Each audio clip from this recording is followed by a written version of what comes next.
going on, everybody? How y'all doing? Uh, I'm trying to see if my apologies for being late. My youngest son has got a migraine. He's not feeling too hot, so pardon me. Gotta do mommy duties at the same time. Make sure he's okay. Thank you all so much for tuning in. We got a watch party to get to for our Candace Owens marathon, and I'm trying to see what is going on with my headphones.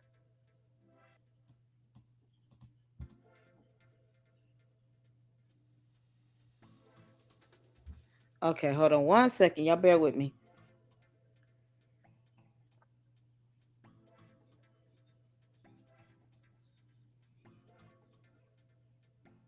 All right. Hopefully, you guys can hear me. Um, Trying to get my headphones back. There we go. So hit the four of y'all can hear me well. So I am multitasking right now. Let's see here. Thank y'all so much for tuning in. I appreciate all of you all. We're gonna get into this. Shout out to all the mods and the supporters and everyone. We got a couple videos to go through. I'm gonna kick this off with Milk Bar as always because he is awesome sauce and we love him.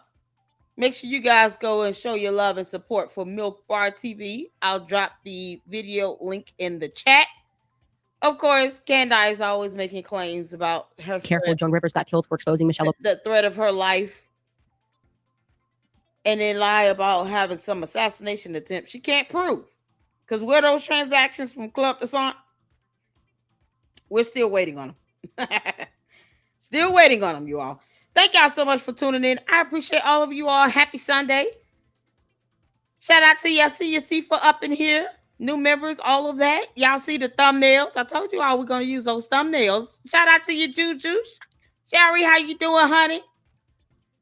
Y'all hit that like button. Hit that like button. Make sure you guys are hyping these videos at the conclusion of the live streams. What's going on, Jackie? How you doing? Shout out to all the mods. I appreciate you all so, so much.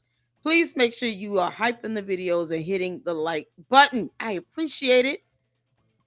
We have so many fantastic thumbnails from all of you all. What's going on, Mindy? Back with us again. Y'all, we had our Scientology Sunday. You got these Scientology cult members out here murdering people. You can't make this stuff up. What's going on, Mackenzie? What's going on with Steven? Fax me? What's happened? Oh my God. Do I have to? Oh, yeah. I got to multitask with my son. He's not feeling well right now.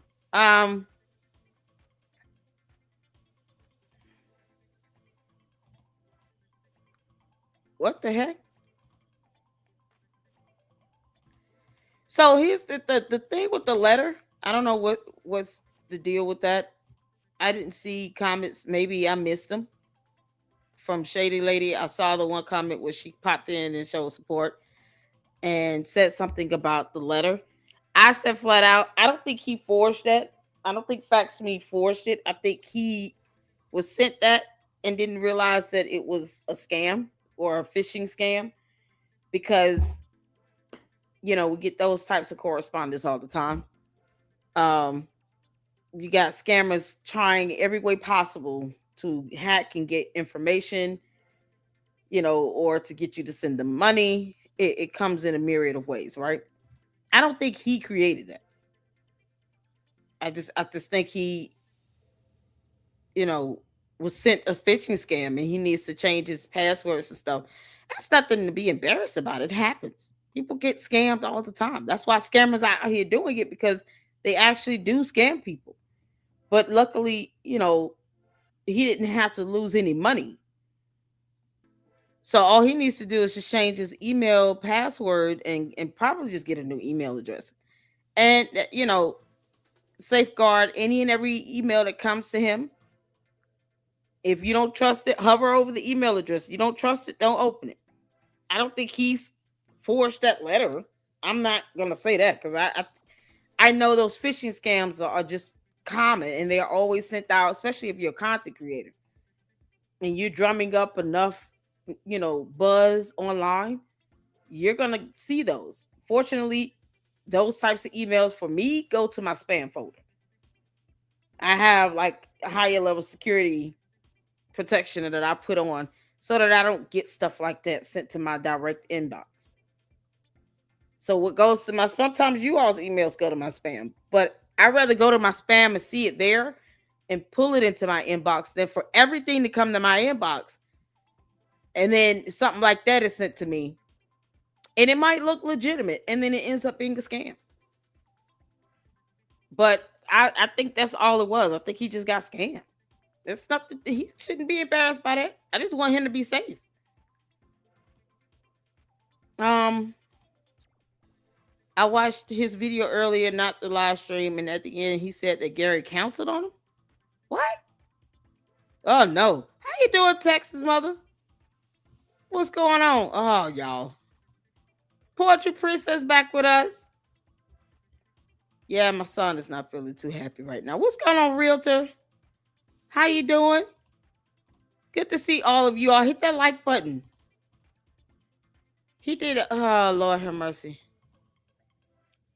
She made a lot of accusations on X, and Steven was getting attacks and lost subs. He was to do a live with Gary, and Gary counseled him. Why?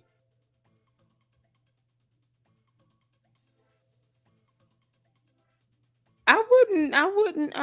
That's not. No, I wouldn't cancel on him. Thank you, Gwendolyn. How you doing? Oh man. I wouldn't cancel. I just think he needs to get a new email. That's it. Steven did a video and he said he got an email. Did he cancel it? Just are they rescheduling? Maybe they just rescheduled it. I hope your son feels better. Yeah, we're getting them better. That's why I said I'm gonna have to, y'all mom being a mom that it's a never ending job. Okay, you gotta be mom while you're working. It happens, but we're gonna make sure he's okay. Gonna make sure he's okay. No canceled. Okay. What the hell? This can't be real. Are you for real?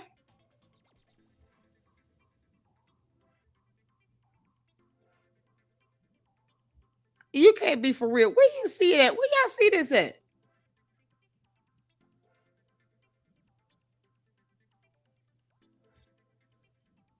Candace over there Russia being an idiot. Oh my god. Where you all are you okay, son? Y'all hold on 1 second for me.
Okay, y'all. Sorry about that.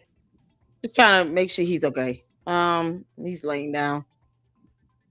Oh Lord have mercy. Fax me, he did a live on it. Oh Jesus Christ. I just hate that I just feel like somebody's hold on. He did a live today. I think he just got scammed. It's not. I mean, it's not his fault.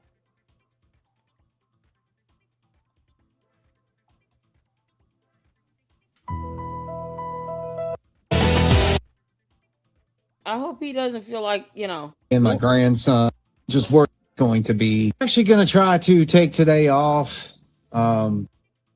This sucks. We were over there, and I enjoyed the time I had over there with Fax Me. I was actually going to try to take today off. Some of you may have seen, I've got a lot going on with my family and my grandson, and of course that is always going to be priority one. But there's some things I want to say today. Hey, my friends, it's Steven here from Fax Me, and I was actually going to try to take today off just from Fax Me and just work here at the store and collect my thoughts on everything. As some of you may have seen, I've got a lot going on with my family and my grandson, and of course that is always going to be priority one. But there's some things I want to say today. I wanted to, and I don't want to come across the wrong way, but I try to be personable with you guys. I try to let you all get to know me as a person and not just some guy you just show up to the show and I'm reading from a teleprompter and I'm stale and just cookie cutter reporting, commentary, whatever you want to call it. But I wanted to talk about this while I was a little frustrated because I'm going to leave X. I didn't really care for X to begin with. I was never much into X or Twitter. And this is just my personal opinion, guys. I have nothing against people who are on that platform, or what they do on that platform, whatever, to each their own. A lot of people, they've got to have a platform everywhere, and that's fine. And I was trying to do the same thing. A lot of people said, hey, you should really be on X, for one reason or another. So I gave it a shot, and there's a lot of good people on there. I mean, don't get me wrong. It's just out of all of the platforms, my experience, and I'm only talking about my experience. Your experiences may be different. But out of all the platforms, X to me is a cesspool, an absolute cesspool of just people being angry and antagonizing and just drama filled. And, I've never one time lied. You can Google that. You can grok it. You can chat GPT it, whatever. You will not find a documented lie from Fax Me. But what I'm dealing with now on X is just honestly, guys, and I'm not saying this as a slam to them, okay? Because the last thing I want is more drama. I hate drama. So I'm making some announcements today. There's one individual on there that was questioning the cease and desist I got. Why? I don't know. I don't care. I just don't understand people. Steven says he got a cease and desist. He showed it to us redacted. He told us about it. Some of you are saying I insinuated it was this person or I insinuated it was that person. A lot of people making comments I can tell don't really watch me a lot. Yes, I cover Candace a lot. Okay, I cover Candace a lot. But I also cover Stu Peters and Baron Coleman and MTG and Gavin Newsom. And I mean, there's lots of people I cover. It's just you guys, my audience, show up for the Candace stuff. So that tells me that's what you want. So, of course, I'm covering her more. I'll be honest with you. I'd rather not. I don't like Candace. I don't trust Candace. I've proven so many of her theories wrong, and it's not about being questioned. It's being accused. Folks on X are saying that I embellish. Well, maybe I do. I don't know. I don't lie. I don't think he's in bed. I just sent him a message over on X. I'm gonna leave him a comment in real time.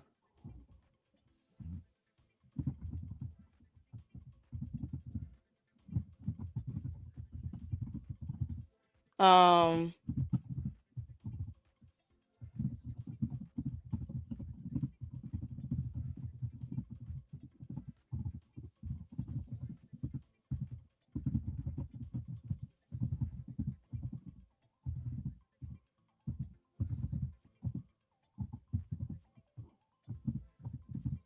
it is not your fault.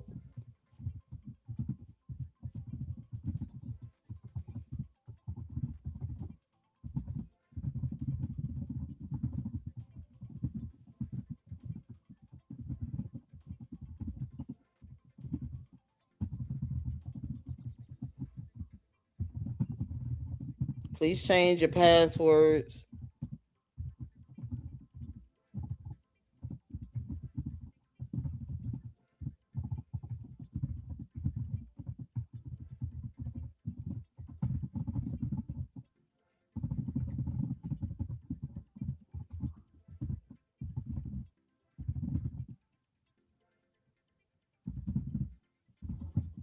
Yeah, because I can't. I don't. We don't go out to try to attack people's platforms to discredit them. That letter, albeit read fraudulent, and in my opinion, just based on the analysis and what I know a real cease and desist letter should portray and have outlined and detailed, that letter is a scam. But it doesn't mean he made it up. He didn't create the fraudulent letter. I don't believe for one bit this is some hoax that he's putting out there. I just believe he got caught up in a phishing scam and was sent a fraudulent letter. That's simple. So be careful when you're saying or accusing someone of concocting something like this that can end up, destroying their credibility. Who would want to sit around of all the times that he could have talked about anything related to a cease and desist? Who would want to sit down and say, I received a cease and desist letter where someone is trying to threaten to take me to court, and then they make this whole thing up when he can talk about anything else? He's never talked about a cease and desist before. This isn't something people want to make up. People don't want to admit that they were scammed either because it sucks, right? But the letter is fraudulent. He did not create the fraudulent letter. The letter was emailed to him, and the letter is fraudulent. There is no way I could look at that letter and say that came from an actual real attorney and that Steven should be, afraid or worried about a lawsuit. No way. Those letters get sent out to content creators all the time. I mean, for me to have the platform I have, I get them often. Y'all saw an example of an email that I get where it goes straight to my spam, where you get these weirdo scammers out here sending emails with the audacity to ask me who told me I should use something with copyrighted. Child, you see how the email looked. I showed an example of that because I want you all to see that we as content creators, we do get those phishing scams in those emails. We get that. I get that all the time. Maybe he was not aware that was a part of a phishing scam. But I get them often. Sometimes they send over a DocuSign for you to click on it and then to try to sign, knowing it's going to open up another page and take you to some website where it could be downloading a virus or capture your information. All of those things, they're creative and they think outside the box with these phishing scams. I've gotten that at least 3 times in the last month. These scammers think of any and every way possible to try to get you to click on a link or to go to some website somewhere, put your information in, and to take your information, to steal your identity, to get you to pay up something, download viruses and take over your devices. That's how they do it. That's how they operate. But not for 1 second do I believe that Steven made that whole thing up.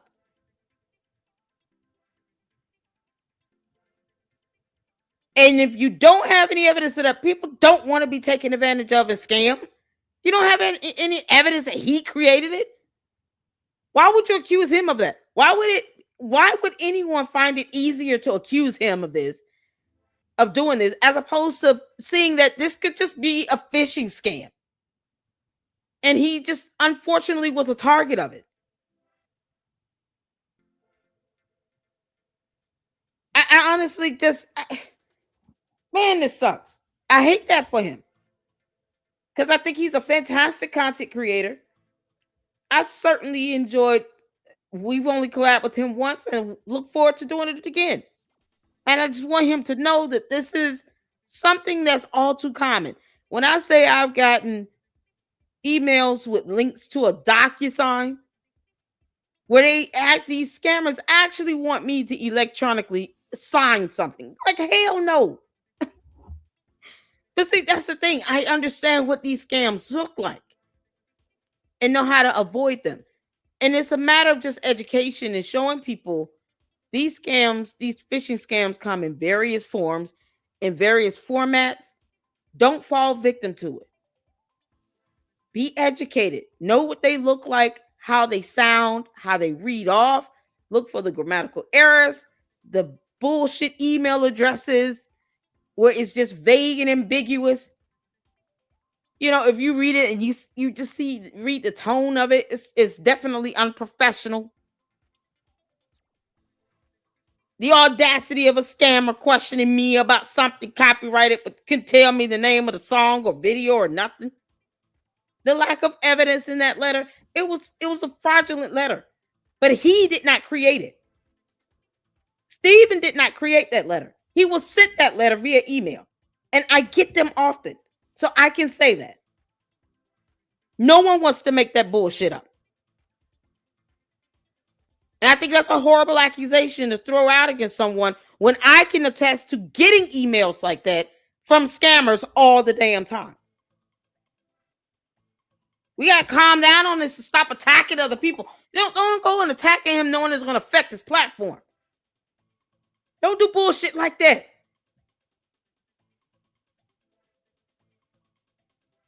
It's crazy that's the attack here. No. I'm sure he would rather not be scammed. The hell going on? I don't like stuff like that because it's messy for no damn reason.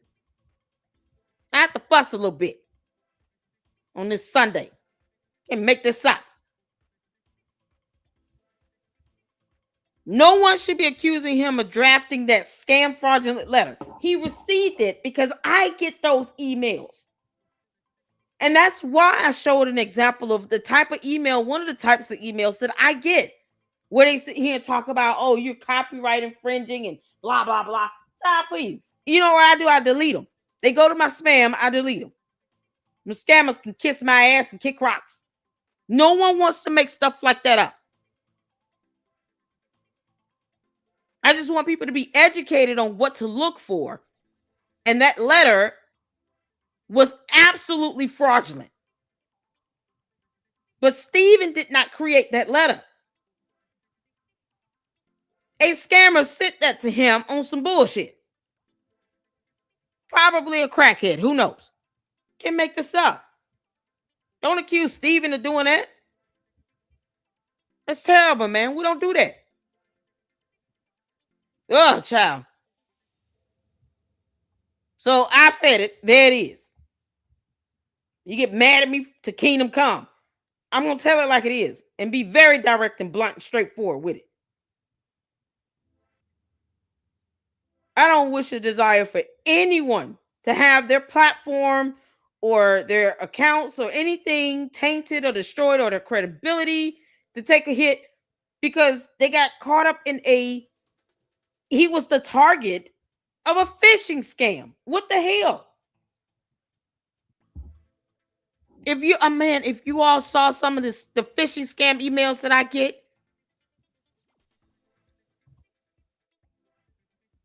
you can't make this up. I'm so glad he responded back. He said, okay, he changed his passwords and stuff. And changed all his passwords. Thanks for looking out. Absolutely. That's all. That's it. He got a phishing scam. He didn't create that. What in the world, man? Come on. The brain power, you have to lose so many brain cells to create that dumb letter. That's something Candace would do. Child, please. I said it. Only Candace and her ilk will come up with some bullshit like that and send that to somebody trying to be threatening and intimidating. Well, her alien ass. That letter reads like Candace's inner thoughts. And now this heifer is over there in Russia. Why you got people trying to blame Fax Me, Stephen, for creating some BS letter that sound like it came from the brain cells of Candace Owens? Are you kidding? Let's not be insulting with it. You can't make this up. Child, ugh. I have to fuss sometimes like that because, and I hate to have to do this, but I have to. It must be done because he should not be sitting here talking about, I'm thinking about shutting down a whole account over there on X. X is X. I mean, it is what it is. That's why I say what I want to say over there too. I call Candace a dumb heifer on YouTube, X, Instagram, wherever else, because I'm not going to change. Candace is a heifer. She's a dumb alien. Candace, how did George get that black eye? She reads my comments. But I'm not going to sit here and fake the funk. I ain't kissing her ass. She does not pay my bills. She's still stalking someone committing a felony. And her cult members can kick rocks. I don't give a fuck how they feel. I'm going in, excuse the language. I don't care how her cult members feel. But no one would want to concoct some letter like that and then say, hey, I'm going to put my credibility on the line and then claim that someone sent me this. And then he turns around and has to be subjected to someone accusing him of creating it. Child, please. He could have did anything else with his time. Don't do that to Fax Me. Don't do that to anybody. This is not a competition. There's enough content out here on Candace for everybody to be able to talk about her, keep their foot on her neck, and hold her accountable. And we can all do it in our own creative way. That is what makes us all beautifully unique. And we bless God for that. This Sunday morning, I got to go in. That's how a dumb accusation to sit here and accuse Stephen of creating that letter. He didn't create that. Those phishing scams exist. They are real. You got her cult members, her bots out here doing dumb things. I mean, how do we know the cult members didn't send that to him? That could have came from one of her little cult members. They all mad because the photo he did of the satire of the Time magazine, based on a photo she took for a lawsuit, was used against her and she didn't like it. And now her and her cult members are bigly mad, like we care. This girl can admit to a felony and they don't have a problem with that. But we put up a satire comedy photo of her on a Time cover magazine, which it probably should be. Vile Person of the Year. And that goes viral. Now all of a sudden he's making up fake letters. Get out of here. What we doing? What we doing? This is what the cult wants. And I, for one, will not be giving the candy ass cult members what they want. And that's for us to be going at each other, attacking each other's credibility and each other's platforms. I refuse to do it. You and the devil are a liar if you think I'm going to aid in that type of behavior. It is not necessary. It's stupid. It's dumb. It's a waste of time. He should be comfortable with having an X account, knowing what it is. Yeah, it is a cesspool of degenerates over there. But I've met a lot of great people over there too. And that's part of it. You don't let the cult members win. Why are we letting a cult overrun our platforms? You kidding me? And they come for me, I tell them exactly how I feel about it and clap back. And I don't spare them anything. You know how many times I call John Mappin a simp over there? He's a simp. John Mappin is a simp. And I'm going to keep calling him that with his clown ass. Dude, you worship something that came out of a volcano. Kick rocks. Dumbass cult member. Don't even live in the U.S.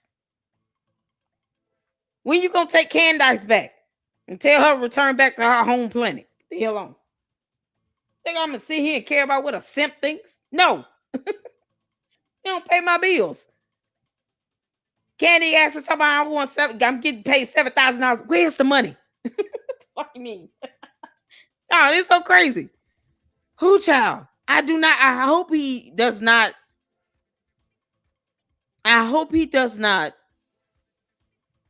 leave because of that. Man, this is crazy. This is what the cult members want. They want people to be fighting and going at each other because we're keeping our foots on Candace's neck, and I'm not giving them the satisfaction. So whoever this girl is trying to drum up this nonsense might need to calm the hell down. Calm down, girl.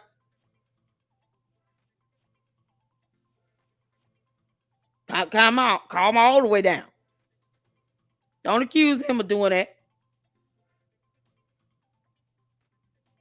I told her yesterday when she left the comment, and I appreciate the super chat, but I said to Shady Lady, I will not go so far as to say that he created that.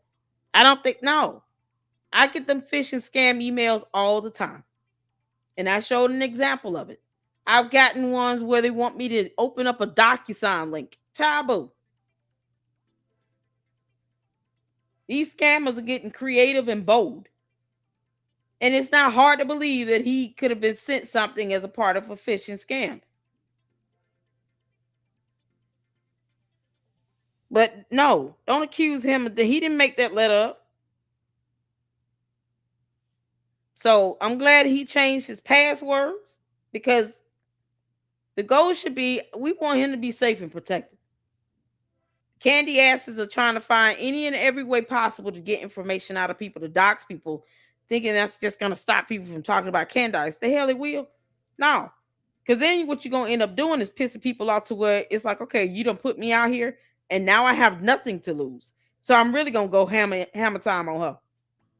That will stop nothing. You're just going to rile people up to do it even the more. And they will have nothing to lose. And they're still going to sue her dumb ass.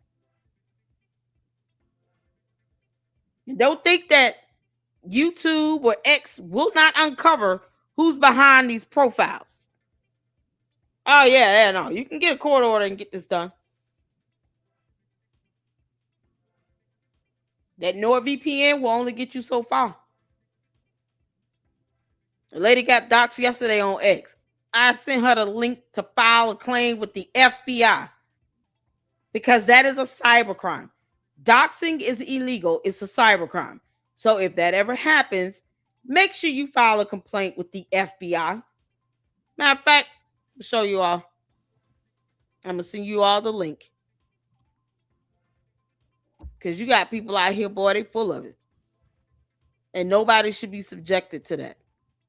They're doxing people because they want people to stop talking about Candace. Candace don't own the damn internet. Candace, you can kiss my ass, girl. You don't own nothing. Your cult members are stupid. Why you didn't take them with you to Russia? All the cult members can go to Russia. And now come back. We don't give a damn about them. They can throw a tantrum until Kingdom Come.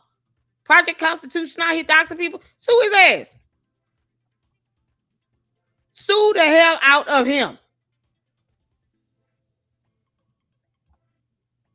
Can't make this up. But Stephen did not make up that letter. Let me get y'all the website. Because once again, it's about being empowered here.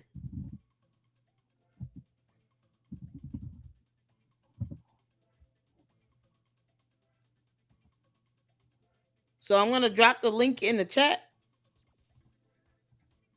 Because they getting bold. These scammers getting bold. She got her dumbass bots and her cult members doing her bidding. Child, please.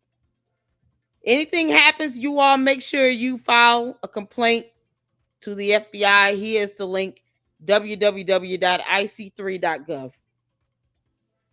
And name all their asses in it. Because, those little cowards are going to run away. The moment they see, oh, crap, there's some real consequence coming my way. Candace can keep getting sued. I mean, there's nothing to lose with that. Whether she's got all the money to pay it out or not, irrelevant. I don't really care if Project Constitution is broke as hell or not. You go out here and dox somebody, you should be sued and be under investigation. You're going to learn. Because great journalists don't have to dox people.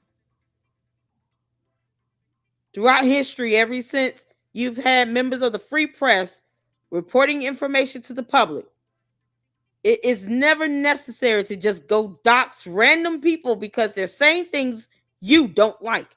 But in the event that happens, we have laws for a reason. We have a court of law. We have whole agencies that will investigate that bullshit. Because at the end of the day, you do deserve the right to live in peace. You deserve the right to exercise your free speech. If you are a member of the press, to report on information without having to look over your shoulders or worry about if somebody is putting out your address, making you a target. In Project Constitution, fat fuckers can sit here and kick rocks. Doxing people is not going to get anything but a lawsuit and now a complaint to the feds. Enjoy that federal investigation, Project Constitution, you stupid fuck. Try my best not to drop F-bombs. Can't make this up. Report his ass.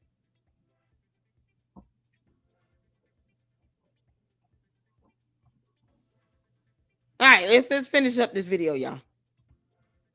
People are saying that I should have said who the cease and desist was from. Look, that right there is where I'm drawing the line. I am doing exactly what my attorney told me to do.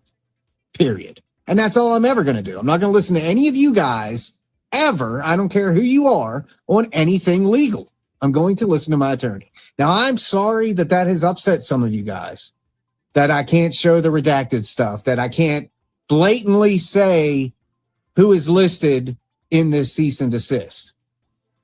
There's just nothing I can do about that, or I'm going to do about that. I have tried messaging some of you all privately that are questioning it. There's a few of you I've actually shown the email to, people I actually trust and know personally. I have shown the email to, so they have seen it, that this was a legit cease and desist that came to my email from that attorney that's listed on it. But other than that, that's all I'm going to say, and yes, I pointed out that this came from Tennessee. You could have read that yourself. Yes, I had Candace pictured behind me. I also had other people pictured behind me.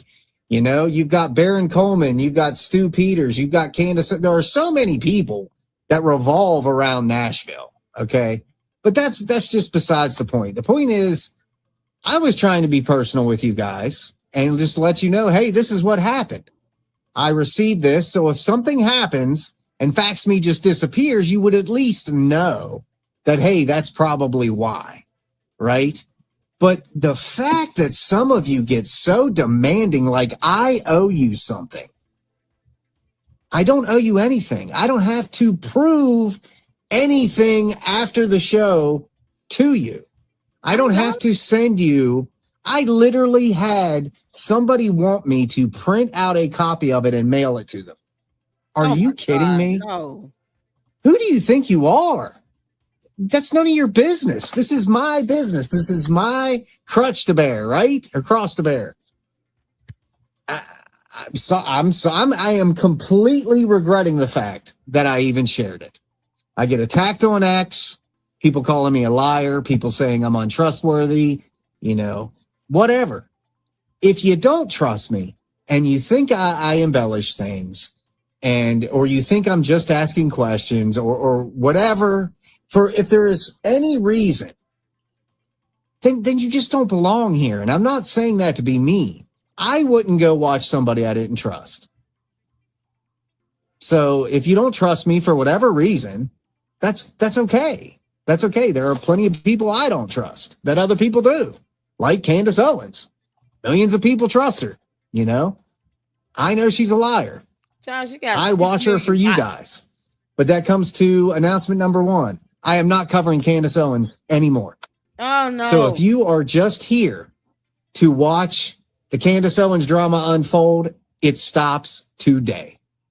Okay, that Shady Bunch video. Now I have other. Listen, I'm all for having a variety of content because we do here, right? We had Scientology Sunday. I mean, I may have hit 25 people there. I told you all, I'm still going to cover the content because it's another cult in our country that should not exist. So that's part of a lot of my reporting is stomping out these cults and cult of personalities and recognizing the signs of that. Because these cults can do a lot of harmful damage to people. And because they put nothing but fear into other people, they get away with it. Or they pay people off. They pay off government agencies. They pay off law enforcement. A homeman was unalived in broad daylight by a guy that is known to be linked to Scientology. Absolutely ridiculous. And the police are scared, seem like, to investigate the murder properly.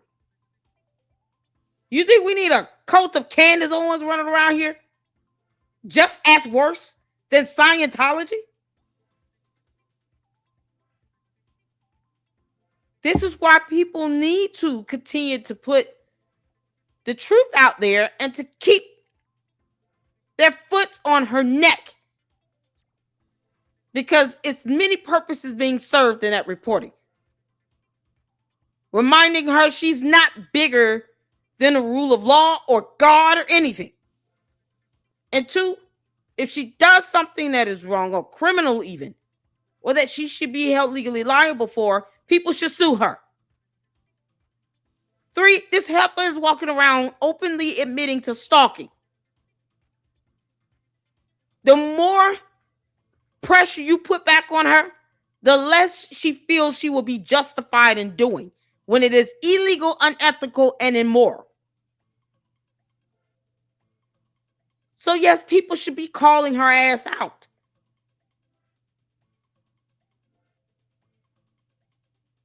But I'm always one, and can say for myself, believe in having a variety of content, not just focused on one person. But if I want to talk about Candace Owens, I damn sure will.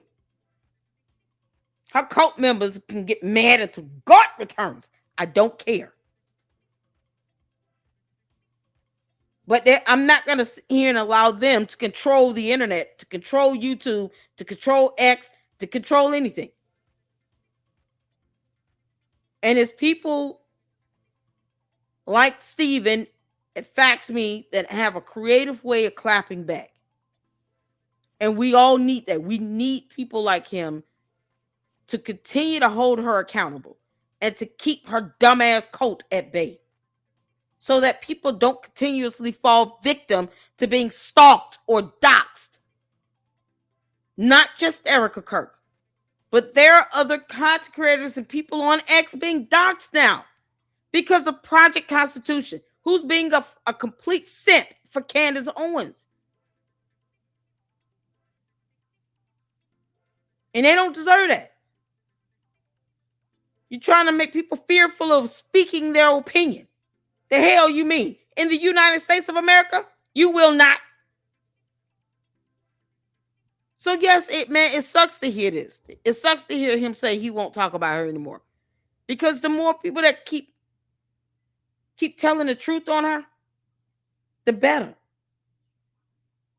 She doesn't dominate the planet. 6 million bots. Child, please. How many people live in the US alone? Over 300 million? Man, this sucks to hear. Other stuff already done, produced, planned, shows in the can, everything. I'm not releasing them. I am not covering Candace Owens anymore. Period. Because what I have seen, and this is just my personal experience, and I'm not talking about you tried and true factivists at all. I'm talking about some of these people who have popped in and out of some of the shows. These are the people that say I only talk about Candace. Clearly, they're not a fan of my show, or they would watch the other shows. They would watch the shows where I'm talking about Trump or Stu Peters or the Baron Coleman debunking episodes. You know, it doesn't matter. Okay, but if you are strictly here just for the Candace drama, I am being open and honest with you. I am no longer covering it. Now, I questioned doing that because some of you are going to think it's because of that cease and desist. No, just like I said, that cease and desist doesn't bother me. My attorney told me it's going to be fine. There is nothing to worry about. Just don't say this. Just don't show this. And that's what I did. Mm-hmm. But that's the end of it. I'm not talking about it anymore. I'm not showing any more of it. And I'm not addressing any more of it. These people demanding from me that I respond to them. That ship is over. It is over. I do this because I enjoy you guys. I enjoy talking politics and social issues and movies and music. I am the last person on earth that wants to deal with a bunch of schoolgirl drama. And I didn't care for it that much with the Candace stuff. Yes, it's fun. It's funny doing the parodies and stuff like that. But at this point, guys, 8 months in, she has proven nothing. There's really nothing more I can say. I'm tired of looking at her. I'm tired of having to listen to her voice. And I am tired of all the problems the Candace stuff brings directly to me. Oh, man. Because it does. You know, we sit here and we make fun of the candy cultists and her audience. But there's some of you that act just like them. You act just like them. Name calling, threatening me because I won't answer a message or answer a post. I don't want you. I do not want you here. I greatly appreciate your support. If you were even supporting me, which I find funny because a lot of these people complaining about that cease and desist don't follow me. They aren't subscribed. I never see them in any chat. I just see them starting drama after the fact, and I'm done. I'm done with it. But don't get me wrong. The majority of you factivists, the real ones, I greatly 100% love. Okay? I have no problem being questioned. What I have a problem with is being called a liar with zero proof. What I have a problem with being called an embellisher with zero proof. What I'm having a problem with is there's not a single element out there on the internet that has proven I have lied about anything. So there's not even a history there. Okay, people make mistakes, and you correct them when you make mistakes. I'm correcting the one about this cease and desist. I should have never even brought it up. But I did because if something were to happen, if this individual persisted, this needed to be brought up because people need to know how these scammers are trying to get your information, trying to intimidate others, trying to swindle people out of money. Who knows if they would have gotten his information and bought a house or opened a new line of credit. You know, and I'm glad he has an attorney. I really am. But the letter itself, that didn't come from an actual bar licensed attorney. Now, they probably used that Sonny Aldrich information to do it, but that is the creativity of some of these scammers. They'll probably use Oprah Winfrey's information if they felt like they had it and could get away with it. They would use a celebrity's information to try to send out something just to be even more intimidating with it. The idea is for it to be a scare tactic. But what it did not show was any actual violation of any law whatsoever. They didn't even cite the actual YouTube video where they allege he made a statement. And citing the evidence to show proof of your so-called claim is essential to a cease and desist letter, especially if it allegedly came from an attorney. No, that whole thing wrote like it came from the Prince of Zamunda.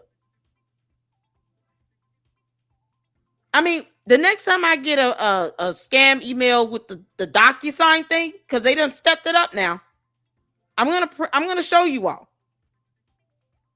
They have so many creative ways of trying to scam people. It's not even funny. And then they have the audacity to challenge people in these emails. Like they're like, who the hell are you talking to? Scammer emailing me talking about, can you explain to me? No, I cannot. Can you explain to me how the hell you figured my email address would be the one that you would pick to send this bogus ass scam email? You're fishing towards me, honey. You're not going to get any bait back. I'm telling you that right now. I'm the shark in the sea you don't want to catch. I am trained in my work life, in my career, to also catch fraudulent activity, to catch these phishing scams and to know what they look like. So I have to deal with that both in my personal and professional life. That's why it's so easy for me to see something like that and say, this is a scam. He did not create it, but it was sent to him, and he was an unfortunate target of it. And it could have been the Candy asses. It could have been a Candy ass cult member. They're the only ones that are trying to combat and fight those who are talking about Candace. And Stephen just so happened to be, unfortunately, a target. Think about this. He goes viral in the last 2 good weeks, maybe 3. When we did the collab with Fax Me a couple weeks ago, this is after he went viral for the facts, that Time magazine photo, right? That Trump retweeted out.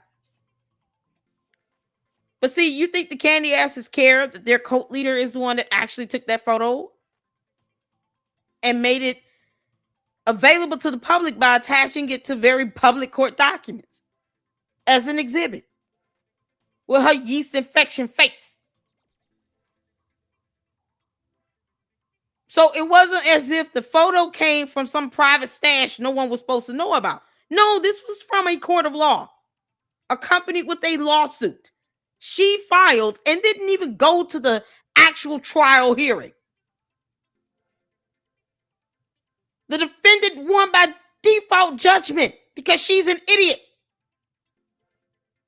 That's more proof that she never wants to go to a discovery phase. Look how she acts when a photo is used against her that she took of herself. Go figure. This is not Stephen's fault. He was targeted. It's that simple. Y'all get up his ass about it. Like, people should not be going at him, demanding information from him. I can literally show more examples of phishing scam emails like that, where they either coming at you about copyright infringement, trademark, or you most of it is those two. But ever so often it'll be something where it's you said something defamatory. Kick rocks. Kick rocks. And it'll be some person's information attached to it, designed to get your attention. Imagine putting down some attorney's information as opposed to it coming from a regular citizen. A cease and desist letter can come from any person. You don't need to be an attorney to send a cease and desist letter.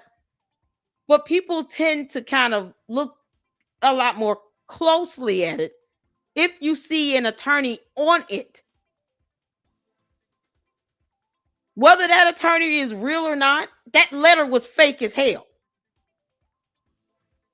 It came from a dumbass scammer or a cult member or somebody that created that BS, and they sent it to Stephen. And he was just the target. That's it. going viral because of the president retweeting a photo you created. Yeah, no, a satire photo. That might send a lot more scammers your way. But trust me when I tell you all, I get stuff like that all the time. And it goes to my spam, it gets deleted, and that's it. I don't pay no attention. I don't click anything in the emails. I don't do any of that. If you hover over the email address and you see what the actual email address is, or you can always inspect element, more than likely you'll see, okay, this email address is some bullshit. I'm not clicking on this. Hopefully that was to educate people on what to look for, not to accuse this man of creating this stuff off the top of his head. Are you crazy? Come on now. My attorney said, look, I would just go ahead and shut it all down till we get this all figured out. Then you guys would at least know why, instead of trying to track me down somewhere to find out why. Because I have my personal Facebook profile, but I don't use it for this stuff. That's just for my family. I'm just playing. So I wouldn't even be answering emails there or messages there, DMs, man, whatever. It sucks, man. I hate to hear it. And I know I sound frustrated because I am. Yesterday really hurt my feelings, man. It really did. Because these people that are attacking me, and they'll say they're not attacking, and they'll say it's all my fault. And maybe it is. Maybe it is. I'll tell you what, I will take the blame for posting about that cease and desist. I truly wish I had not done it. I truly wish I had not done it. I thought I was being transparent with you guys, but apparently that is not good enough for some of you who have done absolutely nothing for me. And no, I'm not talking about people that I've actually spoke to today about this privately, okay? And I'm not going to name anybody. I'm just not that guy, okay? But there are some individuals on X that the only time that they ever converse with me is when they're trying to question me on something. I'm done with that. I am done with that. You're either here of your own volition because maybe you like me and you want to be friends and you like our discussions. But if you're not here for that reason, just move on. Just move on. I'm not the guy that counts likes. I'm not the guy that's going to beg for your subscription. Oh, I want you here because you want to be here. You're not going to hurt my feelings if you leave. I feel bad. I'm not upset when somebody says they're unsubscribing. That stuff is good news. If there's somebody... Now, how many times the candy asses come here and say, nope, this isn't for me. I only seen 4 minutes and you're an idiot and blah, blah, blah. You think I give a damn how they feel? To the candy asses, I tell you clowns all the time. You enter my chat at your own peril. Hit the 4 if I always give that disclaimer. I want them to know I don't give a damn how they feel. It's okay, son. You okay? Oh, man. Hold on, y'all. I'm doing mama duties. Don't wrap yourself up too tight where you can't breathe. Okay. All right. He's gonna take a nap. Okay. So y'all. Oh man. I say this all the time. I don't care about how cult members feel. Now, if you come out the cult and you realize, oh, okay, yeah, no, I'm understanding the reality of the situation, and I've seen the area of my ways and all the stuff. She's full of crap. That's something you got to do on your own. This is why I don't try to go around changing the minds of cult members. This is why I don't debate them. This is why I'm not giving them that time and attention like that. Because if they can't understand what they're saying and what they believe in is absolute garbage from the pit of hell, I can't converse with them. They have to come out of this on their own. Whatever has to happen for them to realize Candace is full of crap, that's a realization they got to reach on their own. Because otherwise, it'll always be seen as you're pressuring cult members to come out of a cult because you don't agree with their cult-like mentality. I won't. But the last thing I want to do is try to force or convince them to not believe what they believe. No, they got to come to that realization by themselves. Does it make sense? And we have to be careful. And this is why I go over other content that I cover all the time, includes this cult of personality. Even when we're keeping our foot on Candace's neck, we have to make sure that we allow room for disagreement. That we don't become too cultish in the way we're approaching, holding her accountable. There are going to be a lot of things that I may not agree on with what any of these fantastic content creators say. So it's not unrealistic to have a disagreement and not see eye to eye. But to just do the blanket false allegation, knowing that at the end of the day, this is not how we treat someone who's a victim of targeting. He's being targeted. He's already catching it from Candace's cult members and bots. He should not be catching it from those that are saying we're Christians. We care about how each other feel and how each other are being treated. We don't want people to be taken advantage of. And we certainly don't go out here attacking someone that's a victim of a phishing scam. We have to make sure that we don't do it. And how do we hold each other accountable? Calling each other out if need be. Say, no, I don't agree with that. That's not how we do. If you can't keep your emotions in check, then remain objective. I can objectively look at that letter and say that it was fraudulent. May have just had an attorney's information on it, but the body and the context of that is not an actual professional cease and desist letter issued from a bar licensed attorney. Somebody else typed that BS up, and it was not Stephen. He doesn't need to do that. Think about this. He went viral for recreating a photo with a satire Time magazine cover, naming Candace Vile Person of the Year, rightfully so. Why would he need to do something like this to get attention when he already got the attention of the President of the United States and went viral on a photo? Why would he need to do something like this? Come on, let's think about this logically, saints.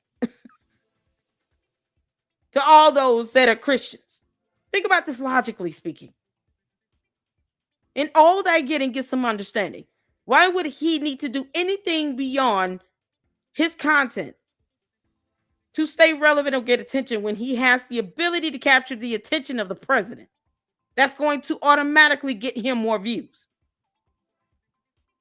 Good and bad. So for anyone that wants to hold Candace accountable to accuse him of drafting that letter for views, it's stupid.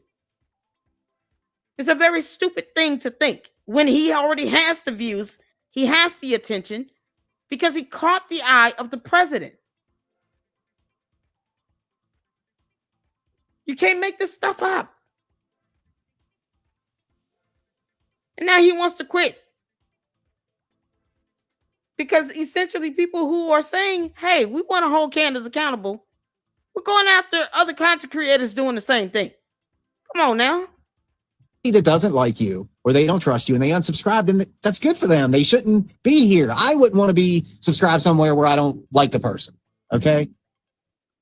I've always had a rule where I wouldn't delete comments or ban and block people. Those days are over. Those days are over. I tried to be the heart on your sleeve guy. I've been nothing but nice and polite to these people. Nothing but and supportive.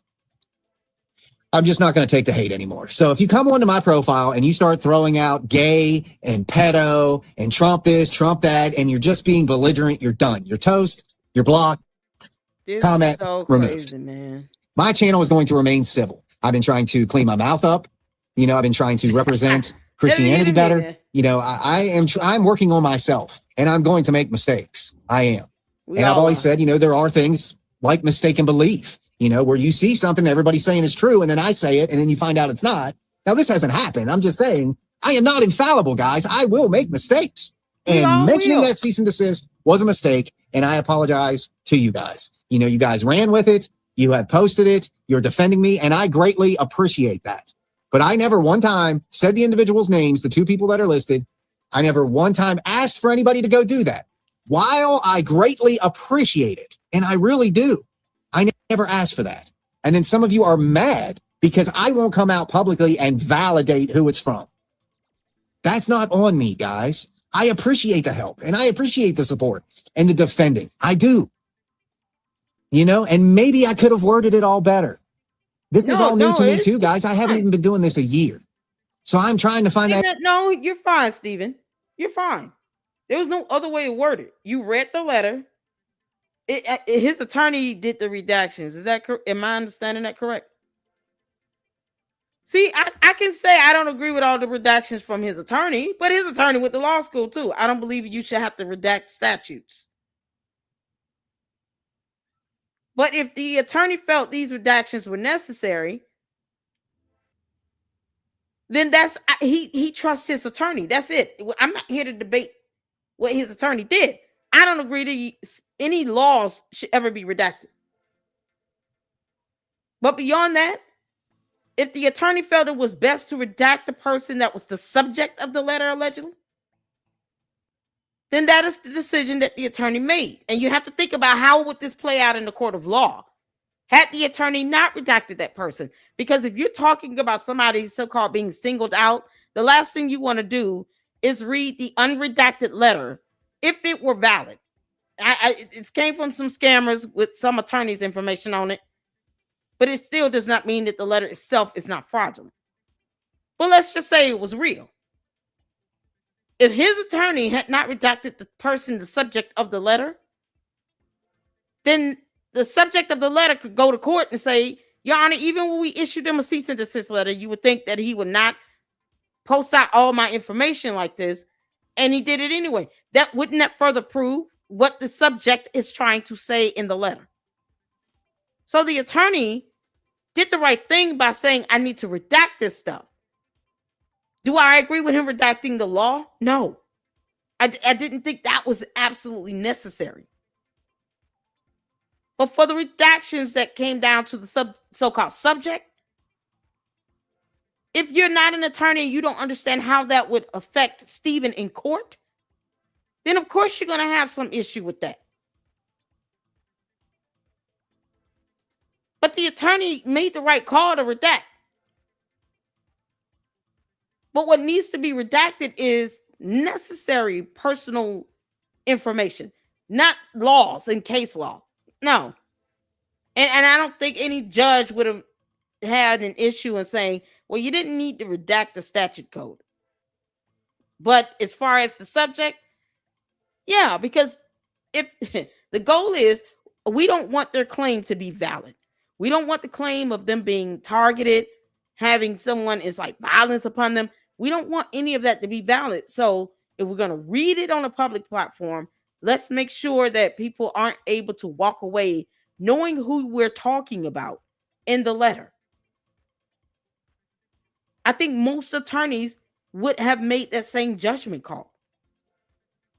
But if you're not an attorney and you don't understand these things from a legal perspective, then you'll act like he's saying people are acting out here demanding to know who it came from or who it's about. No. You're going to mess him up if he goes to court. It's the same thing I say when it comes to evidence being released regarding Tyler Robinson's murder case. No, you don't need to get that. We have federal laws in place to protect and preserve that evidence. It keeps from having a biased jury or tainting the jury and tainting the evidence or the case. So there are reasons as to why certain things are done that way. And if you don't fully understand, then ask someone who's an attorney.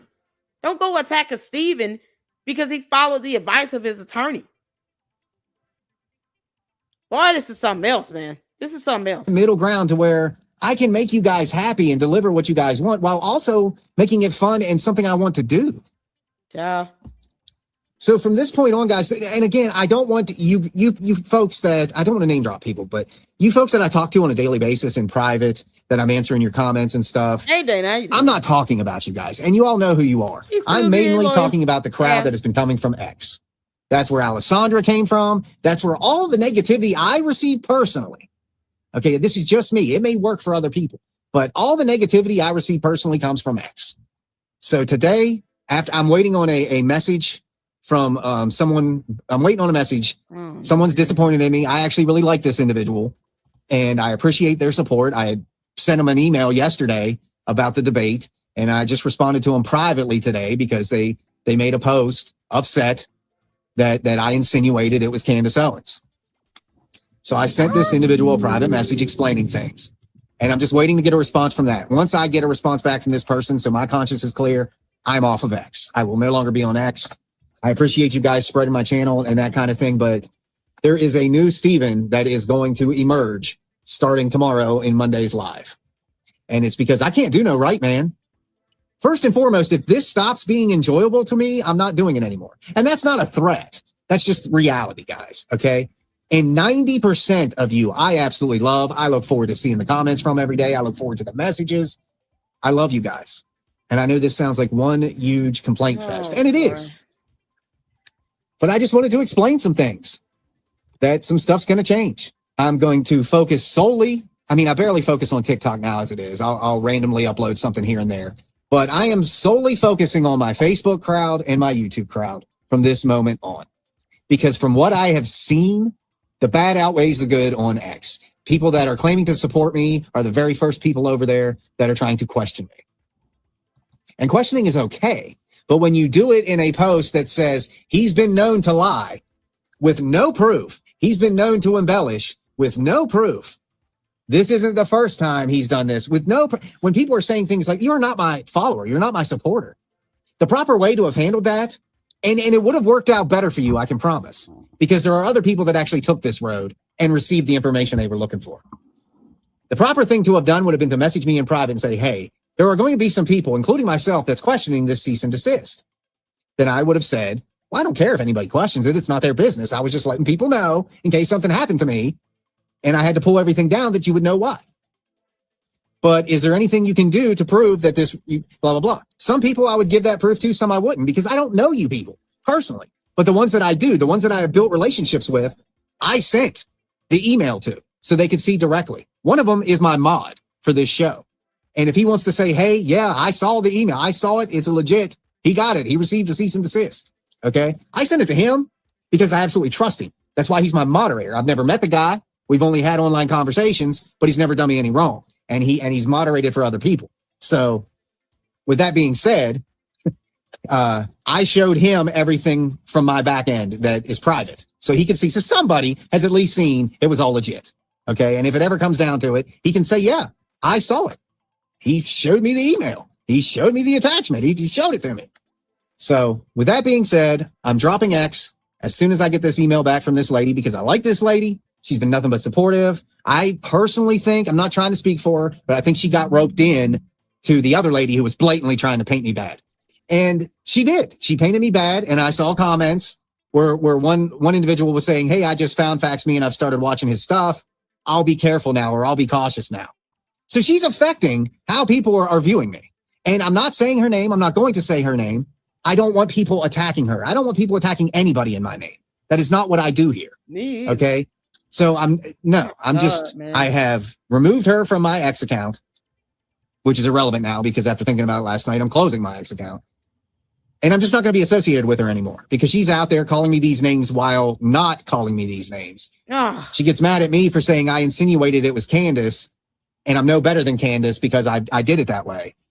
Meanwhile, she's there saying, I'm not calling him a liar, but he's a liar. You know what I'm saying? Get out of here. That's hypocrisy at its best. I don't wish any ill will to you if you're watching. I just don't want to have anything to do with you anymore. That's it. It's as simple as that. After this video, I won't think about you again.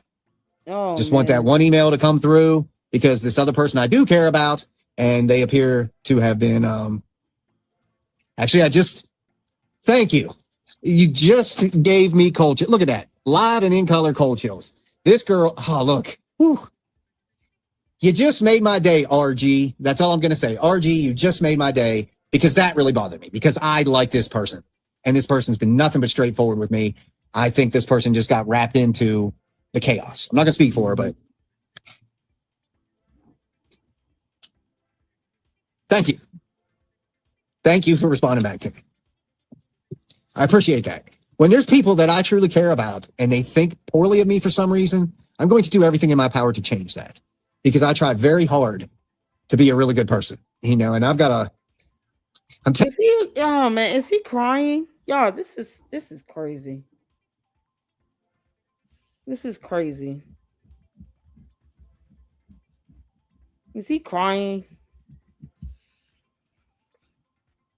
Oh, this is really hard to hear. I just, oh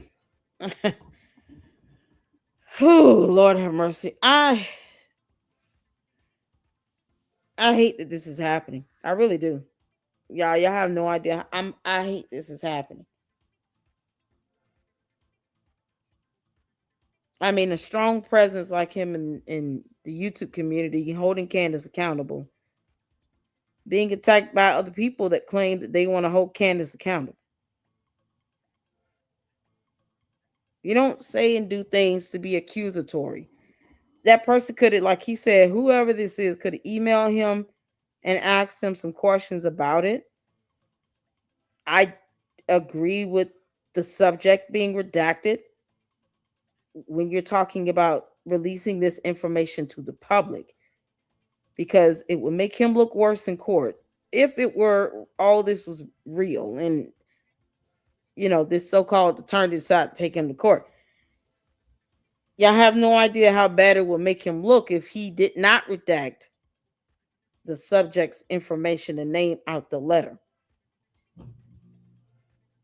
especially if the person is not a public figure. If the court would end up agreeing that this person was not a public figure and that they never invoked themselves into a matter to become a public figure by law, then yes, they should be kept confidential, and their information, their name should have been redacted out the letter.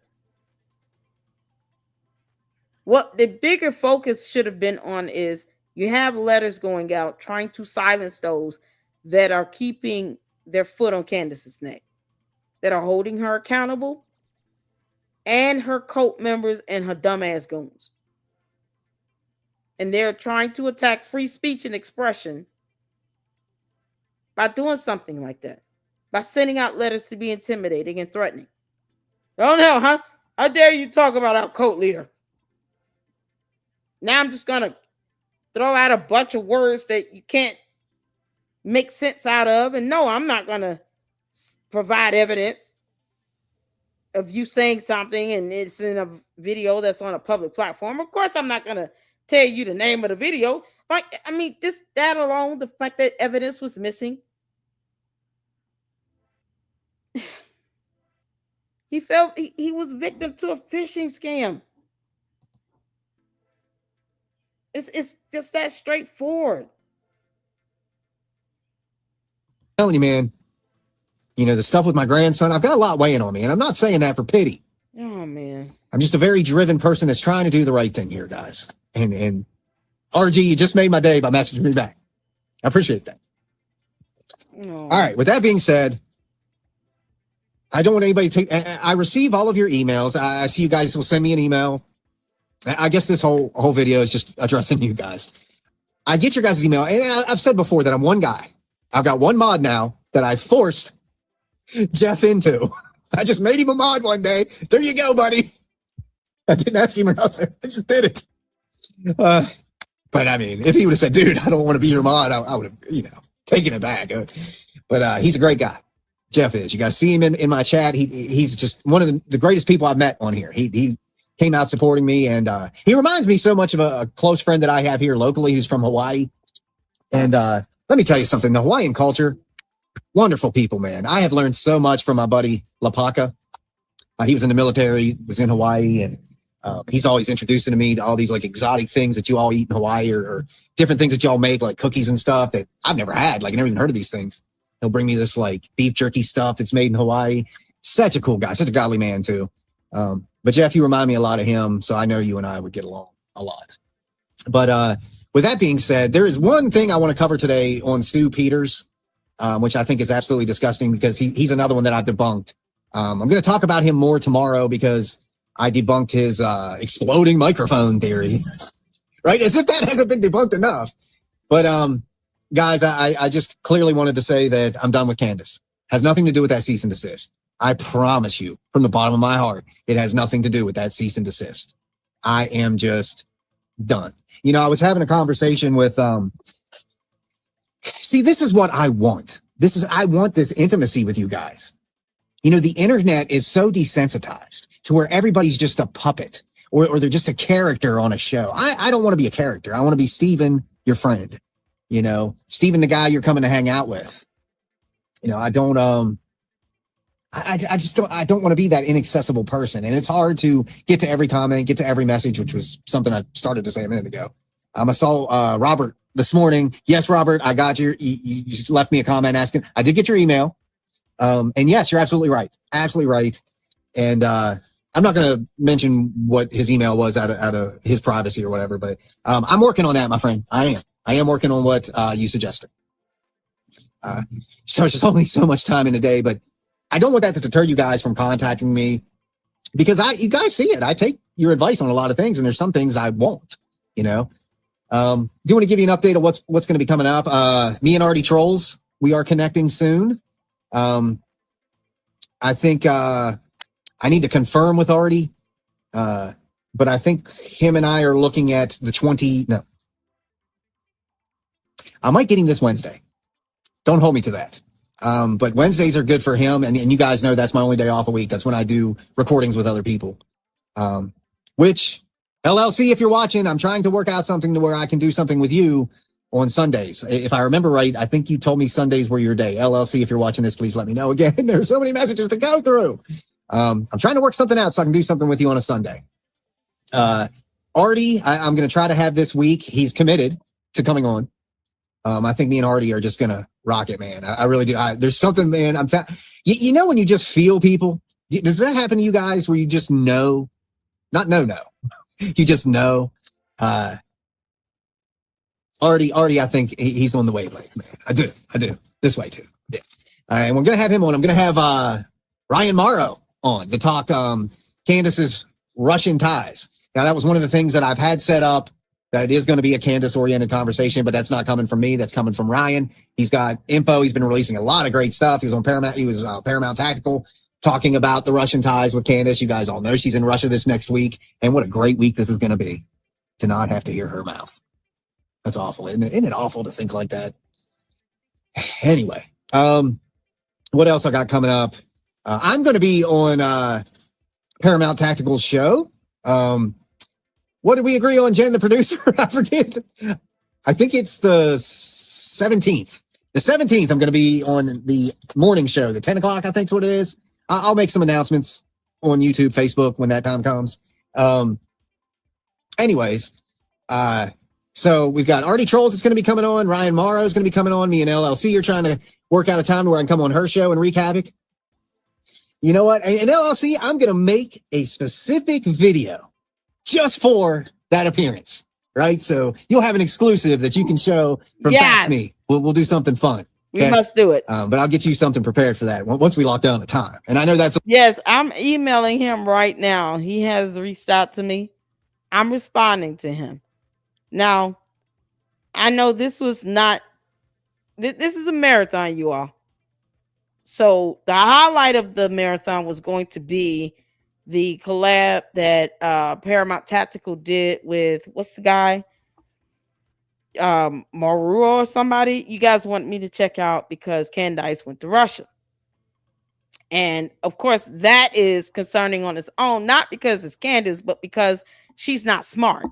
And if she gets in a room with a bunch of operatives that have the ability and they're trained to get intel out of people, who knows what she's willing to divulge? The only people I feel sorry for at this point are those 4 kids because they can't help who their parents are. And of course, she lied about why she was going to Russia. She called it a family vacation. And then next thing you know, there's an itinerary of her speaking and interacting with a bunch of Russian intel operatives that, once again, are smarter than Candace Owens.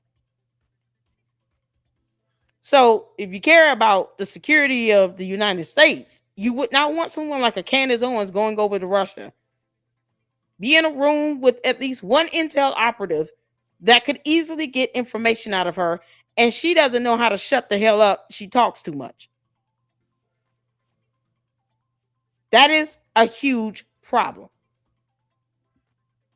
So I still wanted to go over that video to hear what this the special guest, I can't think of his, is it Ryan somebody, to hear what he said,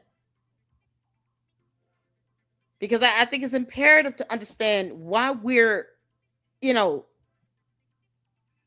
disgusted with her deciding to do that and to lie about it. Once again, she told a dumbass lie that was unnecessary. Candace did not need to lie about the intent of why she's going to Russia. And she claims that people are trying to shut her up. You see anybody stop her from getting on a plane to go over to Russia? Did anyone try to stop her from getting on a plane to go to Russia? I highly doubt. She had people at the airport physically trying to stop her from boarding a plane to go to Russia. So her so-called, oh, people are trying to shut me out. They don't want the truth out. They want me to be silent. They want me to do this. Who is doing that? Because, Candace, if we get the camera footage of the airport and see that no one tried to stop you from getting on that plane, why do you keep sitting here lying about people trying to stop you from going to Russia or to speak out or whatever?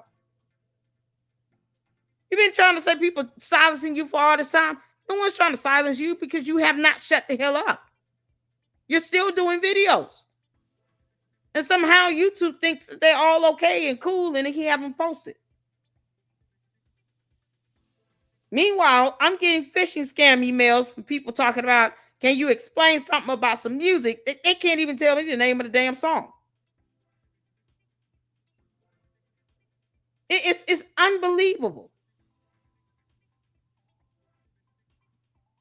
But I want to make sure that, you know, people are fully aware of what the underlying meaning of all of this means. Why would she need to lie about something so simple? You don't think that an itinerary, Candace, with your name on it would have ever been released to the public? You're out there taking photos. You don't think somebody would have saw you and spotted you and took a photo and posted it up on every social media platform? You would not be able to go to Russia in secret and hide out and not be caught. Somebody will rat you out. It's what they do. They will rat you out and not have any issues with it and go home and sleep peacefully. So it was absolutely inevitable as to the true intent of why she went to Russia. But the fact she was willing to lie about something so dumb is mind-boggling. No reason to lie about that. Oh, it's a family vacation. Even if it is, why would you take 4 kids over to Russia again as a family vacation? Girl, bye, Felicia. So, because she felt the need to lie like an idiot, there has to be an underlying reason as to why she's truly there. And those things need to be discussed. Because one thing we don't like, Candace, is a traitor to the United States of America. I want everyone to feel as comfortable as possible. I want you all to be informed beyond such. Now, you all can gauge me and let me know how you feel about watching the video if you all still want to see it. Many of you requested to check it out. You said it was a good collab. There was a lot of information in it. Hence the title of this video. We were going to check that out as the main event, as well as Ben Shapiro's video, where he goes over Candace's reasons for probably going to Russia, or what he believes is going on with her being over there. So those was going to be the 2 main videos. So this was, the Facts Me one was just impromptu. I had no idea any of this was happening until I went live. And it does suck to hear. So y'all let me know. Hit the 4 if you still want to see. This is the which one was it? It was the collaborating. Is Candace Owens going to Russia? Collaborating with our enemies. Ryan Morrow explains. So if you guys want to still watch it, we can. I'm interested in knowing what I've never heard of Ryan Moore. So, yeah, I want to know what he has to say. And then, of course, we have Ben Shapiro, Candace Goes to Russia video that we were going to check out. But we also have the Bride of Candace from Fax Me, the debate that Fax Me did with Alessandra Maria, somebody. You guys have been recommending that one. So we have enough content to check out and to discuss in this marathon. So you guys let me know. We can do a little bit, a little bit of both. We can do Gary's video he did with Ryan. We can do Fax Me's debate he did with Alessandra. If you all want, like I said, I think people need to kind of be able to see, engage in what's really going on. Why Russia is not an ally of ours. They're just not. And I'm not forcing people to hate them. But if you don't understand why they're not an ally to the U.S., then kick rocks. We don't care.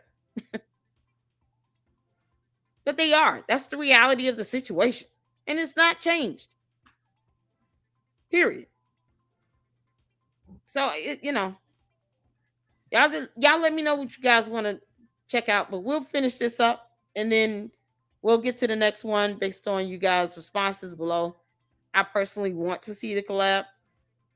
But you guys let me know. Hit the 4 if you want to watch the collab with Gary and Ryan, or if you would rather just watch the Fax Me debate, because I'm kind of curious about how that went. It's always crazy to see a candy-ass cult member trying to defend her, and she doesn't pay these people's bills. Go figure. So, at least that'll give us a good reason to yell at our phones. Listening to Candace or any of her cult members trying to make arguable points, yeah, you're going to find yourself yelling at the phone.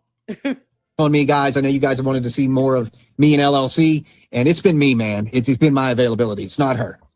Same with Jay Witt. I want to slide in on one of Jay Witt's shows. So it's just time for me, guys.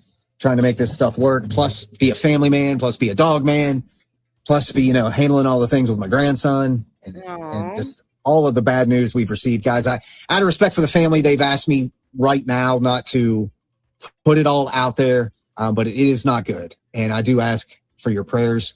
And as soon as my grandson's mom and dad are comfortable with putting what we know now out, you guys will be the first to know. I promise you, because I appreciate your support and your prayers. Just guys, you guys, I was telling my wife, you guys are really helping me get through all this. It's you guys, having that network and that support group.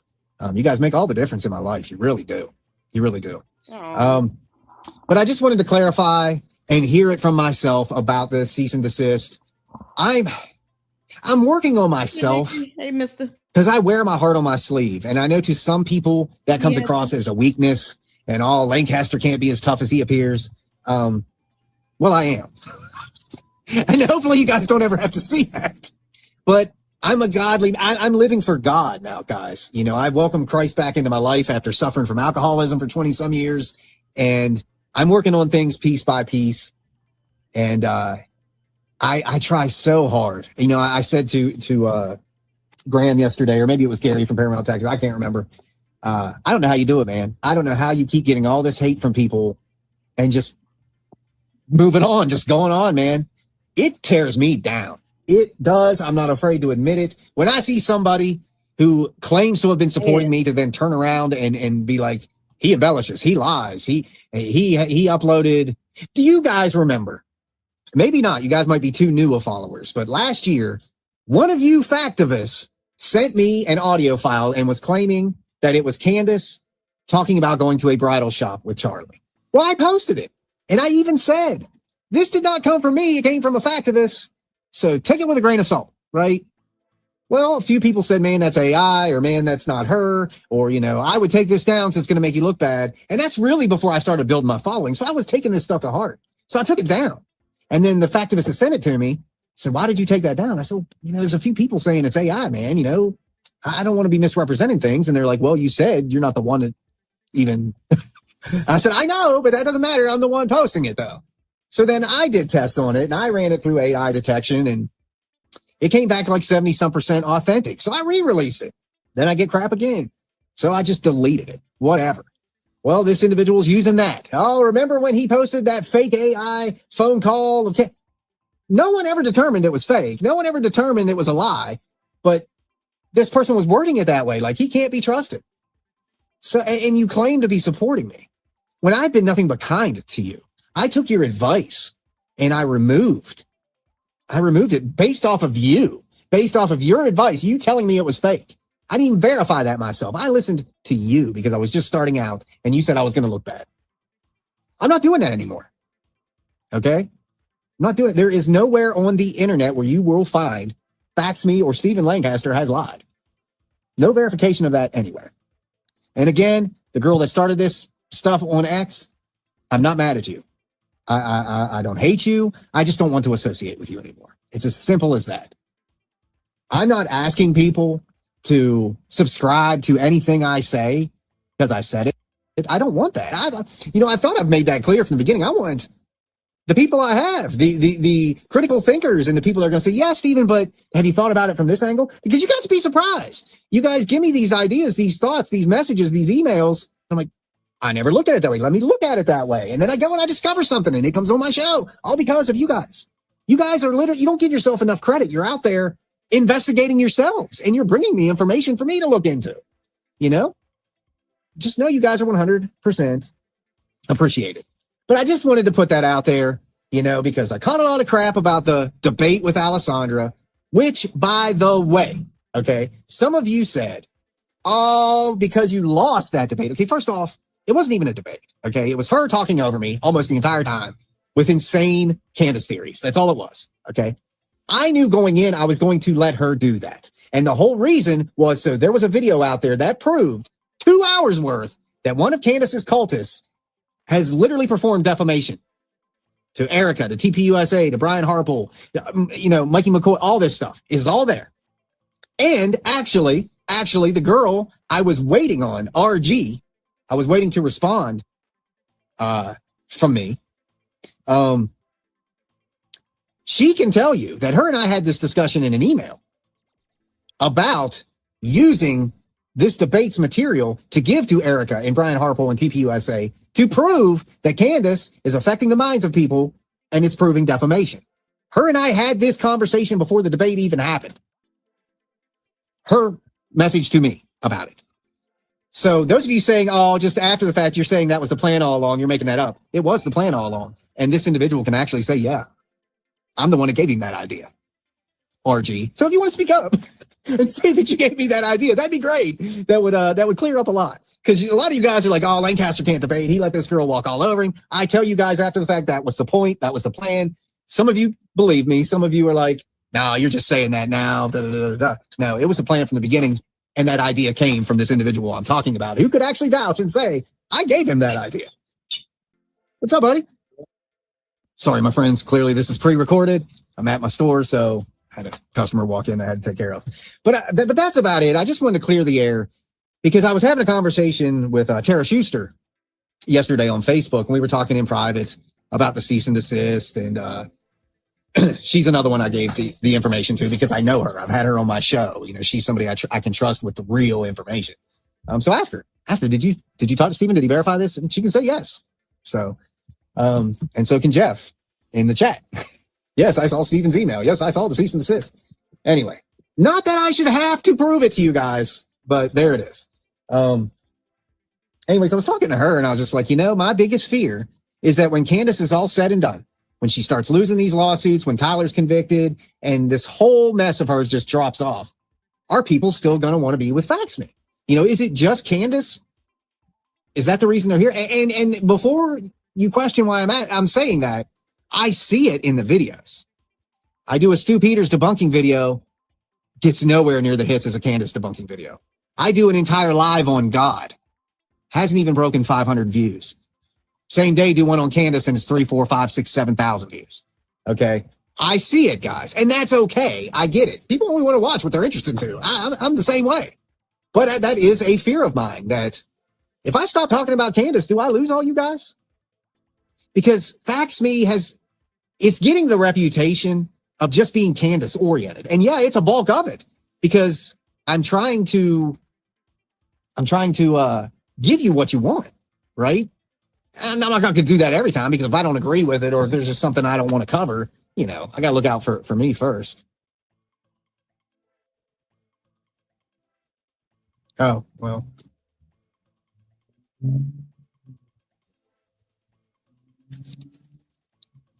Never mind. I'm not going to be on Paramount Tactical. They just can't be. So, anyways, in light of the controversy over this, I'm guessing. Oh my God.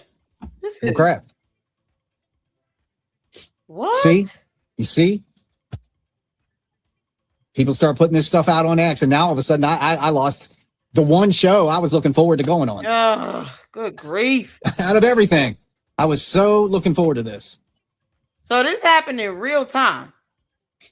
Just got an email. Man, this happened in real time. While he was recording, he does a lot of pre-record. He'll do some live streams, but a lot of his videos are pre-recorded. Even our collab we did on his platform was pre-recorded. And like I said, I have no quarrels with, collabing with him in the future. And collabing with Paramount Tactical in the future. I hate that. I hate this is happening. I really hope Gary reconsiders. Because there's a lot of and we went over quite a bit of information that definitely points to this letter being fraudulent and someone just using a real attorney professional contact info to try to validate it. It's not uncommon to see this. And it's not Steven's fault. It really isn't. I really hope Gary reconsiders this and understands like this is, like I said, the next time I get a phishing scam email like that, especially ones where they come with this DocuSign link, I will show you all so y'all can see the myriad of ways these scammers try to get in, to get your information, to try to do these scare tactics.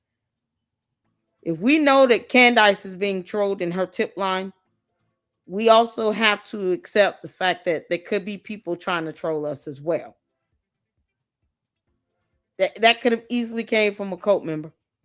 It sounds just like Candace writing that dumb letter. So I'm not saying that the attorney may or may not be a real person, but I do believe that part of the analysis we read yesterday, shout out to Francisca, and no reply for doing the fantastic research on it.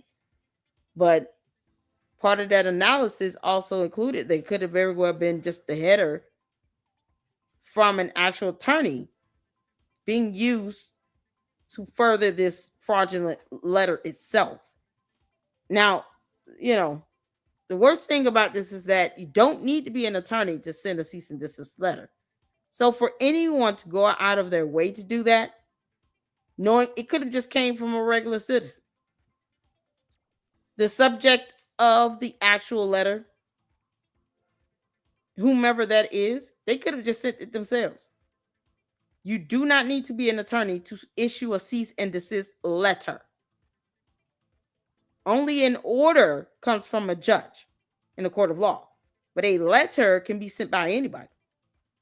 But to add an attorney to it, of course, will definitely get someone's attention. But I don't think any attorney in their right frame of mind, even the more incompetent ones, would dare send that type of letter, knowing it reads like a scam email. And it lacks all the sufficient information you need for it to be a proper cease and desist letter from an attorney that has an active bar license. Like, you can't make this up. But a candy-ass cult member probably would have done that to troll him, to try to intimidate him, for this to be the end result. He ended up deleting his entire X account. It's gone. If that's the goal of these Candy ass cult members, to get you to remove your content, to discourage you from talking about her, then don't put it past them to do something like this, to do something so ridiculous as to draft a fraudulent cease and desist letter. We know Candace has the ability to draft fake emails and text messages. You're going to show a email, but it's not in the email format. There's no subject line, to or from, date, nothing. Just something you know she typed up in Word document. That's the thing that pisses me off. I don't want a Candy ass cult member to feel like they won for the day because they got Steven from Fax Me to delete his X account, and now he's losing opportunities to collab with other content creators over some dumb shit. Just got pulled from it. So no, I will not be on that show on the 17th now. So forget I even said that, guys. You know what? I was going to talk about Stu Peters. I'm just all right. Let me just show you guys the Stu Peters thing. Stu Peters made a post yesterday, I think, that I just found really disgusting, and I think you will too. It says, by Miss Erica Kirk reporting and having the Deny the Mark Club account banned, she's effectively admitting the painful void being filled is not her heart, and it is in fact her crotch. So Stu Peters is insinuating that Erica Kirk is a whore, apparently. And he's saying the relations suggested were J.D. Vance, Ty Boyer, Andrew Colvett, Blake Wine, Cabot Phillips. And then he posts, this Deny the Mark Club post that is claiming that, I guess, Erica Kirk has slept with all these people. Grown men doing this stuff. Grown men causing soap opera drama. That's crazy to me. That is crazy to me. But anyways, I wanted to show that to you. That was something I wanted to show it to you guys. I'm going to jump off here and just think about the direction of Fax Me from this point on. I've already lost some subscribers. I've already lost this one show I was looking forward to being a part of because of people on X lying about me. Anyways, guys, I'll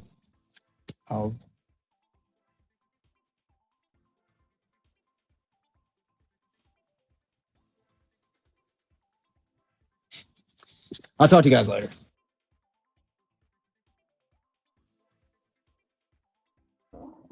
Oh boy.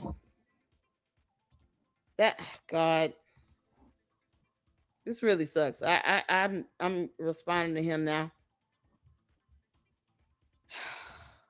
Boy, this really sucks. Okay.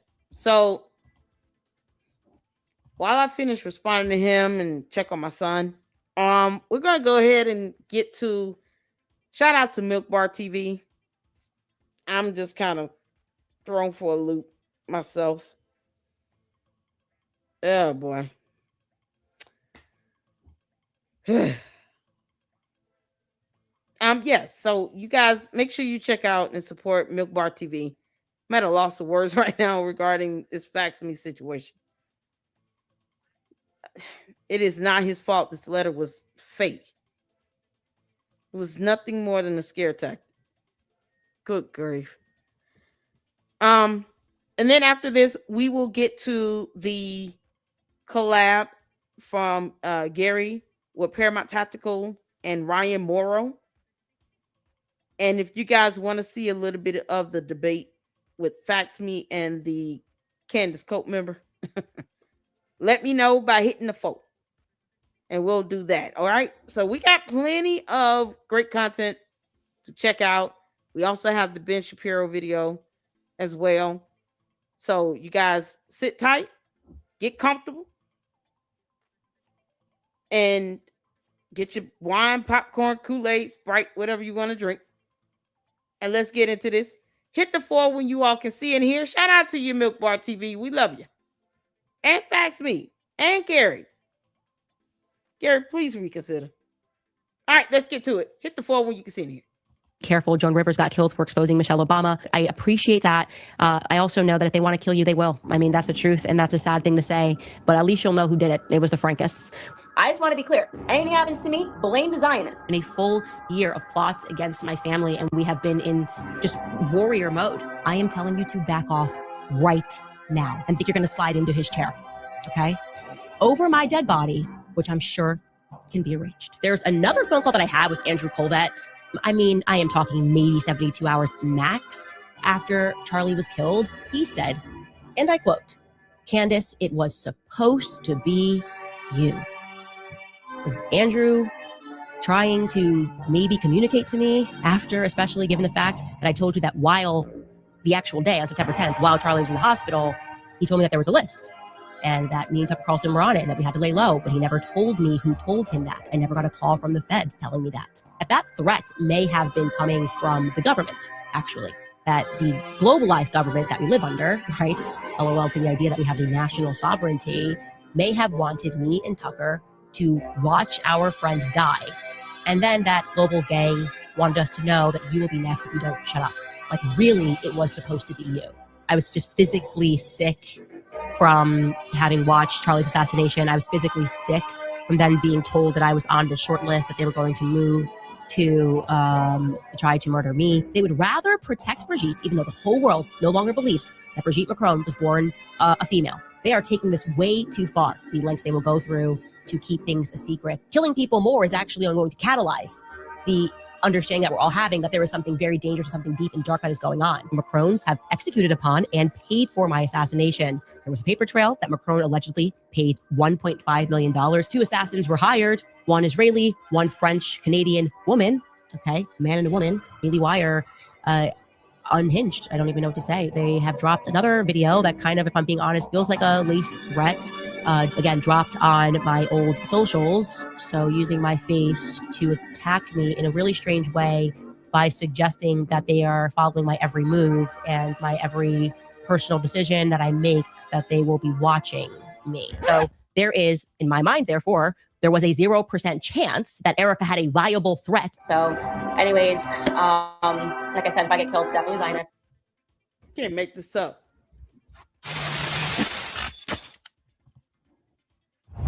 But there's a man in jail that actually did threaten Erica Kirk. Go figure.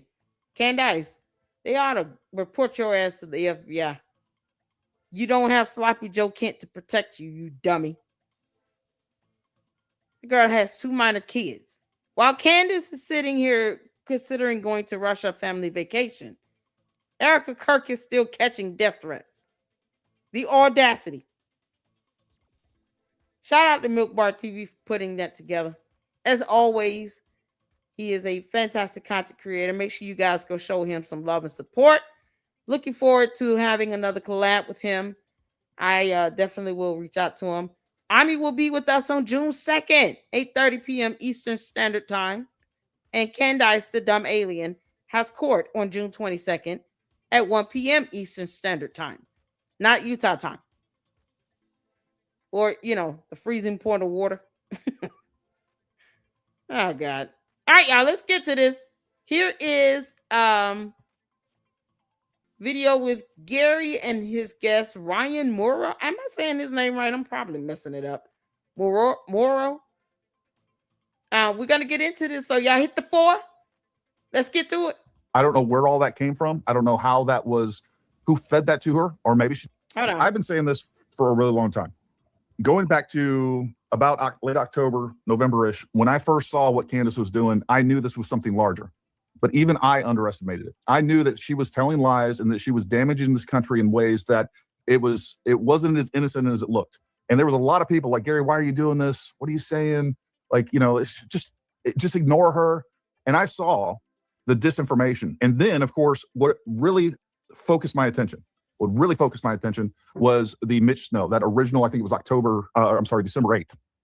And I saw the narrative that she went with, and I saw how engineered it was, and I saw the amount of information operations tactics that were built into that. I was like, and it was completely different than anything she had done before. I don't know where all that came from. I don't know how that was, who fed that to her, or maybe she did it herself. I don't know. But what I'm telling you is that there was tactics and techniques built into that you do not see anywhere else. And from that point on, I was like, no, something is crazy going on here. And that was before we ever thought that we would see her kind of dovetail into the Tucker Carlson, Elizabeth Lane now, even Megyn Kelly. And she was already in this orbit with Ian Carroll, with Baron Coleman. And I already saw how systematic, how much cooperation was taking place. And I knew it was big, but I didn't necessarily think it would get to this point. So just the other day, we had Candace Owens come on her podcast. And Jen, if you will play this for us, you make that big screen, play that for us. She basically told her audience that she suddenly was going to Russia out of the blue. And folks, I want you to understand there's a level 4 travel advisory to Russia. Do not travel advisory to Russia. You do not go to places, and you definitely don't bring your family. So immediately once I knew that, I knew this had to be coordinated through the Kremlin. She had an invite from the government itself. So let's play this and see what she said, because she lied. She just straight up lied once again. Next week, I'm actually going to St. Petersburg. I'm so excited for that. I have been wanting to go to St. Petersburg for a very, very long time, just as a Christian in general, just to see some of those cathedrals and churches. And we're finally making it happen, a family trip. And so that's happening. So I'll be off air for an entire week. I can't wait for the headlines. People saying I guess I'm funded by Iran and Russia and probably Pakistan. Obviously not true. My husband's been to Russia quite a few times because he fishes, and Europeans just get to go everywhere. They just travel there. For them, it's a short flight. And when we got married, I was like, man, I would really love to get out there. We're finally making it happen. So I will be completely off air. Also, if you are watching the show right now. So there we have it, folks. She's just going there for a vacation. So just a family trip. Well, I want to go ahead and bring on Ryan Morrow, because immediately after I heard that, I went on and said, hey, this is fishy. What is she doing in Russia? This should not be taking place. And then, probably like an hour later, Ryan broke the story of what's really going on with all that. Ryan, welcome to the show. And if you will, just take a real quick moment, tell everybody about yourself, who you are, what you do, and we'll take it from there. Sure. So, sorry, getting the mic on. So my name is Ryan Morrow. So I'm on X at Ryan Morrow, M-A-U-R-O. My full bio is at ryanmorrow.com. And basically I've been working in the field on the civilian side, intelligence, since I was 16 years old. That was back in 2002. And then did a lot of media work at places like Fox News Channel. I now work pretty closely with Glenn Beck. And so but I do a little bit of everything, I guess. It's a little bit of investigative journalism, a little bit of analysis, particularly geopolitical and national security analysis.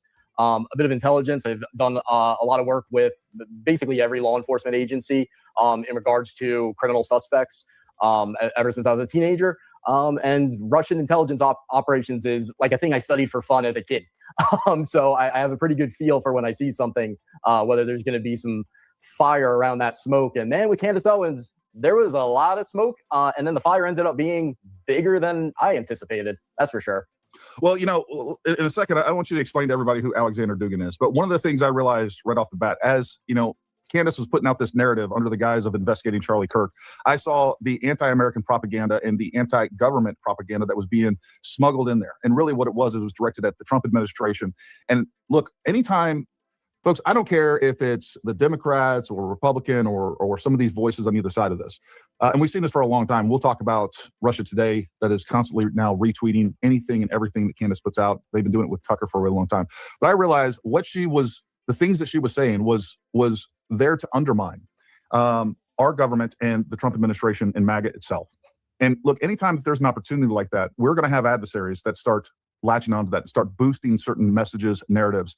And I knew that's what was taking place immediately with the bots, with the sock puppet accounts. And you better believe that our political adversaries, I'm sure there are groups like the George Soros, the Singham groups that are latching onto this, and they are boosting this. They're paying for bots. They're paying for people to go out there and reshare the stuff down there in the comments fighting it. But you better believe Russia, China, and really Israel, Iran, as well as any of the other European countries out there that don't want Trump in office. But they don't. Like, the world does not like Trump, because the Trump administration is the only administration we've seen in many, many years that actually pushes back on this and actually fights for America to make sure that we're not getting beat economically, militarily, and in every other instance. We have had politicians for years that have sold this country out through terrible trade deals, through all immigration policies, you name it. They do not want Trump to win. They do not want MAGA to win. They would love nothing more. All of our adversaries, political and foreign, they would love nothing more than for us to lose the midterms, and definitely for us to lose in 2028 so they can get another stooge of the CCP. Because I've said this, I don't know how Ryan feels about this, but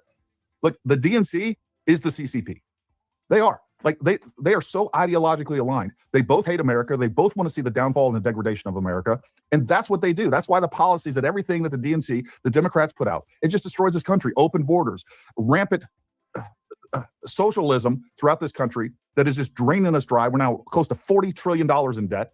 That's where we're going. It is engineered for America to fail. And Ryan, if you will, let's talk a little bit about Dugin, because he's kind of been a key player in all of this. We've seen him on Tucker Carlson. We've seen him on other political circles. We've seen him on other podcasts. Talk a little bit about Dugin, how this plays into it, and then we'll talk directly about Candace Owens and what she's doing in Russia. Sure. So when it comes to intelligence operations, the Russians are really good at some things, really bad at others, like you see in Ukraine. But when it comes to this cognitive warfare stuff, damn, they're good at it. Even to the point that I realized things later on, and the reason I'm mentioning this is because some people, for understandable reasons, as soon as we start talking about Russian intelligence and Russian collusion, they just dismiss it. And I think what has happened is there were a lot of suspicions that during the scandal with the exaggerated claims against Trump, some of that might have been Russian disinformation itself. And the Russians are really fixated on our tribalism and exploiting that. And yeah. I think what they did was they did this really smart thing where if we mention, they purposely wanted some of that exaggerated for a whole bunch of reasons. But we've gotten to a space now where the Russian intelligence service's biggest asset is the fact that when you accuse someone of collaborating with Russian intelligence now, they think of that and people don't want to hear it. They don't believe it. And so it's important for us to understand that there's a nuance that we as patriotic Americans need to pursue, which is that sometimes this is exaggerated, but that doesn't mean the problem doesn't exist, and that those concerned about it on either side have kernels of truth when they make these accusations. So like were there Russian influence operations targeting Trump and both sides? Of course they did. So you're going to see effects of that on both sides. That's just reality. So we can't dismiss it on either side ever. But as for Alexander Dugin, just to give some background on that, so he's basically the face of Russian intelligence influence operations, specifically targeting MAGA. He became kind of famous in the late 1990s.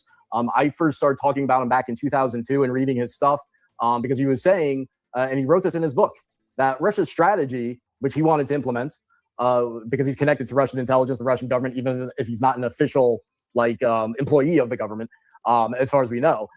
His plan was stir up basically sin, hatred, division, anything that can infect American civil society so that we are unable to function. We rip ourselves apart with racism, extremism, hatred, and the system becomes paralyzed. And then use that to boost. And he specifically said right-wing Republican circles back in 1997. The way to get in there was through the isolationist tendencies, encourage those that say we need to just focus on the Monroe Doctrine and just keep to our hemisphere. And he explicitly said, because that will eventually enable Russia to defeat us in our hemisphere. So get America to embrace isolationism, retreat from the world, think that we're focused on the Western Hemisphere, and then beat us in the Western Hemisphere. And I read some of his stuff because there's a lot of cultish, weird stuff that he says and a lot of overly dramatic academic language to make him sound more intellectual than he is. And I remember 2002, late 2002, reading talk about it and thinking, this guy's a dumbass. I'm like, this guy is not going to build the fan base among Americans that he thinks. So I figured, I've been on the lookout for, he would find people to mentor who were presentable and smarter. And then here we are, and that guy I called a dumbass, I still think he's a dumbass, it has a fan base despite having a very easily discoverable, horrible record of anti-Americanism and extremism that I thought no patriotic American could look at and say, you know what, I want to consider friendship with that guy. I thought that would never happen. But that's where we are. And so he's kind of the central node with a lot of what's going on. But then there's other people on the Russian side and the Western side who revolve around his social circle and are having a massive impact on the narratives that we talk about and also how we talk to each other. That ultimately, I've said this has the potential to be more dangerous to the survival of the United States than a small nuclear attack.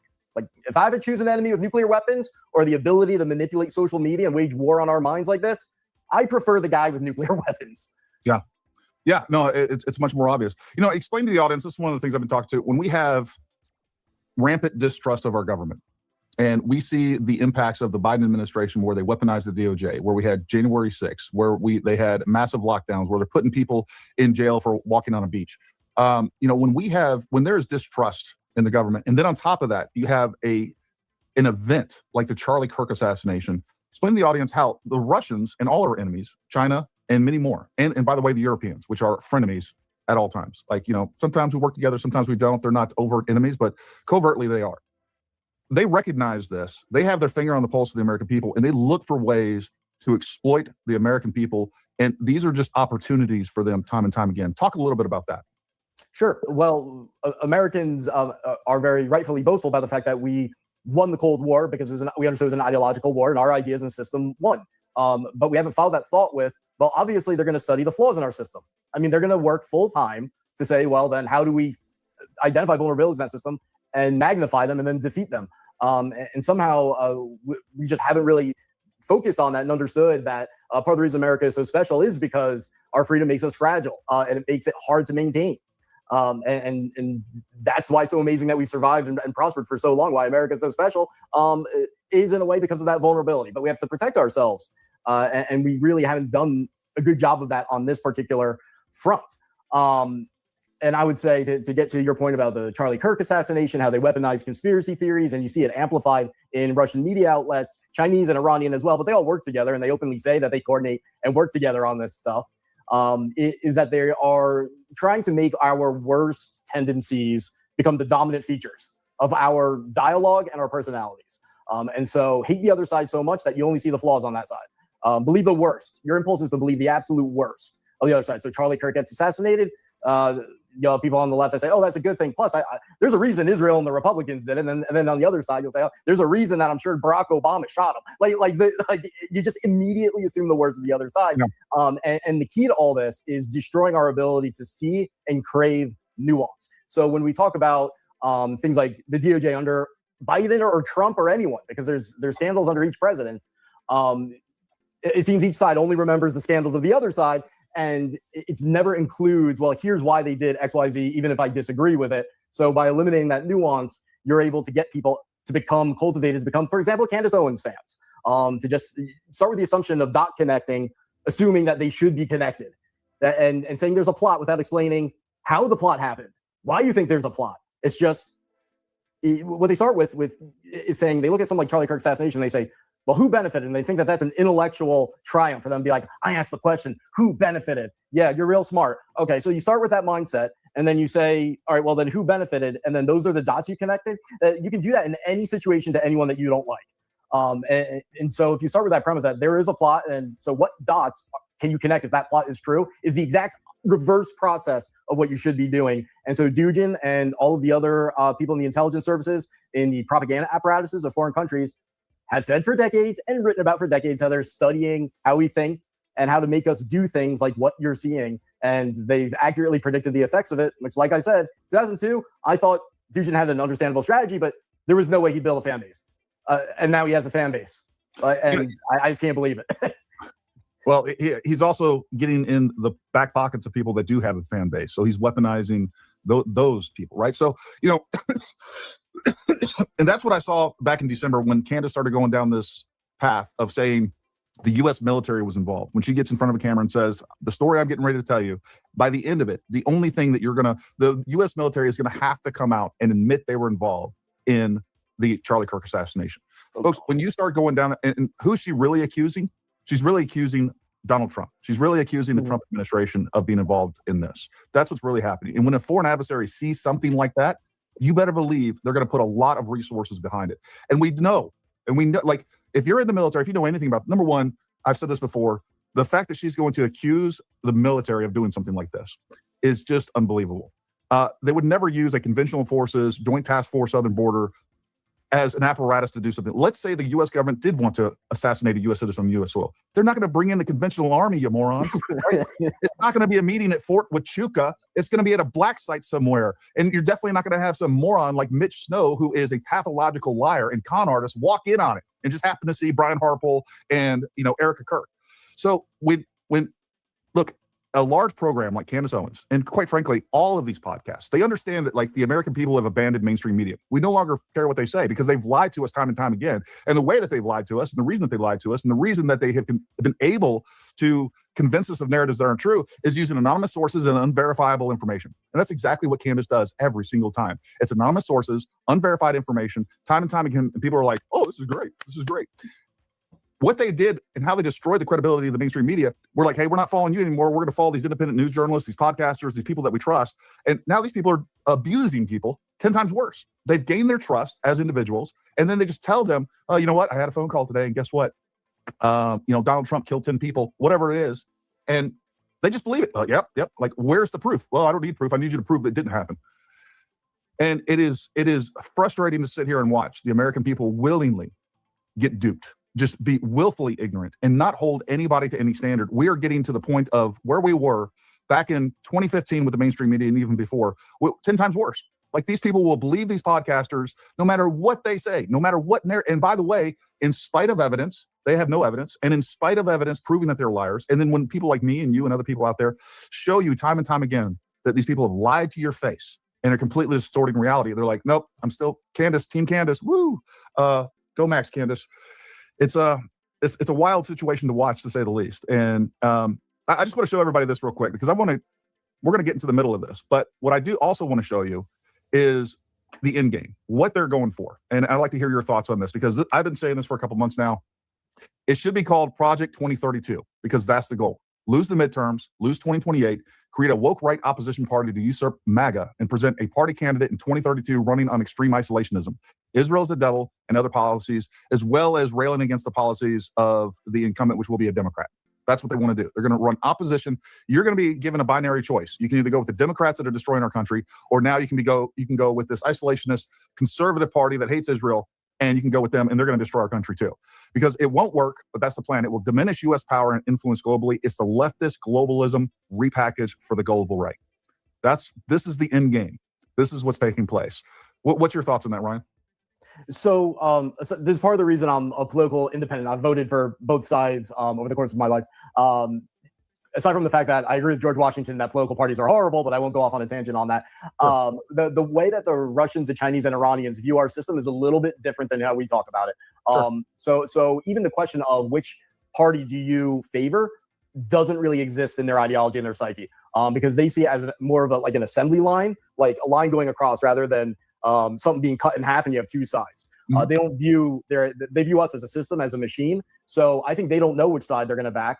And in their mind, it would not be contradictory to back or oppose both sides at the same time. Like, that's consistent with how they think.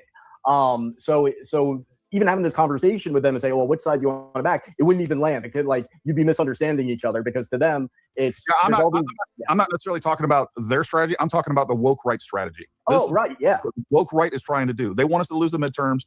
They know that if we lose the midterms, we're going to lose 2028. And then they're going to come up with this opposition party to these horrible Democrats that are in power, that are going to pack the Supreme Court. They're going to open the borders. And they're going to hey, you know what? MAGA's dead. We're better because we're an isolationist party. Oh, by the way, we're going to convince everybody that Israel is the worst thing on earth. Now, I agree with you. No matter who's in power, and we have evidence of this, by the way, no matter who's in power, Russia, China, they have contingency planning, right? It's like, okay, if this person wins, we know what angle to approach the American people and deceive the American people this way. If this person wins or this party's in play, here's the vulnerabilities that we can exploit over here. And a great example of this, I saw this. You remember the Russia hoax we had going on? Folks, it was by no accident that when everybody's saying that Trump was controlled by Putin, what does Putin do? He goes out there and he talks very kindly about, he's like, Trump's great. Great president. Yeah. He was stoking that fire and that distrust and that division. And all the Democrats, they played right into it. They're like, look, he loves Trump. Trump loves him. Trump's saying nice things about Putin. Putin's saying nice things about him. Like, they know how to play us and play our vulnerabilities and the fracture points within our society. And right now, they do that so well because you got people like Candace that allow herself to sit here and to try to paint this picture like, oh no, there's nothing wrong with them. They haven't done anything wrong to me. Never mind the fact that Russia has not been an ally of the U.S. in decades. I mean, decades. It's astounding how people still believe that somehow Russia has the U.S. best interest at heart. And even if you say that we feel like a president is cozying up to him being too friendly or too whatever, they're still not an ally. And we know, or the majority of Americans, true Americans know, we're not going to treat them as an ally. They're not. They want our destruction. So I know there's a whole lot, and I want you guys to make sure you guys go check this video out in its entirety, We're going to kind of skim through some of it just so we can get the gist of the majority of what he's saying. I want to show you all this right quick. For those that, because like I said, I don't care about how the candy asses feel. But this goes to show how easy it is for Candace, if you're paying attention, for her to tell on herself. She just doesn't think that, people are smart enough to catch on. She actually thinks that we're all as dumb as her stupid cult members and bots. This video I did is a video clip from a longer live stream I did 6 months ago. It only has 391 views, which is why I always laugh when the candy asses talk about, I make money off of her. No, the hell I don't. I could get some views, but I don't get nearly as many views as most of the content creators that may have the same size subscribers that I have. Some people can get 8,000, 9,000 views average per video. I'm lucky to see it 3,000 or 4,000, and I'm gonna still talk about it. This video got 391 views. And Candace said 6 months ago, I would rather be Russian than American. And I said, bye, Felicia, then, and I'm saying it now. This is 6 months old. Let me drop it in the chat. We're going to check this out. Because Candace knew she was at some point was going to go over there. And because I do love my country, I do pay attention to stuff like this. When you sound as if you're being a traitor. You're trying to go over to a country that is not an ally or friendly to the U.S. And you want people to think that there's nothing nefarious about that. When she said 6 months ago, she would rather be Russian. So in hindsight, hearing her say that 6 months ago, and now she's out here going over on shows, she's doing this for views. But she doesn't think about the consequences and what this could end up resulting for her. She's not smart enough to outwit an intel operative trained to get information out of people in Russia. And Candace, if they decide to detain and keep your dumb ass, I hope that U.S. ignores you and does not even think to try to have you negotiated to get released and come back. Now, stay your ass over there. She said she would rather be Russian. 6 months ago, you know what I said? Oh, okay, cool. Get your ass on. Federal investigation. I called this 6 months ago. 6 months ago, I called it. Right here. This is what happens when you pay attention. I'm going to play this portion of my video. And then make sure you all go check it out. Because, and this is what I was saying when I was, over on Gary's show with Paramount Tactical. I said, I've done plenty of content where a lot of this stuff I've called out, or me going over her lawsuits and stuff. Those videos don't get nearly as many views as the ones where she's just being completely salacious and attacking Erica Kirk. And then you all, of course, hear me going off. I called this out 6 months ago. 6. And now look what we are. Now look what's happened. Once again, who stopped her from getting on a plane to go over to Russia? She still chose to go on her own accord. That goes to show Candace does not even care about the United States of America. She doesn't care about the threat that Russia poses to our national security and our safety. They want our intel. And they will use these useful idiots like Candace to get it. While she tries to retwist the narrative that they're not a threat to us somehow. When they've been a threat longer than her dumbass has been alive on Earth. But it is with these late 80s babies, I will never understand. Hit the floor when you all can see in here. I wanted to take this little commercial break to show you all that I called this out. This video only got 391 views. And now look, I don't miss. Kurt was a Glad big she's supporter of not. Kash Patel, had him on a show, really pushed for him to get the role that he is in, the director of the can't make this FBI. stuff up. And he has just been terrible in this case. He just has been objectively, okay? Everything that we have seen coming out of this case makes entirely no sense, from the impassioned messages written by 20-year-old gay men, which don't exactly sound Gen Z, to this kind of ridiculous narrative that we can't see anything. We can't watch him drop down. There's cameras everywhere, but you can't show us anything. All of the holes that are still in this story. And I didn't think he could make matters worse. They can't show you anything because it's related to an open federal investigation, you wombat. Ooh, child. Then over the weekend, really, guys, we are just not a serious nation. So I want you to know, after this tweet, I realized we are not a serious nation and the empire is in its decline. I actually think I want to be Russian right now after what Kash Patel tweeted. Kash Patel made me want to be Russian like tomorrow. Make that up. This girl right here, if you're saying that you would rather be Russian because of Kash Patel, someone that will never have that job for a lifetime, by the way. He wasn't always the FBI director.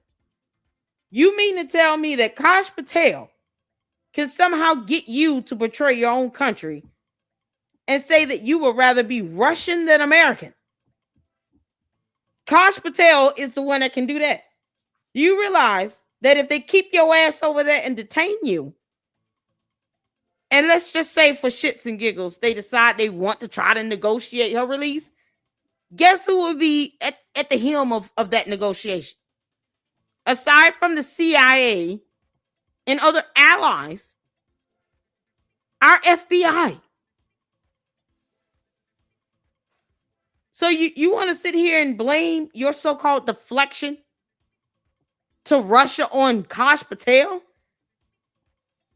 But your dumb ass doesn't realize that he will be the main one trying to negotiate your damn release to come back if they decide to keep you. And keep you against your will. I really could care less. Y'all hear this damn traitorous nonsense here? This came out of her mouth. She said it. I was shocked then. I'm still shocked. Hear somebody say that and then claim they love their country. Girl, bye, Felicia. I didn't think he could make matters worse. They can't show you anything because it's related to an open federal investigation, you wombat. Ooh, child. Then over the weekend, really, guys, we are just not a serious nation. So I want you to know, after this tweet, I realized we are not a serious nation and the empire is in its decline. I actually think I want to be Russian right now after what Kash Patel tweeted. Kash Patel made me want to be Russian like tomorrow. Like, I'm going to go. Stop. Boy, you want to talk about treason. I called it. What the hell am I hearing? I called it. She's calling congressmen treasonous.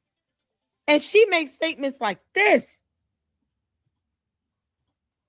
Are you kidding me? Director of the FBI. And he has just been terrible in this case. He just has been objectively, okay? Everything that we have seen coming out of this case makes entirely no sense, from the impassioned messages written by 20-year-old gay men, which don't exactly sound Gen Z, to this kind of ridiculous narrative that we can't see anything. We can't watch him drop down. There's cameras everywhere, but you can't show us anything. All of the holes that are still in this story. And I didn't think he could make matters worse than over the weekend. Really, guys, we are just not a serious nation. So I want you to know, after this tweet, I realized we are not a serious nation and the empire is in its decline. I actually think I want to be Russian right now after what Kash Patel tweeted. Kash Patel made me want to be Russian like tomorrow. Get your ass out of here then. Bye. Bye, Felicia. Bye, you dumb heifer. Bye, you soulless miscreant from hell. Bye. Unpatriotic. Now, I said this when she started accusing the United States military of being in on this assassination of one civilian. The entire U.S. military is in on this one assassination of one civilian. I said then that it is unpatriotic. She's accused congressmen of being treasonous in the same video, and now she says she wants to go and be Russian. Take your ass over there and see what happens. Bye. You don't even have to go to Russia. Go back to the UK where your husband come from. Go to the UK. Why don't you and your husband and your 4 kids, y'all pack it up, sell the house, and go move to the UK? He got family over there. You don't have to go to a whole new foreign country that it probably would kick you out either way. I don't even think Russia would take her. I'm going to be honest with you. Russia would not take you, girl. You're giving up information. They just wouldn't. You talk about free speech and all this other stuff here in the U.S. You've been able to build up a platform of over 5.8, 5.7 million. How many subs she got at this point? She's at 5.51 million. She's been able to build up a following of 5.5 million subs based on all the dumb shit she says. And man, when you think it couldn't get any worse, she's like, hold my beer. And 6 months later, now she's at 6 million. So 500,000 more of dumb bots boosted up her subscriber count to almost 6 million. Just 6 months later. I don't understand why she's here. She clearly does not like the United States. She doesn't care about our laws. She doesn't care about anything going on in this country. She doesn't even care about her own cult members. She just wants their money. Why stay here? You don't have to live in the U.S. to still do your dumb channel. Either way, it's irrelevant. You could go be in the basement of any house you go by in a different country. Why choose to live in the U.S. again? Get your ass out. You would rather be Russian? Girl, bye, Felicia. I'm still saying it. 6 months later, I'm still saying, bye, Felicia. Get by. Take your ass over there and see what happens. Bye. You don't even have to go to Russia. Go back to the UK where your husband come from. Go to the UK. Why don't you and your husband and your 4 kids, y'all pack it up, sell the house, and go move to the UK? Both houses. He got family over there. You don't have to go to a whole new foreign country that it probably would kick you out either way. I don't even think Russia would take her. I'm going to be honest with you. Russia would not take you, girl. They just wouldn't. You talk about free speech and all this other stuff here in the U.S. You've been able to build up a platform of over 5.8, 5.7 million. How many subs she got at this point? She's at 5.51 million. She's been able to build up a following of 5.5 million subs based on all the dumb shit she says. And man, when you think it couldn't get any worse, she's like, hold my beer. Hold my wine. Hold my juicy juice. Here's a sippy cup. You can't, I don't know I don't know if I should laugh at this or what. My feelings on this is just all over the place. Are you kidding me? Girl, go ahead, pack up. Take your ass to Russia. And when they turn you around or they go throw you in jail for something dumb that you said, because they don't play that over there. They don't care about free speech over there. Let me tell you that right now. So you want to go to Russia? Bye. Take all your followers with you. All 5 million of them. Goodbye to all. Have a good time. Those who are here in the U.S. and you are a sub of Candace Owens, make sure you prepare yourselves to go to Russia. Good luck to that. It's just a matter of time before she becomes the black female version of Jim Jones. Next, she'll be telling people, y'all go ahead and drink that juice. There's nothing wrong with it. It's just Kool-Aid. You can't make this up. Mark, I'm going to go live with Putin. Because at least he's like a serious person, right? And Cash Patel is no longer serious. So the backstory is Cash Patel. Oh my God. He had a marriage breakup. He starts dating this cute little thing, Alexis. She's very cute, very pretty girl. Makes videos online. And I don't know. I guess he flew down in his FBI plane to go see her down in Nashville. People found out that he went to go see her down in Nashville. The internet revolted and said this is an inappropriate use of taxpayer funds. Now, it turns out that he is required to fly on the FBI plane, no matter where he goes, whether it's a personal event or if it's a business event. But he is a hypocrite because there are clips of Cash Patel calling the FBI corrupt before he was in the FBI and saying that taxpayers shouldn't have to fund their personal trips. And now he's funding his personal trip to go see his girlfriend, Alexis. Okay, so why don't you advocate for that?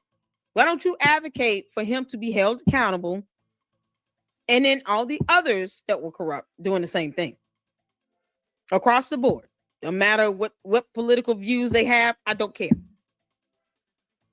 Why aren't you talking about things like that for 8 weeks straight, 12 weeks straight? Why don't you push for some sort of, legislature to help reform the FBI policies on that? I'm just saying. You're already sitting here talking about you want to go and be a citizen of Russia. No one's stopping you. You and Eric Snow can be best friends. Bye, Felicia. Yep. I Now, called this is that one of the 6 biggest months ago. frauds on. I called it 6 months ago. Just want to try to see that. And fast forward a little bit. Yes, yeah. People got to this. This was basically just discovered and posted. So this will put you guys ahead of everyone else in terms of the evidence that's building around what we've learned about Candace Owens. Sweet. See that we are just at the beginning of the change of the nature of the previous forum into something new. That is St. Petersburg International Economic Forum 2.0. That will be precisely the tool, and maybe one of the most important tools of promotion of multipolarity. Think that we are just in the So there's that. Let's talk about what this actually is.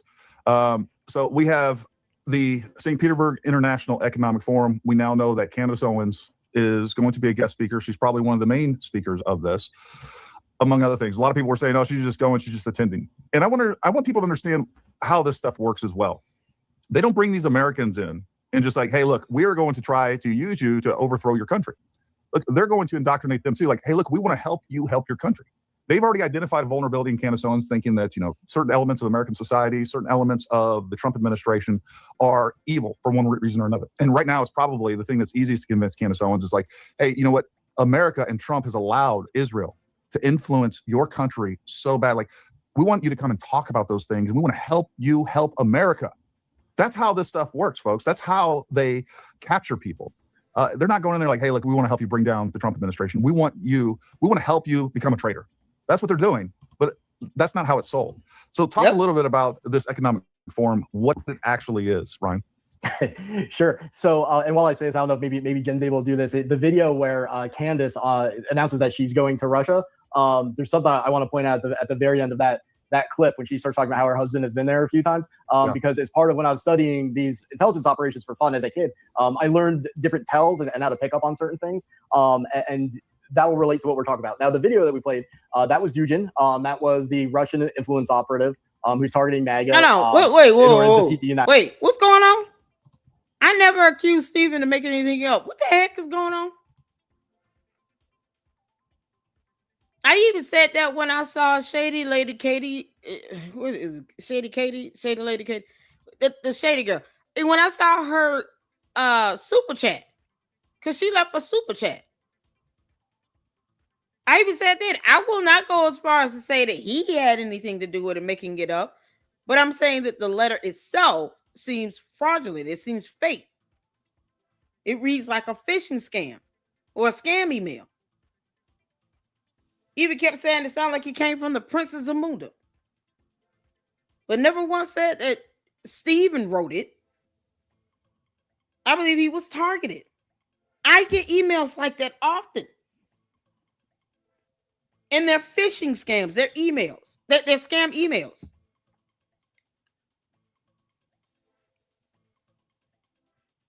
And then we have the backing of the analysis.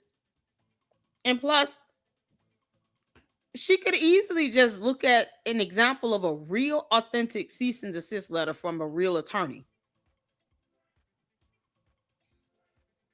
But I said that flat out when she was in my chat yesterday, reading her super chat. Y'all can tweet my video over there and tag her in it. I never accused Steven of drafting that letter. I wouldn't even. No. That whole broken English, unprofessional letter. We even went to the so-called attorney website. That cheaply made website that looked like it's also a scam. I said the same thing about the website. I even said, even if this Sonny Aldrich person is real and is a real attorney, I don't think that he knows that his face or image and his law firm information is being used as a part of this scam letter. But the scammers do that all the time. That has nothing to do, like, that's not Steven's fault. It's not my fault scammers are emailing me talking about, who gave, can you explain why you're using this? No, I will not. I don't even know what the hell you're talking about. That's how scammers are. Vague, ambiguous, dumb email asking me to explain something, and then they want me to put in a link on an HTML. No. But I know what to look for with these phishing scam emails too. But I never said Steven created it. I will not say that. And I don't believe he did. How is she mixing that up? She can pull up my video and pull up the closed caption and see the words that came out of my mouth. Well, this is something else. Tag my video over there and tag her in it. And say, hey, you might want to pull up the closed captions or go to the transcript. You can read exactly what she said. I say what I mean what I say. I don't speak, vague and ambiguous. I don't beat around the bush. That's why I'm very direct. I do not believe or feel that Stephen Lancaster created that fake ass letter. I believe he was a target of a phishing scam. And that if that attorney is a real person, the attorney's information was used as a part of this fraudulent letter. Stephen was targeted. He was a victim of it. Simply put, there is no way to mix that up. I don't know what's going on, but that ain't it. And I am not the one. Good grief. Man, how did she get that confused?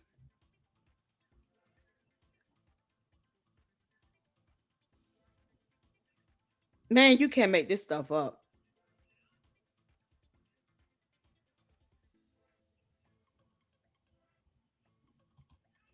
Oh, Lord have mercy. All right, I wanted to just pause and clear that up. But anytime anyone is confused about what I said, she could just pull up. Shady Lady, you might want to pull up my video and go to the transcription. Or put on the closed caption. You can see the words. I never accused Stephen of faking that letter. And I think even in the chat, many of you pushed back on her. If she said he did it, many of you pushed back on that. But I do not blame him for the letter. I said he's a victim. He was targeted. And if you go viral because Trump tweeted a photo that you came up with and posted up with that Time magazine thing, that was very creatively done. The photo of Candace herself, she took that picture and made it available to the public. No one told her to do that. But it's kind of expected that he would get, he would get more targets on his back because of a photo that helped him go viral because Donald Trump retweeted it. Of course, he's going to get a lot more eyes and ears on him. That's why it's not hard to believe that a candy-ass cult member could have created that dumb letter and just put an attorney's information on it. But then when you see the signature, you don't see the actual signature profile itself. We still don't know his bar license number, nothing. Man, this is crazy. There's no way to twist my words up. I speak clear for a reason. All right, let's get back to this, and then United States, as he has, we'll be checking out the debate between Faxme and Alessandra as well, because I do want to see a little of that. So, all right, let's get back to it. Britain, talking about the St. Petersburg International Economic Forum, SPIFE, I guess you call it SPIF, something like that, at this forum, explaining that even though it's supposed to be about like international investing in business, which by the way, you know something's up, because if you're talking about international investing, you're not going to think we need Candace Owens to teach us about that. Like it doesn't work. Great economic mind, the great economic mind that is Candace Owens. I know. Like, yeah, it's really. So the Russians are good. Like I say, they're really good at achieving their objective, but they're really dumb sometimes along the way. And we should catch a lot of this, and that's a pretty big sign. And so what Dugin is saying there is that he's making it sound like it changed. I don't know so much of it changed. I guess maybe intensifies a better word. Is that the purpose of that forum, which brings in VIPs from around the world? It's a really big deal. Putin normally speaks there each year in St. Petersburg for this. He says one of the most important tools or weapons or whatever he said for promoting a multipolar world. I first heard that in the late 1990s. That's when Russia and China started using that language. Dugin really amplified it, and it came from, I'm forgetting the guy's name, but it was one of the Russian intelligence directors was the first guy that basically scripted that out. And then the leaders adopted it, and then Dugin's responsible for inserting that into the American discourse. Again, something that I thought like wouldn't become common language, but is now. And he's saying that this forum that they chose Candace Owens to speak at is one of the weapons for promoting that multipolar world to replace the West, the unipolar world, meaning American dominance, America as a superpower. They want to replace it with a multipolar world, which means a block of anti-American countries that can check American power. And usually they'll slip up at some point and say, ultimately defeat us. But multipolar world is kind of meant to say, no, we just want to be your equal, so that there's like mutually assured destruction, which means hurting America enough that they can take us on. And they say, oh, you know who we need? Candace. Yeah. Well, the way they'll sell it is mutually assured, mutually assured success to someone like Candace. And folks, I want to remind people, and I often forget that people don't think about this. And I take some of these things for granted. If somebody in the Russian government, like I feel like I'm completely uncorruptible when it comes to this country. Like I bleed red, white, and blue, folks. I love this country. I love everything it stands for. Let's say somebody in Russia said, Gary, you know what? We're going to give you a paid vacation. We just want you to come talk at this forum or whatever else. And maybe they'll never even try to influence me in any way. The reason that I would never go is you have to understand the moment, like when you are in the crosshairs of the Kremlin and the FSB, the moment that you get there, you're going to have some people there that are in the U.S. and in embassies and consulates. We call them expediters, right? So you're going to have these people like, hey, you know what? These people are going to be around you. They're going to help you. They're going to help you get through, if you're walking around, they're going to provide security. They're going to help translate. They're going to do all these things. Those are FSB operatives. And let me tell you the other thing that happens. Every piece of your electronics, your room is bugged. They are collecting on you from the moment that you land. They have definitely infiltrated every bit of your electronics. So they are now, when you leave, and this is why when government operatives are government, like if you're going to an embassy or consulate or whatever else, you don't bring your devices. All right. When you get there, they issue you a device and you don't bring that home. Do you think Candace is going to do that? You think everything should go away? No. Like you don't bring this stuff home because it is 100% infiltrated. You are now, everything that you do, every conversation that you have, and you don't think that they exploit that? They're exploiting every aspect of your life. And now they go from like kind of just standing by and watching your podcast and being able to say, you know what, this is how we're gonna angle this. This is how we're gonna use this. This is how we're going to influence her. This is what we're gonna do. Like they're building a psychological profile. Now they have an inside look of the most intimate moments of your life. And now they know at the granular level how to use you because you are an unwitting moron, Candace Owens, and anybody else that goes to this, because you don't even realize how you're being used. And this is what's taking place. So when she gets there, the moment she gets there, all of her electronics going forward, unless she comes back, throws them away, or gets them wiped, or whatever else. And even then, it's like when you're dealing with state-sponsored level surveillance, folks, there is no antivirus that's going to save you. There is no, software that's going to keep them out. They have moved way past that. They're listening. They're using your phone. Folks, this goes back to 2005. You know how we killed so many terrorists? You know how we found them? Is because even that they were using Nokia flip phones, all right, even when they took the battery out, guess what? For very small amounts of time, we could ping that phone, we could still find them. And you better believe that this device, your TVs and everything else, state-sponsored, they can tap into that. They can listen to exactly what you're saying, even when your device is off. And these people don't even realize this. They don't understand how vulnerable they are to this because the freaking morons. I said, I posted a thing saying Candace Owens. I was like, the only way that Candace Owens would be going to this is she if the Kremlin knew about it. She's like, oh, well, she responded. She said, oh, yeah, I mean, they have to issue visas, moron. I was like, that's the Ministry of Foreign Affairs. You don't know the difference between our State Department and the White House and the Ministry of Foreign Affairs and the Kremlin, you idiot. Like, they don't even realize that there is a distinction between these things.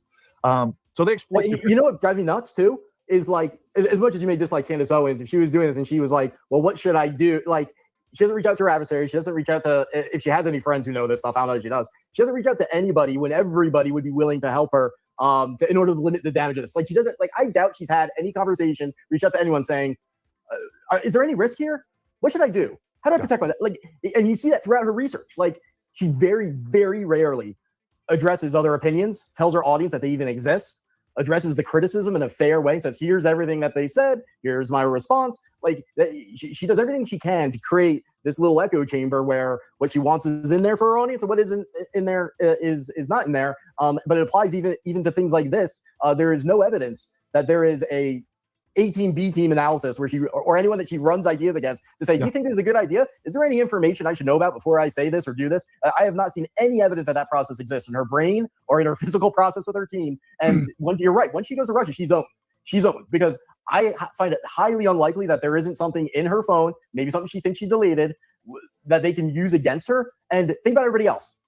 They're going to have her messages. If one of her friends said a joke that they're embarrassed about, or disclose that she's talked to Trump on the phone. She's talked to almost everybody who's significant at some point in the conservative movement. So it's not just about her. Like, they collect the most on her. They're now collecting on every single person that she talked about, and they can exploit all of that. They can use it for 1,000,001 purposes. So that she is providing them. It's like a different form of Edward Snowden. It's like she's providing them with an intelligence bonanza, not just on herself, but everyone else. And that's not even when we talk about the influence. Man, I said this. I just said this. It's so obvious to see that Candace is a useful idiot until she no longer is a useful idiot to them. Once she shows that she is of no further use for them, Candace, guess what they do? The people they feel is not useful. And because she is a cult leader that believes she's the smartest person in the room, she doesn't see these people as someone that could easily outwit her. They can outsmart her. This is the same person that refuses to believe that dinosaurs existed, that a man landed on the moon, that somehow believes that Erica Kirk should be in jail or at least questioned when there's no crime. And that it's okay to stalk someone. She doesn't believe Tyler Robinson pulled the trigger on the gun, but somehow she can't say who she thinks did it. Still, after 8 months, she still can't give a name. She would never be able to provide proof or evidence of anything. She feels like she has to be the smartest person in the room.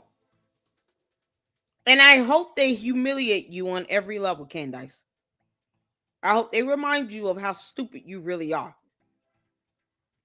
This girl said 6 months ago she would rather be Russian. I say let her F around and find out. And if it needs to be the hard way, so be it. Leave her dumb ass over there. Let's see how that goes, Candace, when they come up with a reason to keep you from leaving. And then you realize the U.S. doesn't care either. And they're not going to go out of their way to have you returned to the U.S. either. And you claim this is a family vacation for 4 small children. While you're too busy doing podcast shows over there.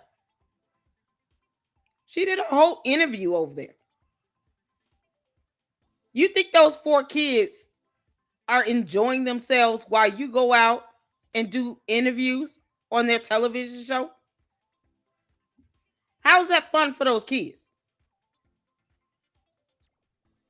She didn't care when she put those kids on that plane. She didn't care if something would have happened while she's over there. That she is the one that put her children in the line of fire. She's a narcissist. She's selfish. She only cares about herself.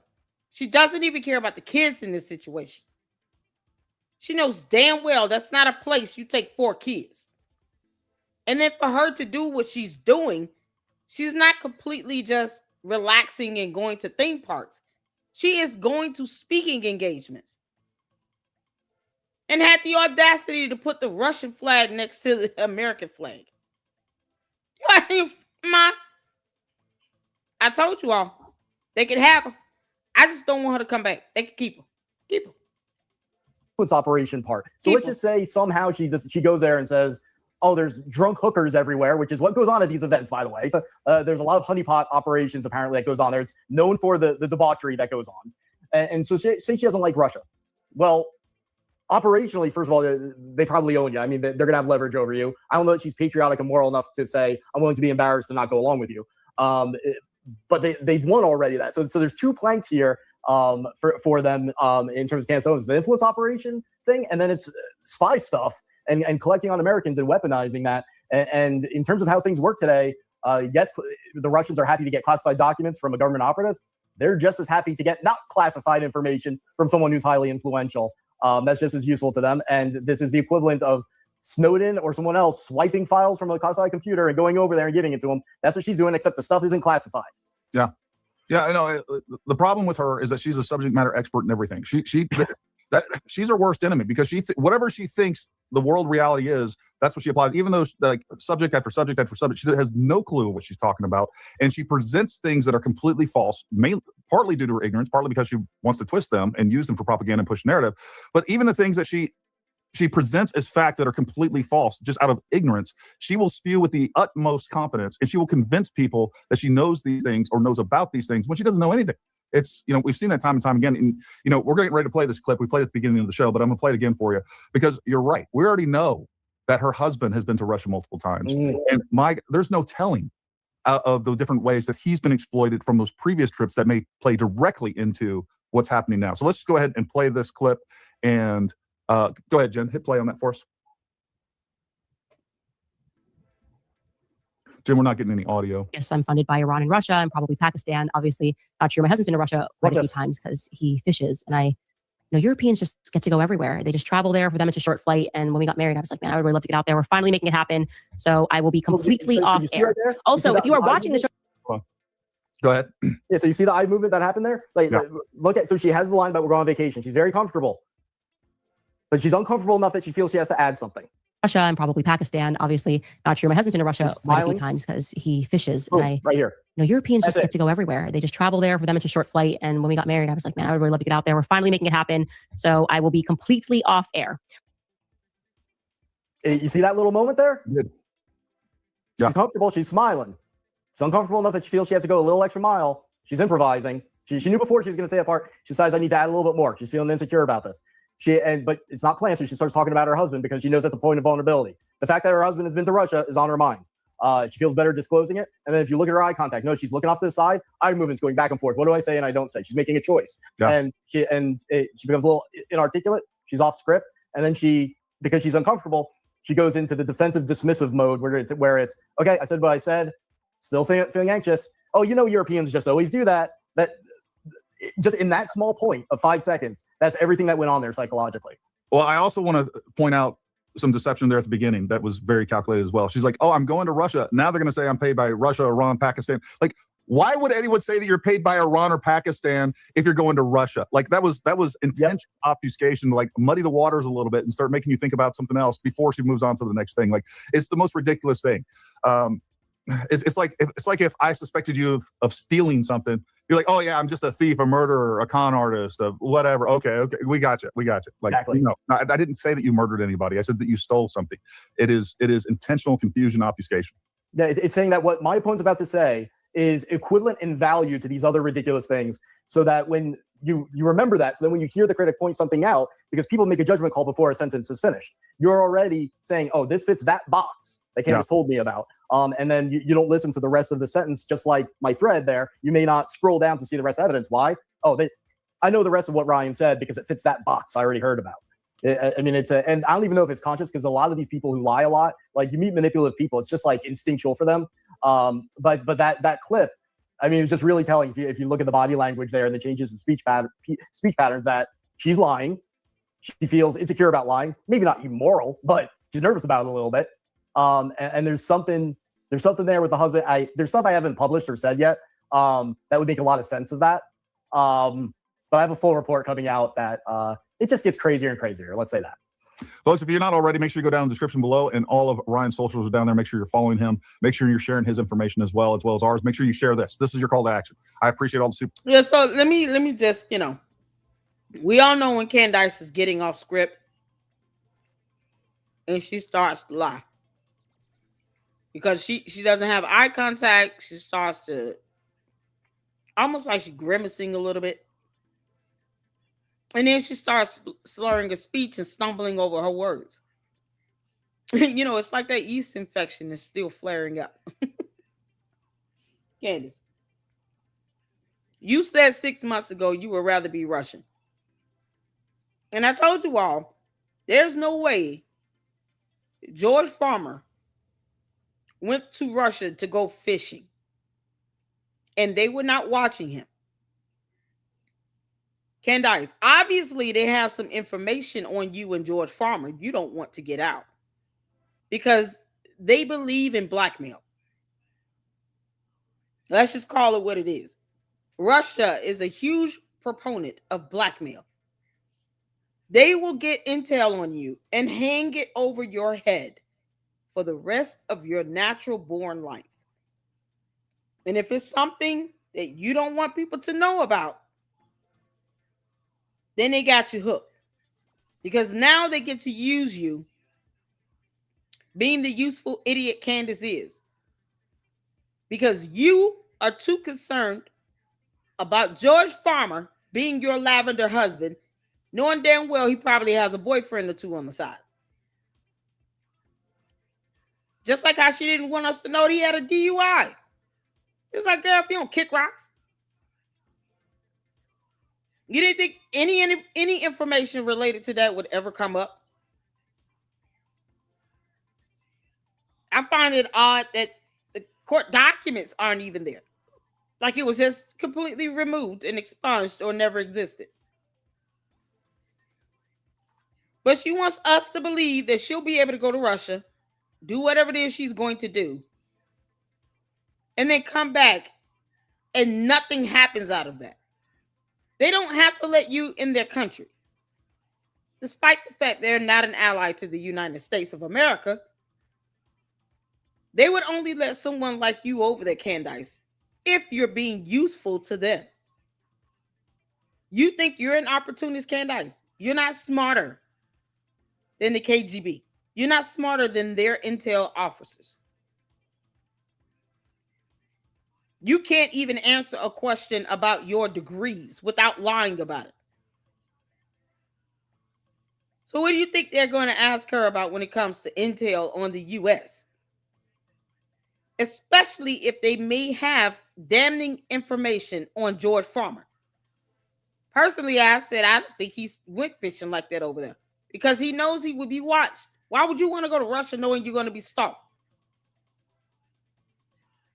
And then if you got accusations out here from grown men saying that you walked up to a grown man and grabbed him by his private area, don't you think Russia knows that? They may know a lot more than we think they know.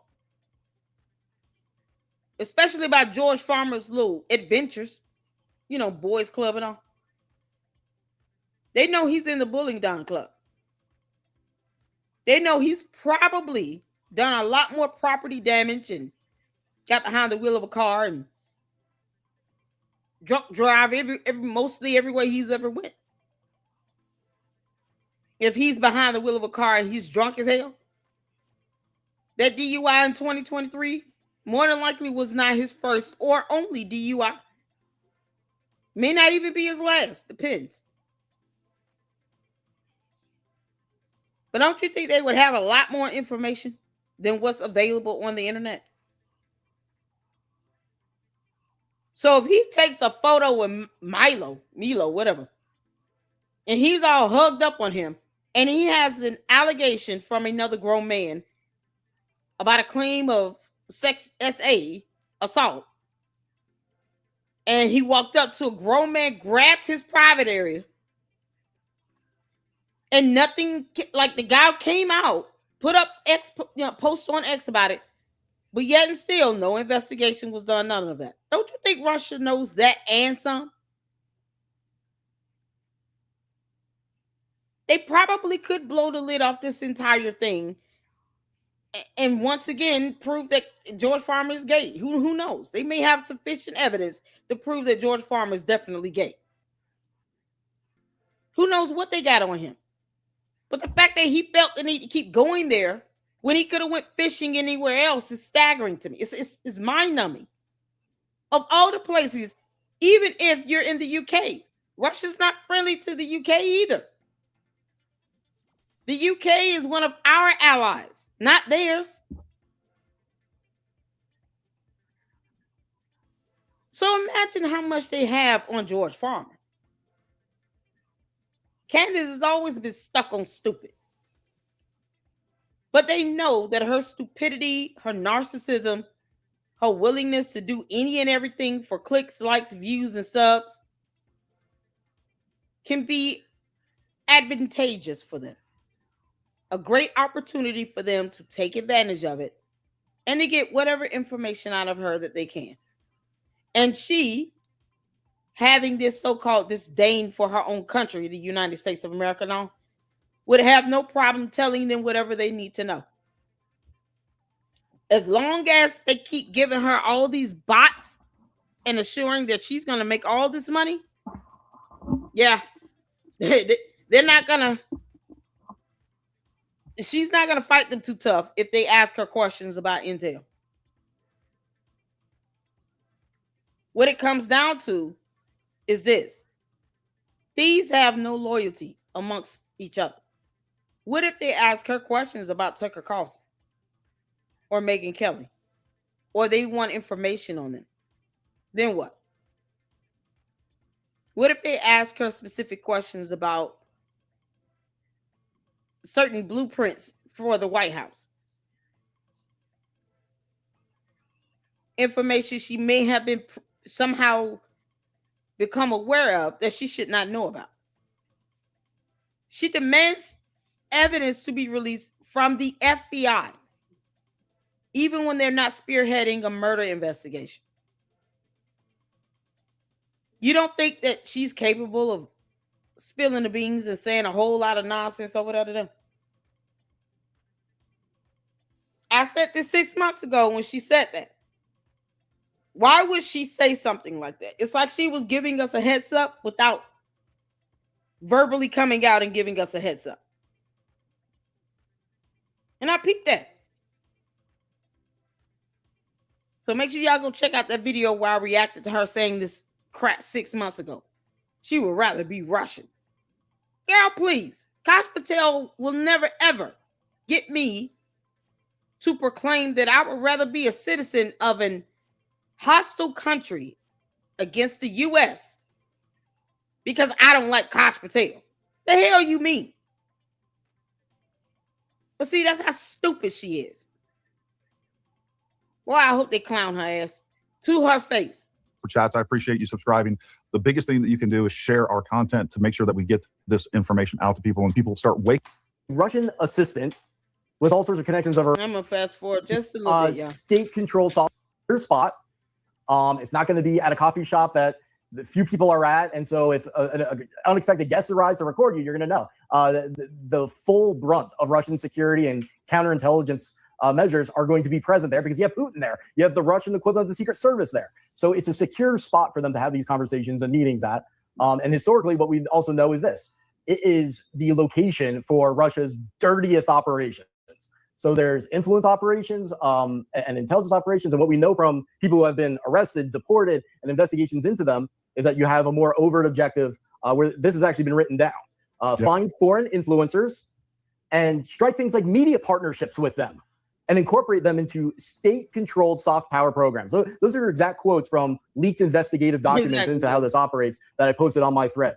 It says that the panels, and she is on a panel, serve as, quote, recruitment pipelines.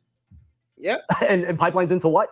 Exactly what I said. Involving foreign influencers, exact quote, to be involved in media partnerships, exact quote, as part of state-controlled soft power programs. Almost an exact quote. So there's no nuance here on this. No other way to interpret it. That's what this is.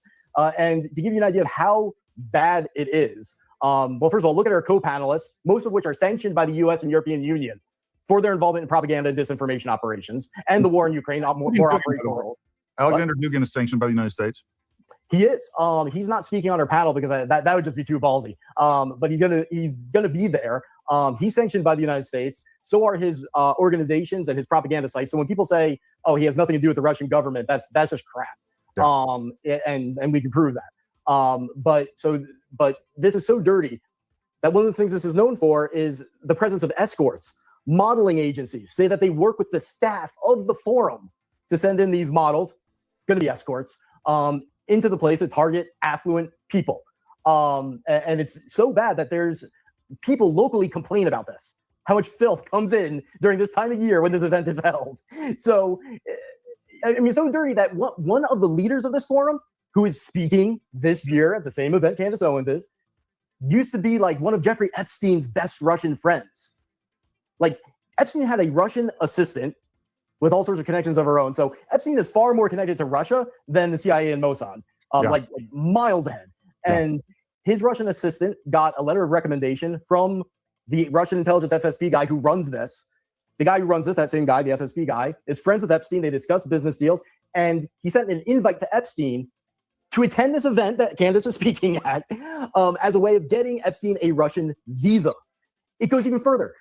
Epstein calls the guy, the FSB guy who led the event that Candace is speaking at, and complains to him about a Russian model, who the guy obviously knows, in New York, blackmailing powerful businessmen in New York that Epstein knows. Epstein contacts this guy and says, like, what can we do about this? The guy gets information on her, obviously working with intelligence. Where did he get that information from? Sends it over to Epstein. Something goes on. Epstein writes an email to himself, which some people do sometimes thinking it'll never get out there, but it got out there because you're not sending it electronically. He was keeping a note for himself. And it makes it very clear that he is at that moment planning, and almost certainly actually did, threaten that Russian model to stop blackmailing these businessmen that he knows, and to tell her, if you don't stop, I'm going to send the FSB after you because you're going to be declared an enemy of the people, meaning enemy of the Russian people. The model is Russian, so the FSB, his FSB friends, are going to come and harm her.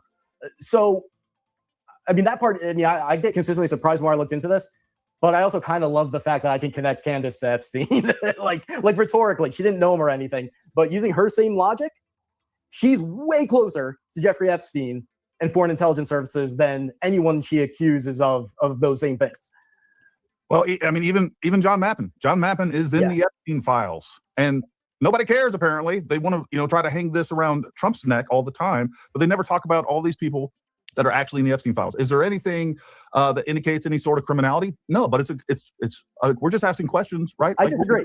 Why John Mappin is in the Epstein files? Why this random Scientologist who happens to be married to a Russian is in the Epstein files? That his wife does have Russian ties to ties to Russian intelligence. Like, it gets wild. And the other thing that goes back to this is I just showed earlier that this is part of the BRICS initiative. This entire economic forum is part of the BRICS initiative. But I just showed you all. I want you guys to see this real quick.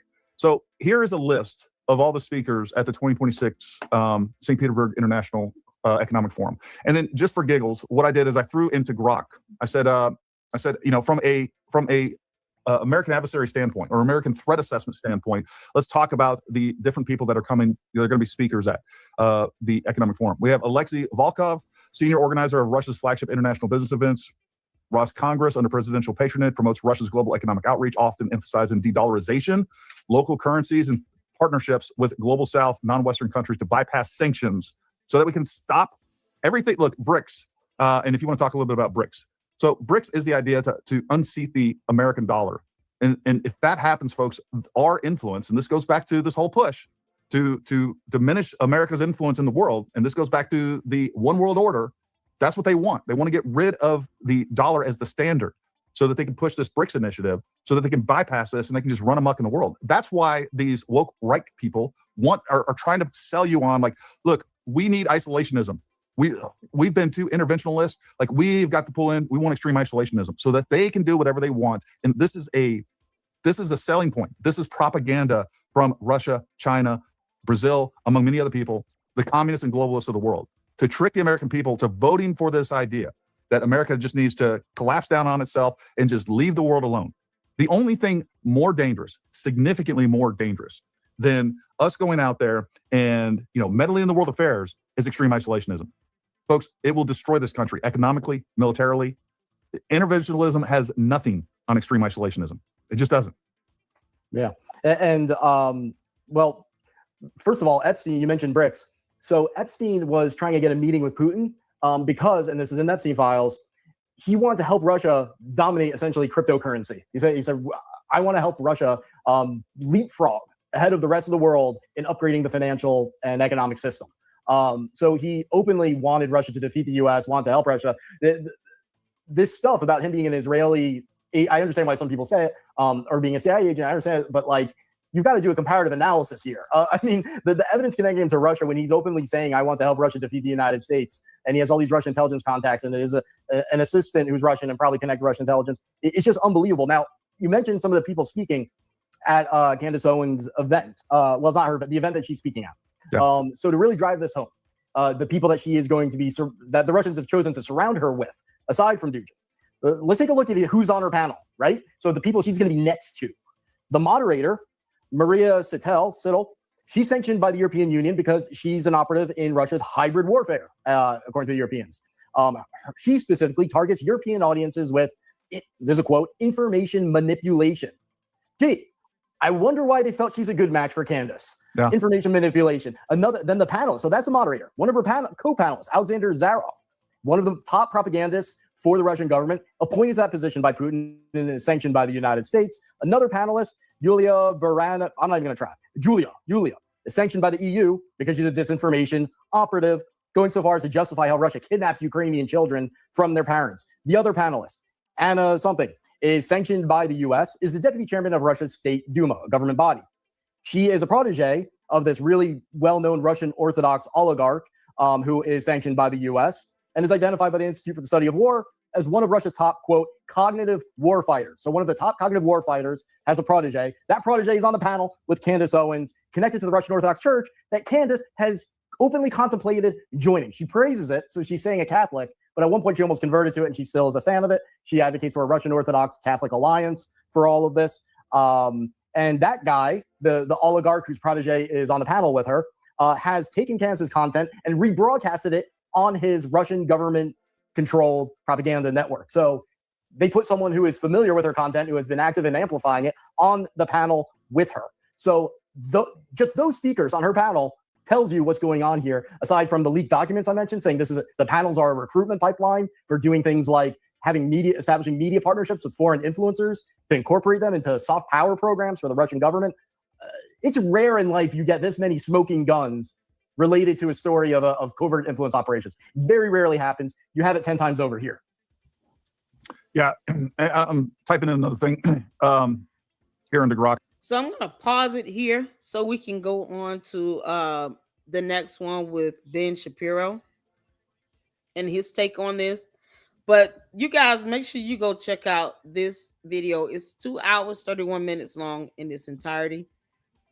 Hopefully he does kind of like a breakdown into mini video clips on this, because people need to get in the whole content. But I'm just doing this for the sake of brevity, because one, my son is not feeling well, and two, I want to make sure I cover like the main content that we were going to check out in our marathon today. So we will be live tomorrow. Tuesday we'll be with Ami, and then of course Wednesday. So there's always opportunity to finish this up as well. The Eclectic Journalist put out a new episode that I want to get into, and of course I still want to check out The Bride of Candace from Fax Me, because I think that series is so good, and people keep sleeping on George. Let me tell you something. His little punk ass knows exactly what she's doing, and he does not stop her. And at the end of the day, he will not give her any money to help her pay off settlements for lawsuits either. When he realizes, oh shoot, she's costing me $30-40 million at a time, which I think he's gonna do. I mean, seriously. Don't think for 1 second he will not leave her ass high and dry. The lavender marriage, lack of romance, all this other stuff. He's got boyfriend, she got girlfriend. Yeah, they'll put up probably with that all day, but he's not gonna put up with her costing him millions of dollars. That do they have a prenup? I sure hope he does. It's funny how she complains about not having money for attorney's fees, but yet your husband and father-in-law are wealthy as hell, and he's worth over $200 million. Why they just won't give you the money again? Like, it's so crazy. It's so crazy. All this she's doing for views and has no idea that you're putting Russia in a position to get information out of your dumbass and to have you tracked and followed. Yeah, you all understand why I keep saying they can keep her? Why would we want her to come back knowing she's probably going to come back being tracked? Who knows what directive they may give her? So let's say, like Gary said, you go over there and you take your phone and your tablet and laptop with you. What makes you think they will not bug it, Candace? Of course they bugged the rooms. They did that with the president of the United States. And they do it because they want to get as much intel on you to blackmail you. It's like blackmail tactics 101. So, of course, they're going to bug her devices. And she's going to bring all that bullshit back to the U.S. Why? No, we want her to stay over there. We don't want her back. Because if she's not smart enough to know that they're going to bug you and follow you everywhere you go, they're going to take advantage of the situation since you're a useful idiot. And no, Candace is not the smartest person in the room. Why would we want her to bring those devices with trackers and bugs in them back to the U.S.? Why? No, they need to keep her dumbass. Keep her over there. Chabu. So shout out to Gary and Ryan Morrow. I hope I'm saying that right. For going in on this. Like I said, we can always finish this up this week. But I do want to get to the as much as we can with the Ben Shapiro. Candace Owens is going over with Candace going over to Russia and get some of his take on this and then get some of that debate in. Because, yeah, I heard it was something else. And then we'll have to have a separate live to finish up the collab with Gary and Ryan. And then, of course, do the Bride of Candace.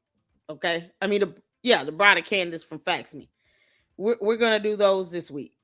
That sound good? Hit the 4. Get a brain break in right quick. Thank you all so much for the support. I appreciate all of you all for tuning in. Just want to reiterate, this is the URL, the link for filing a complaint to the FBI for cybercrimes such as doxing. So if you don't want to click the link, you can always type in how to report cybercrimes. And this website link is going to come up.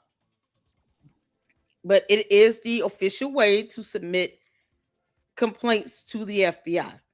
From there, they take your complaint, all your evidence. You can attach, documentation in your complaint, and then determine if they're going to proceed forward with initiating an investigation. Because it does take time, money, manpower to do these investigations. But I think a lot of this will be open and shut if you're talking about cyber doxing. Because typically you can just get the video or the post of where you've been doxed and use that as your exhibits. So once again, no one has the right to be doxed because you said something that the candy asses didn't like. I mean, Chabu. It's funny how they still watch, but they hate my guts. Keep watching. But you enter my chat at your own peril. Can't make this up. So that's that. Thank you so much, March On, for the $20 super. Hi, Miss LLC. I have the utmost respect for you because you don't sugarcoat the truth. Your moderators are fantastic and so supportive. I'm sad that Mr. Steven is sad. I hope he knows that he was important to the greater good. He certainly is. And I hope he reconsiders. I hope Gary with Paramount Tactical reconsiders having him on the show there. I had a great time with both of them. I did. I had a great time. Once again, I don't know why the candy asses keep thinking that Candace somehow is making me rich and wealthy, but they dumbasses don't want to give me $7,000. Where's my money? But it's a blessing, nevertheless, to have a strong support system. Shout out to all my mods here. You know, they do hold it down. I support them and defend them, and they support defend me and this platform. And I am so blessed to have that type of support. You guys have no idea how much it means to me to have that support. So thank you so much for the super chat. I appreciate it. Oh man. And then another $10 super from March on. Candace is doing a lot of harm. This whole issue has become a spiritual battle. And I am, as a grandpaps, worry about my grandbabies' future. Y'all represent hope for me. I'm sure Miss Erica feels the same. I hope so too. I want her to be safe and protected, her kids to be safe and protected. No one deserves to get death threats. No one deserves to have to worry about somebody trying to unalive them or to kidnap them. And Candace does not care. So hopefully, at least for this week, Erica Kirk can breathe a little bit and handle her business. This would be a perfect opportunity for her to drop a federal lawsuit on Candace and to get some sort of permanent injunction against her for the stalking and the dog whistling, you know, and throwing red meat to the base and inciting violence and having people send her death threats. So hopefully she takes care of this stuff and gets that done, because she deserves to have peace of mind, period. People don't like her, they should leave her alone, but they allow Erica Kirk to live rent-free in their heads 24/7. It's like, why? She doesn't have to pay your bills. She doesn't owe you anything. You don't owe her anything. Just leave her alone. Go read a book. But the candy asses refuse to do it. And many of them seems like they've been wanting to attack her this whole time either way. And they're just kind of now getting an opportunity to do it because they never cared. It's very unfortunate. But I'm going to keep my foot on her neck. I sure will. And the candy asses can kick rocks. Thank you so much for that $10 super. I appreciate it. Susan sent the $5 super sticker. Thank you so much. Shout out to you. You must be, I see some new people up in here. Thank you so much. I appreciate the support. Juju, a fantastic mod, sent over a LLC membership. Make sure you guys show your love and support. Thank Juju if you received that membership. And I appreciate you. I appreciate the support you give here in the LLC and holding it down, as well as a fantastic mod. And then Marchon sent the $5 super. Oh, I will go over to his channel, tell him that I love him and his content. I also pray hard for his grandson. Please do. Please do. He loves his family. The conversation he and I were, able to have before we recorded our episode, he spoke about his grandson, and keep him in your prayers. It's refreshing to see someone, taking that lead role in being involved in their grandchildren's lives. And what would we be without grandparents? My grandmother raised me. I had a father. I had my mom. I had 3 godmothers. I had a beautiful support system. And you can't replace that. I wouldn't trade that in for anything. It is an absolute blessing. So keep him in your prayers. Keep his family in your prayers. I know it's a whole lot when you're passionate and then you have to worry about these sideline attacks. And it just means that God is gearing you up to bless you somehow in a mighty way. He's already gotten a lot more attention and focus because of the viral photo and all. I just really hope if it comes down to it, he does continue to hold Candace accountable and call her out on her bullshit. And so, it's unfortunate what he is going through and how he's feeling. Oh man. But I did reach out to him, respond to him, and let him know that I'm open this weekend to do a collab with him. So hopefully we'll have something like that in place and we can laugh and giggle and have a good time. I would love that. I just seeing him cry, man, that almost broke me a little bit. I was speechless. And be honest, I was speechless. And I'm not speechless often. But I hope Gary reconsiders as well. Because I think it really made his day. He was excited about going on Gary's show. So prayerfully, Gary will reconsider and invite him back on. It's okay if you like somebody or support someone and you just don't agree with what they said or did. You shouldn't have a problem telling that person that. But I don't think it's fair to expect everybody else to either like or dislike somebody because you do. So oh man, it really sucks. But continue to hold her accountable. We shall do. Shout out to you. And then this is Milk Bar's YouTube channel link. Make sure you guys go show him your love and support. Shout out to Kelly Kennedy for the 5 LLC memberships. Gifted. Thank you so much. If you guys receive memberships, be sure to thank Kelly Kennedy and Juju for those awesome memberships. We have a $5 super from Ashes Rose. Thank you so much. Candace is a liar, grifter, and a traitor to the Republican cause. Charlie fought so hard to build his company only to have Candace try and destroy it. Exactly. And tell donors that they should get their refunds. No. Hey, she doesn't think she's going to be sued on that child. Candace, you got it coming. Come on, Erica Kirk. Drop that federal lawsuit, girl. You've been waiting long enough. It's time to put her to an end. Put Candace to an end. Candace, then you don't have to go out and actually read or do some real research and do a video. You went over there to Russia just to get views and to create controversy, knowing that she's going to be outwitted and outsmarted. Can't make this up. Candace, keep your punk ass over there. Thank you so much for that $5 super. Ashes, I appreciate it. We have, let's see. Another $5 super from March on. Shouldn't Candace have to register with FARA? I think so. And I know Laura Loomer touched on that. If you're going over there and you're being, you're playing the role of an ambassador or representative of another country, I do believe so. But, she's trying to frame it as a family vacation to avoid doing that. But we all know what the deal is. We all know she's going to be questioned. She's going to be asked some questions that she can't just say, well, I don't want to answer that. They're going to look at her and be like, who are you talking to? You are in Mother Russia. You don't tell us that. Oh, man.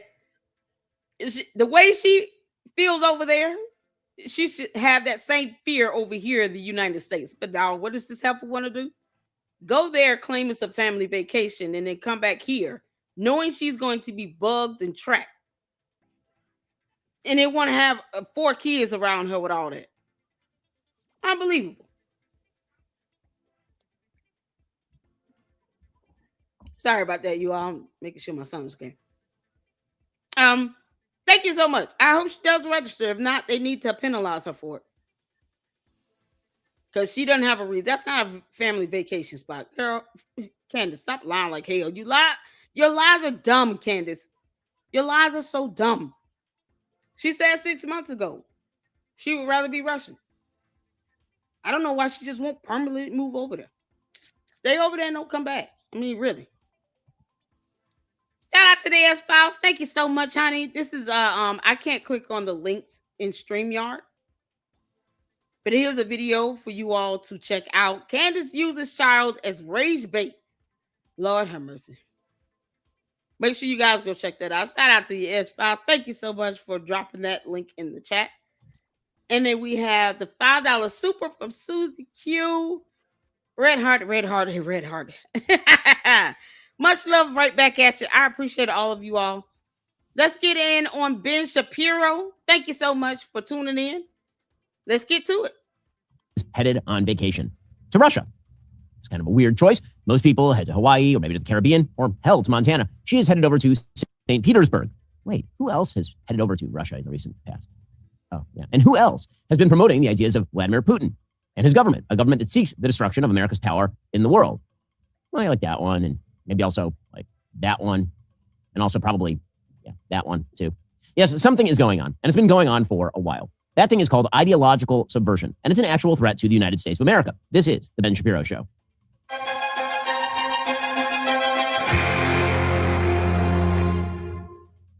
So we all know that Candace Owens hates a lot of things, like the truth, basic scientific knowledge, proper pronunciation of words, Charlie Kirk's widow, and naturally the Jews. But undergirding all of that is a conspiratorial anti-American worldview. You see, as we'll get to, Candace really does not like America, and neither do her ideological allies. And that is why she is headed on over to Russia to visit her friends, her ideological handlers and sponsors over in Russia. It's not why she said she's headed to Russia, but here she was on her show explaining that she is headed on over to Russia for the fishing. I'm going to be off air next week. Next week, I'm actually going to St. Petersburg. I'm so excited for that. I have been wanting to go to St. Petersburg for a very, very long time, just as a Christian in general, just to see some of those cathedrals and churches. And we're finally making it happen, a family trip. And so that's happening. So I'll be off air for an entire week. I can't wait for the headlines. People saying I guess I'm funded by Iran and Russia and probably Pakistan. Obviously not true. My husband's been to Russia quite a few times because he fishes. For the fishing. Now, I'm not saying that Candace is funded by all of these governments. I'm saying that she has ideological solidarity with those governments. Because, see, here's the thing. Our current status with Russia, not great. Obviously, St. Petersburg itself has been under Ukrainian attack recently. And not just that. The United States government has a problem with the Russian government. The State Department currently says that Americans should not travel to Russia for literally any reason. Quote, U.S. citizens are at risk due to terrorism, unrest, wrongful detention, and other threats. U.S. citizens in Russia should leave immediately. One of the reasons, by the way, is because they say that the Russian embassy, the American embassy in Russia, will not be able to help you if you go over there and you get in trouble with the Russian government. In fact, Scott Bessent, the Treasury Secretary, pointed out that the United States has severe sanctions on Russia right now for a reason. Biden administration put on what I would call mild sanctions because they were worried about gasoline prices going up into an election. It would be an unstatesmanlike sanctions. Probably the worst national security advisor in the history of the country, Jake Sullivan, in an act of bravery on his way out the door in January, they raised the sanction level on behalf of the Trump administration. We let those in situ when we took office. Fast forward to October, and President Trump instructed me to sanction the two largest Russian oil companies, Lukoil and Rosneft, which we did. No other government has done that. So no one has done more sanctions than the Trump administration on Russian oil. Now, listen, I get that there are a lot of people out there who think, okay, fine, famous, rich person goes to any country they want, like Russia. No risk there. Okay. My security team would not let me travel to Russia because there's a pretty high likelihood that I would be wrongly arrested or maybe some sort of polonium would be put in my tea or something. Candace Owens traipses in, as did, of course, Tucker Carlson. No problem. And there's a reason for that, and that is because they are useful idiots for the Russian regime. They agree with the Russian regime that America is terrible and morally deficient. They agree that American power in the world is evil. Now, again, I know a lot of people are speculating that people like a Candace or like a Tucker, what happened to them? It must have been they were paid off, but I don't think that's the case. I will grant them their sincerity. I think they honestly believe all the terrible things they're saying. So do the Russians. So what actually is Candace doing in Russia? She's not going there for the fishing. Reporter Ryan Morrow reported on X that Candace is actually attending and speaking at the St. Petersburg International Economic Forum alongside Vladimir Putin, Alexander Dugin, who we'll get to in a moment, sort of known as Putin's brain, the great theorist of Russian supremacism, and other members of the Russian government and intel community. According to Morrow, he reports that the St. Petersburg Forum is, quote, a known hub for Russian intel. Leaked docs show its panels serve as recruitment pipelines for foreign collaborators. Top goals include state-directed soft power programs. As Morrow reports, SPIEF is a hotspot for Russian intelligence. The moderator for Candace's panel, a person named Maria Sitel, is sanctioned by the EU for her involvement in Russia's hybrid warfare, which targets European audiences with information manipulation. Her co-panelist, a person named Alexander Zharov, is sanctioned by the United States because he's one of the most powerful propagandists for the Russian government. Another co-panelist is sanctioned by the United States and is the deputy chairman of the Russian parliament, the Duma. Others who are joining Candace, according to the reporter Ryan Morrow, at SPIEF in Russia, are Andrei Bezrukov, who was arrested as a deep cover Russian spy in the United States in 2010. He literally inspired the show The Americans, and also Scott Ritter, the former UN inspector and convicted pedophile who is currently under FBI investigation for acting as a foreign agent of Russia. And of course, none of this should be a shock. You'll recall that recently Candace Owens interviewed Hunter Biden. Very warm interview.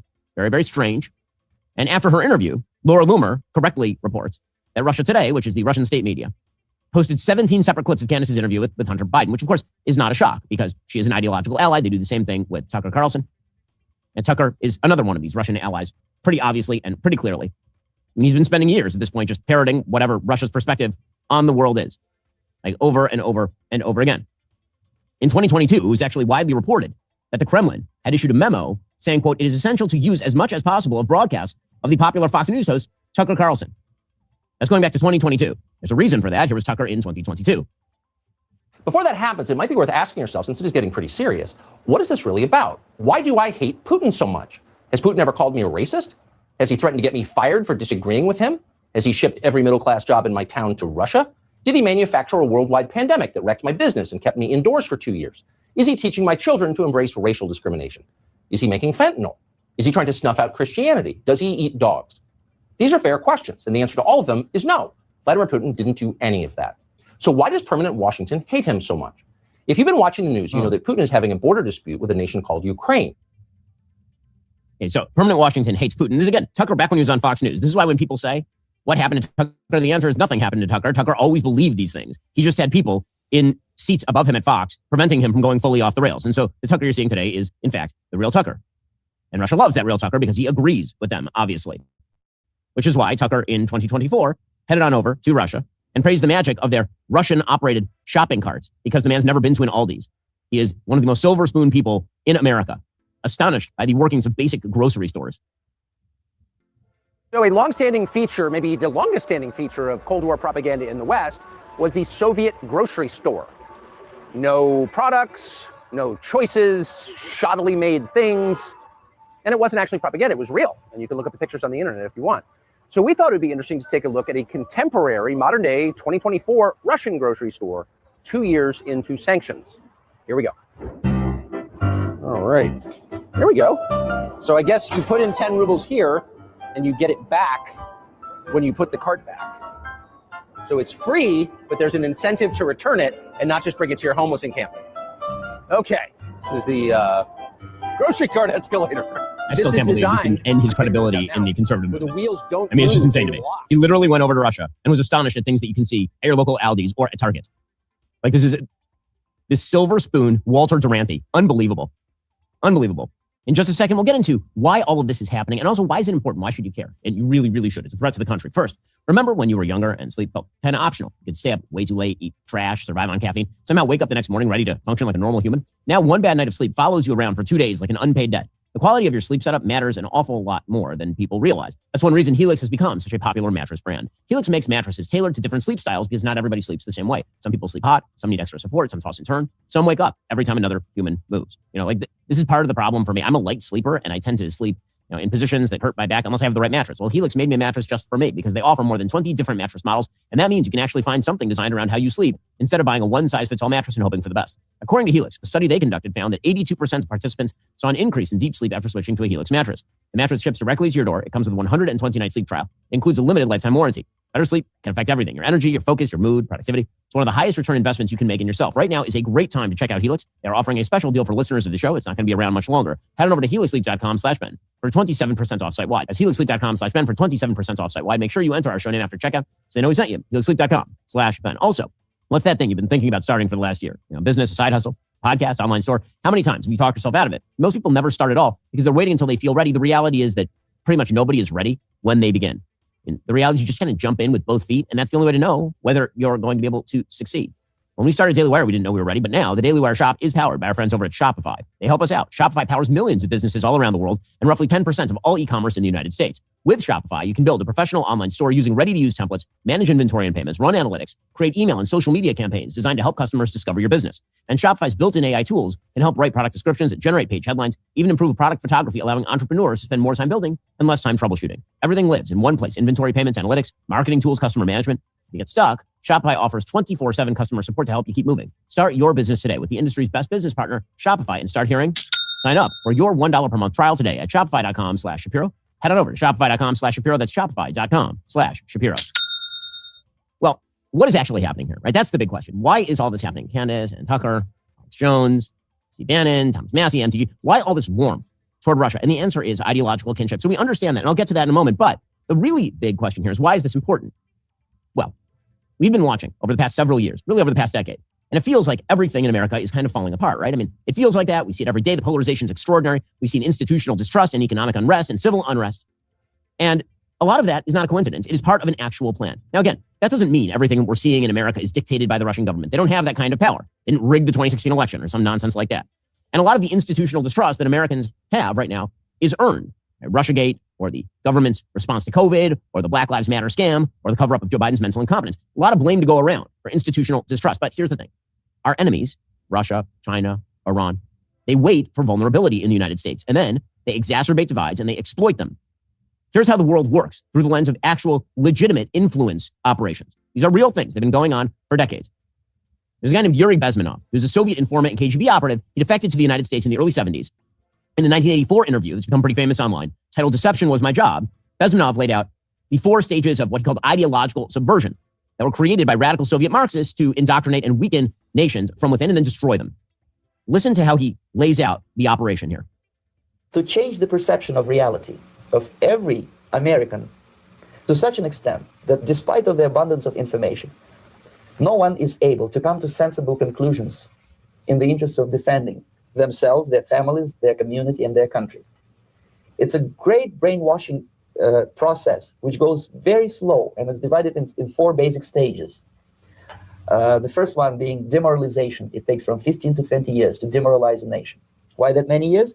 Because this is the minimum number of years which requires to educate 1 generation of students in the country of your enemy, exposed to the ideology of the enemy. In other words, Marxism-Leninism ideology is being pumped into the soft heads of at least 3 generations of American students without being challenged or counterbalanced by the basic values of Americanism, American patriotism. The result you can see. Most of the people who graduated in the 60s, dropouts or half-baked intellectuals, are now occupying the positions of power in the government, civil service, business, mass media, educational system.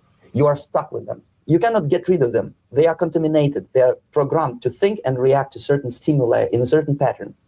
You cannot change their mind, even if you expose them to authentic information, even if you prove that white is white and black is black. You still cannot change the basic perception and the logic of behavior. Now, demoralization, as Bezmenov spells it out, is followed by stage 2, which is destabilization. Destabilization is where basically you create the preconditions for stage 3, which is a crisis, like a breakdown. And then stage 4 is normalization of the new set of values. So right now, we are still in the late stages of stage 1, demoralization. Right? We had several generations of indoctrination at the highest levels in America into anti-Americanism. And that destabilization requires friends. It requires ideological allies. Now, we could hit destabilization any moment. All it takes is a little push and we're in crisis. Maybe there's an economic downturn. Maybe there's foreign chaos. But right now, our enemies are, as they always have. And remember, Vladimir Putin was a KGB agent. Our enemies are laser focused on demoralizing us. And Candace Owens and Tucker Carlson and Steve Bannon and Alex Jones, all the people that Russia has been openly using and allying with, these are demoralization agents. They are doing the work. Russia needs them and is using them, and they're not shy about this. So Alexander Dugin has been mentioned several times on the show. Reminder, he's widely known as Vladimir Putin's brain, sort of an in-house philosopher for Vladimir Putin. He's appeared himself on a wide variety of the woke right shows, ranging from Tucker to Alex Jones. He actually got his start as the co-founder of something called the National Bolshevik Party, which was essentially a fascist party calling for restored Russian empire and centralized economics. Well, while he was working with that group in 1997, he wrote a book called Foundations of Geopolitics. That book was then apparently used as a textbook at the General Staff Academy in Russia. So this became part of their actual policy. I'm going to read you a quote from that book, Foundations of Geopolitics in 1997 by Alexander Dugin. And you see if you can't spot what's going on. Quote, "It is especially important to bring geopolitical turmoil into the U.S. domestic reality by encouraging all kinds of separatism, various ethnic, social, and racial conflicts, actively supporting all dissident movements of extremist, racist, and sectarian groups that destabilize internal political processes in the United States. At the same time, it makes sense to support isolationist tendencies in U.S. politics, the theses of those often right-wing Republican circles that believe the U.S. should confine itself to its domestic problems. This state of affairs is highly advantageous to Russia, even if isolationism is carried out within the original Monroe Doctrine wording, i.e. if the U.S. limits its influence to Americas. This does not mean Eurasia, meaning Russia, should give up on destabilizing the Latin American world by seeking to remove certain regions from U.S. control. All levels of geopolitical pressure on the United States must be engaged simultaneously." He's talking about demoralization. That's what he's talking about. find allies who are stumping for America to be weaker in the world, actively generate tension, actively generate sectarianism in American politics, actively pit Americans against one another, and find friends on the right-wing side of the aisle to help foment all of that. And the good news for Russia is that in the era of the internet, when there really are no reliable fact checkers, when the wave of information that Bezmenov talks about is unstoppable, there's just so much conflicting stuff out there. It's very difficult for anyone who's not deeply in this stuff to find the truth. It's a perfect environment for the spreading of this kind of demoralization and chaos. And you can see who the friends are. There was Alex Jones, not all that long ago, talking with Dugin and rediscovering what it meant to be American, how great it was to be America because of Russia. We need to be more like Russia, actually. And let's be clear, you were writing this 30 years ago, and your ideas got picked up. And so a lot of right-wingers said, no, Russia's not really becoming traditionalist or Christian. That's fake. No, it's real. Everybody's seen it now in action. Everybody else has the same desire. It's not that we're adopting Russian propaganda. We're adopting who we already were and rediscovering who we are together. And it's just a wonderful thing because they intended to have Western civilization and Christianity buried. But by taking us to the edge of oblivion, it actually made us realize how precious it was because you don't know what you lost until it's gone. Is that what you're saying? So we need to rethink and revise the Western modernity. The modernity was absolutely wrong because it has abandoned the Christianity. Modernity was a mistake. Russia, as leader of the Christian world, which, by the way, is an absurdity. As we'll see, this is repeated constantly by the woke right influencer class who are totally aligned with the Russian government on all of this. I mean, here was Tucker Carlson, not all that long ago, doing an interview with Alexander Dugin and painting him as a victim of censorship and a non-regime aligned philosopher. And, just a true sort of platonic figure. Alexander Dugin is a 62-year-old Russian academic philosopher. He spent his life in Moscow. He was an anti-Soviet dissident as a young man. And now he is famous the world over, in the English language press anyway, as, quote, Putin's brain. But he is not a political figure here in Russia. He is, once again, a philosopher. And his ideas are deeply offensive to some people. The bad people. So Alexander Dugin Tucker says that Alexander Dugin is good, right? Okay. Dugin, by the West, with Tucker, says that actually the reason the West hates Vladimir Putin is not because he's an aggressive dictator, a former KGB agent who has fostered chaos and evil all over the world and is currently involved in the invasion of a sovereign country that has resulted in the deaths of at least 500,000 people. And meanwhile, he's threatening other Eastern European countries as well, spreading chaos down into Africa, spreading chaos into the Middle East. Now, the reason, according to Tucker and Dugin, that the West has a problem with Vladimir Putin is because actually Vladimir Putin is a true traditionalist. He's somebody who truly stands up for, when he's not poisoning his enemies, that's what he's doing. 80 odd years of defending Russia. They hated Russia. What was that? Why the change? I think that first of all, Putin is traditional leader. So Putin, when he came to power, from the very beginning, he started to extract our country, the Russia, from the global influence. So he started to contradict to global progressist agenda. And these people who supported the Soviet Union, they were progressists, and they are now progressists. So they have felt that now they were dealing with someone who doesn't share this progressist agenda and who tried, and with success, to restore traditional values, sovereignty of the state, Christianity. Well, meanwhile, Marjorie Taylor Greene doing the same exact routine. She, of course, is an advocate for Russia as somehow a Christian bulwark. There's Marjorie Taylor Greene, who could not spell Russia if spotted several of the letters. She would likely put an H in it somehow. In any case, here's Marjorie Taylor Greene. This is a war on Christianity. The Ukrainian government is attacking Christians. The Ukrainian government is executing priests. Russia is not doing that. They're not attacking Christianity. As a matter of fact, they seem to be protecting it. Vladimir Putin has not said he wants to go march across Europe and take Europe. Okay, first of all, Vladimir Putin has, in fact, talked about the Eurasian empire that needs to arise, friendly governments all across Western Europe that would be more allied with Russia than with the United States. As far as Russia as the great protector of Christianity, we should point out at this point that Russia is one of the most secular countries in all of the world. Its church attendance rate is somewhere between 6 and 14%. The Russian Orthodox Church works for the Russian government. They have cracked down on a wide variety of religious institutions, including Protestant institutions. And as far as their supposed social conservatism, Russia has one of the worst abortion rates on planet Earth, 45 for 1,000 women every year. The United States is at 16.7. We have a horrible abortion problem in the United States, and Russia is almost triple that number.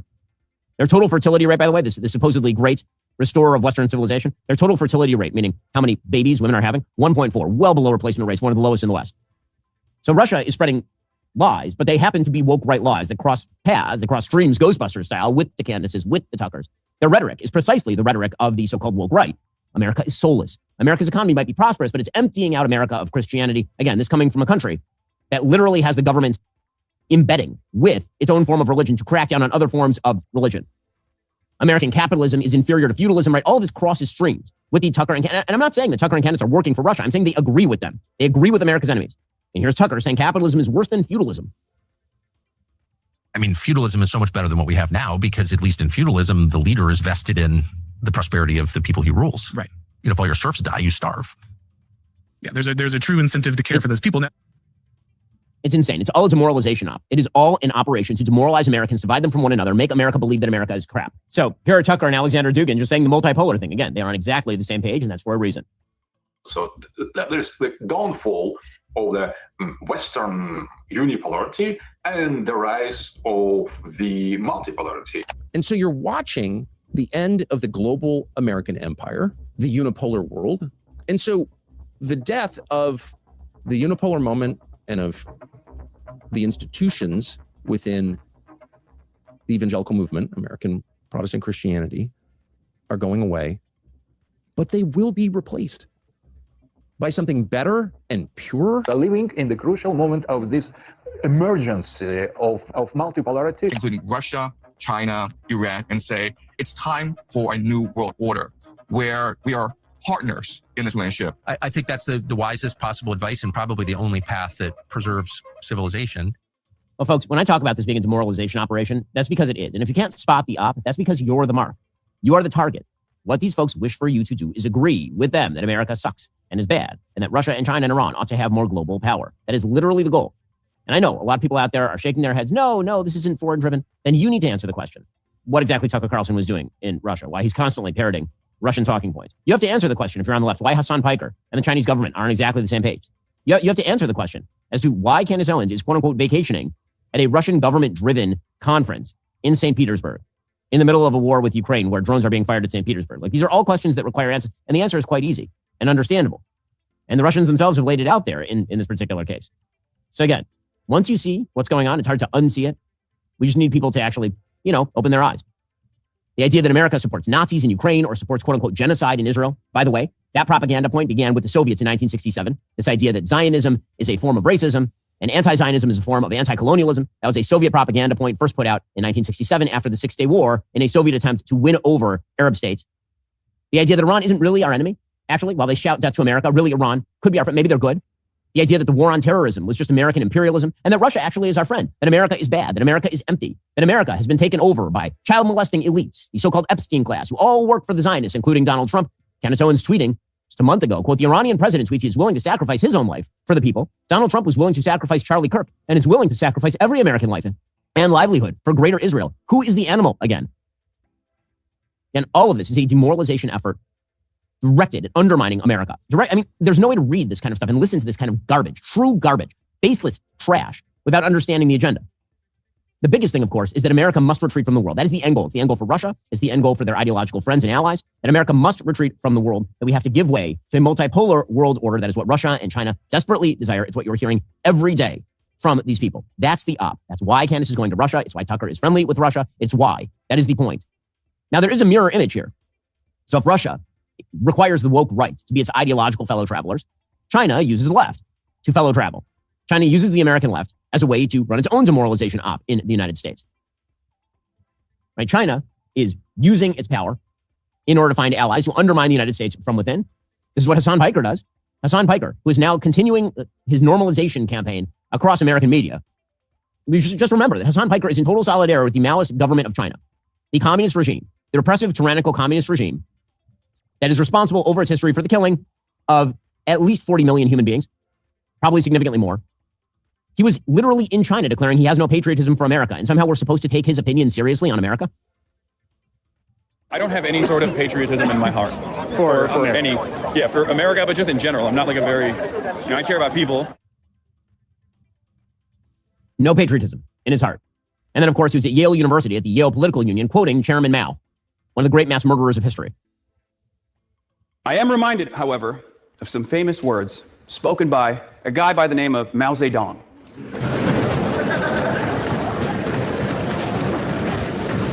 Speaking with an American journalist in 1946, Mao Zedong said these words: "All reactionaries are paper tigers.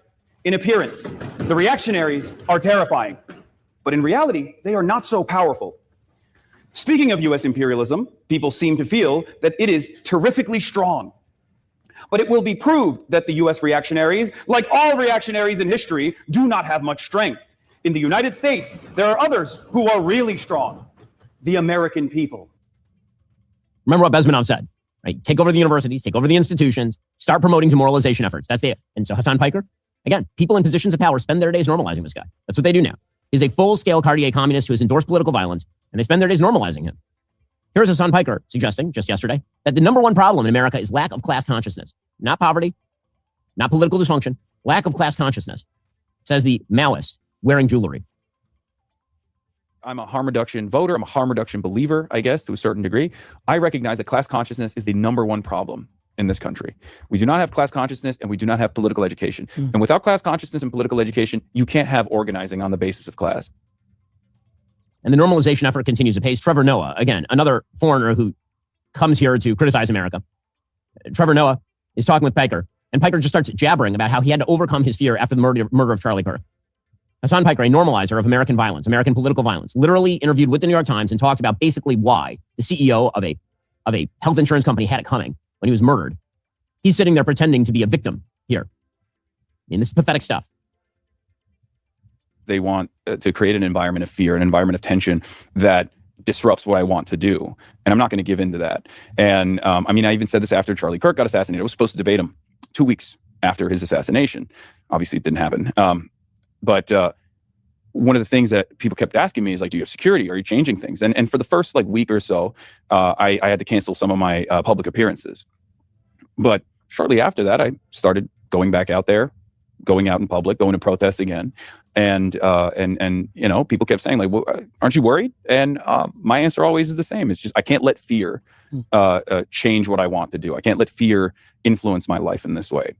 So I choose not to think about it. Many of my friends think I'm insane. Let's be clear. For that reason. The reason that Hassan Piker is not worried is because he is the one who has been fomenting permission structures for violence. People who don't like Hassan Piker are typically not. Okay, all of this, again, whether it is people parroting Chinese propaganda or people who are actively doing the work of the Russian government, the impact is brain rot. Already coming up, what's going on with this demoralization ideology? We'll get into more of it. Plus, aliens. Did the White House just reveal the presence of aliens? And James Tallarico is saying that Americans are divided not between right and left, but between tops and bottoms. I have questions. First, there are certain things that would be completely unacceptable in real life, but we have sort of accepted online. Imagine a stranger who followed you around every day and watched every store you entered and every book you picked up and every restaurant you ate at and everything you looked at. And then they all wrote it down in a notebook and sold that notebook to hundreds of companies. Well, we call the cops, right? But online, that's just a normal business model. This is why I use ExpressVPN. ExpressVPN encrypts 100% of your online activity and routes it through secure servers. So what you do online stays private. It also hides your IP address, which is essentially the identifying number attached to your online activity. And it is kind of wild that all of this data on you is just in the hands of these corporations that monetize it. If you're not that interested in that or in hackers getting your information, well, now would be the time for you to grab ExpressVPN. More and more of your life is exposed unless you actively protect it. Right now, ExpressVPN is at its lowest price ever, $3.49 a month, less than 12 cents a day. My subscribers can get an extra 4 months when you use my special link. Go to expressvpn.com/Ben and 4 extra months of ExpressVPN. That's expressvpn.com/Ben to get started. Also, when you become a parent, your entire way of thinking, well, changes.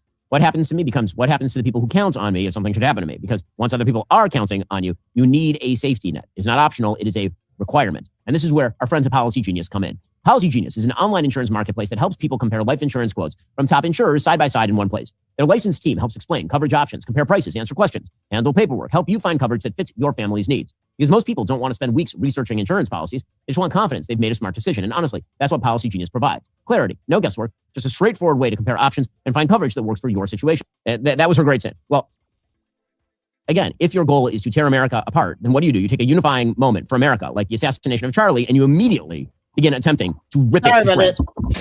Well, now it has become just part of the normal political discourse to go after Erica Kirk, who committed the great sin of being married to a man who was shot in the neck and murdered. That was her great sin. Well, Project Constitution put out a tweet saying Erica Kirk has a new boyfriend. She was spotted getting handsy with new Jewish boyfriend Blake Wynn, nephew of casino mogul Steve Wynn at exclusive Beverly Hills Hotel. I have now confirmed through 2 separate sources that Erica Kirk has already moved on and fast. Okay, well, it turns out that that is not true at all. Kirk's legal team accused him of making false and defamatory claims. I happen to know Blake is engaged to someone who is not Erica Kirk. It's all just crap. It's all just crap. But the attacks on Erica have been absolutely normalized. And the rise of political violence has been normalized as well. There was a simultaneous arrest of a 26-year-old who was charged with a 3rd-degree felony count for making a terroristic threat involving public fear of serious bodily injury or public disruption because he said he was going to bomb a TPUSA event. Quote, death to Erica Kirk and every single speaker there. America will live on without these scum on this earth. Every Christian nationalist shall perish in the bombing that will take place at every single Turning Point rally and event. And when it feels like things are falling apart, the conditions for falling apart, there's no question, they're here. The conditions for America falling apart, economic concerns, a very broken social fabric, institutions that have largely failed. But our enemies are taking advantage of that. And they're using people who are allies of their own ideologies in order to do so. That is the entire demoralization effort. First, it's demoralization, and then it's destabilization, and then it's crisis. That is what is happening right now. Now, the demoralization ideology has infected the entire Democratic Party. You don't have to go to Hassan Piker. You can find actual Democratic nominees who continue to push the exact same talking points over and over and over that tear America apart. So over in Michigan, Democrats are about to nominate for the Senate a man named Abdul El-Sayed. We've talked about him on the program. Abdul El-Sayed is a terror supporter. He literally would refuse to say that it was good that Ayatollah Khamenei was dead because he was afraid he would alienate his base, fellow terrorist supporters, presumably. Abdul El-Sayed is very likely to win, specifically because he is so radical in this Democratic primary. There was a debate last night between Mallory McMorrow, Haley Stevens, and Abdul El-Sayed, all of them far left. Haley Stevens is the least far left of them, which is to say that she is slightly to the left of Mao. In any case, Abdul El-Sayed, he says the billionaires don't make jobs. We need a 7% wealth tax. This is where the Democratic Party is going as a party. They're just steering further and further to the left. Do we really think that excess money to billionaires makes jobs? Because if we really think that, then we've been trying it for a very long time, and I don't see that many more jobs. To me, I'd like to tax them the wealth so we invest in the things that actually unlock human capital, like healthcare and good schools and functional infrastructure. If we think that billionaires make jobs with their money, I think we are going to continue to find ourselves in an economy where it's hard to make that first 100,000 and way easier to make that next billion. I would like to see us tax billionaires at 7% of their wealth. Because here's the thing. You tax a billionaire 7, 8%, you know what they still are, Nolan? Still a billionaire. Kids are going to be rich. I think our kids can get to go to the schools. Okay, this, of course, is idiocy. The idea that billionaires do not make jobs neglects the fact that a huge percentage of Americans are employed because of companies that have made people billionaires. That's how people become billionaires. They don't steal money. They make the money by participating in voluntary transactions in the United States. But the real thing from El-Sayed is dinging the quote-unquote establishment on the right and left. Again, this horseshoe of people who hate the country is quite real. When he's ripping the establishment, I know the establishment has come to mean too many things. It's what we call a semantically overloaded term, establishment. Does establishment mean go along to get along, Republicans who cave too often to the left? Or does establishment mean just in the realm of the rational, people who don't agree with the Chinese government or the Russian government or the Iranian government? Here's Abdul El-Sayed doing his routine. We're here at Mackinac Island. Just a couple steps away, you've got the porch where corporate lobbyists are cutting deals with corporate-backed politicians to figure out how to pick as much meat off the bones of Michigan as possible. You're right. I want to tax billionaires their wealth. You are right. I want to stand with unions. And you are absolutely right that I think we should be enforcing antitrust policy that allows big corporations to collude together to raise our prices. And the thing about it is this. The conversation that needs to be had isn't just the one that we have with the 99 other senators or the folks in Congress or even a president. It's the conversation we have with the 350 million people who elect all of us. And I think we have an opportunity to actually find like-minded opportunities with Republicans who understand that their people, too, are getting picked apart. I've been to 96 cities now, and no matter where I go, people say the same. Okay, let me pause it right there because I think they go on to this debate. The beginning was about Candace. I haven't seen this full video. Sifa. I know he touched on Candace going to Russia. This goes on into a whole debate, right? So. Okay, cool. And I do think I showed part of the video yesterday that was on X from Ben Shapiro, where he comments about her going over there. I think the consensus is the same. She has no idea what she's getting into. And the fact that she felt like she needed to lie, calling it a family vacation is absolutely rudimentary. It's absolutely ridiculous. She did not need to lie about that.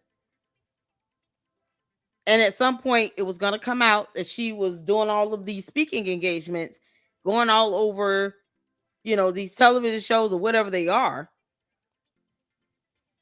And you got 4 small kids with you and George and whatever the hell he's doing. But yet she claimed this man goes over there and goes fishing all the time, as if they would not know that. So I don't know. Have you all seen any of the video footage of her in the interview? I don't even know if I would want to watch it. Think that would be something YouTube would ban. YouTube would ban something you talk about anything Ukrainian related. They would block it. So I don't know if that would be the same case with her interview on that, whatever that podcast is or whatever that is over there in Russia. But shout out to No Reply for sending me some photos of that.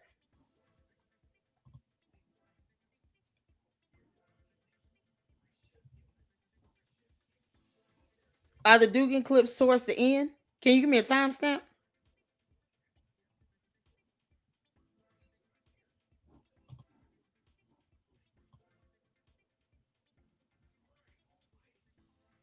Yeah, this goes into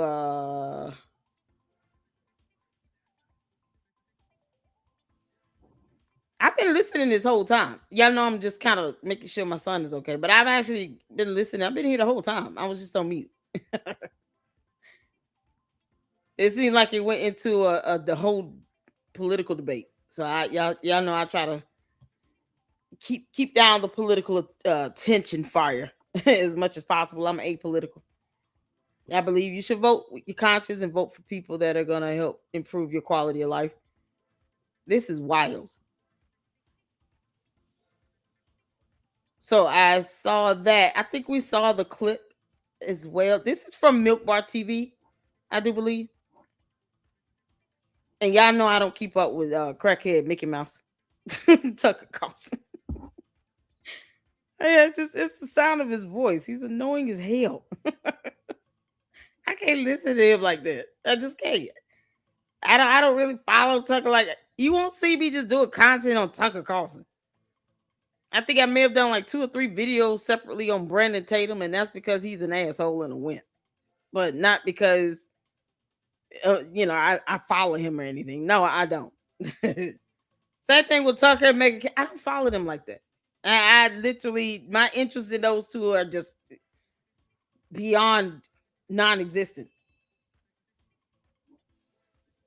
All right, y'all. So let's if y'all want to continue to watch the rest of the video, though, let me drop the video link in the chat. Ooh, child. Not doing that.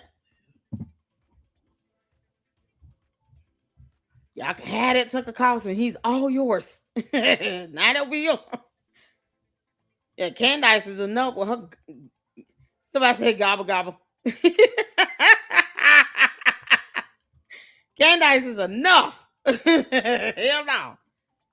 No interest in that.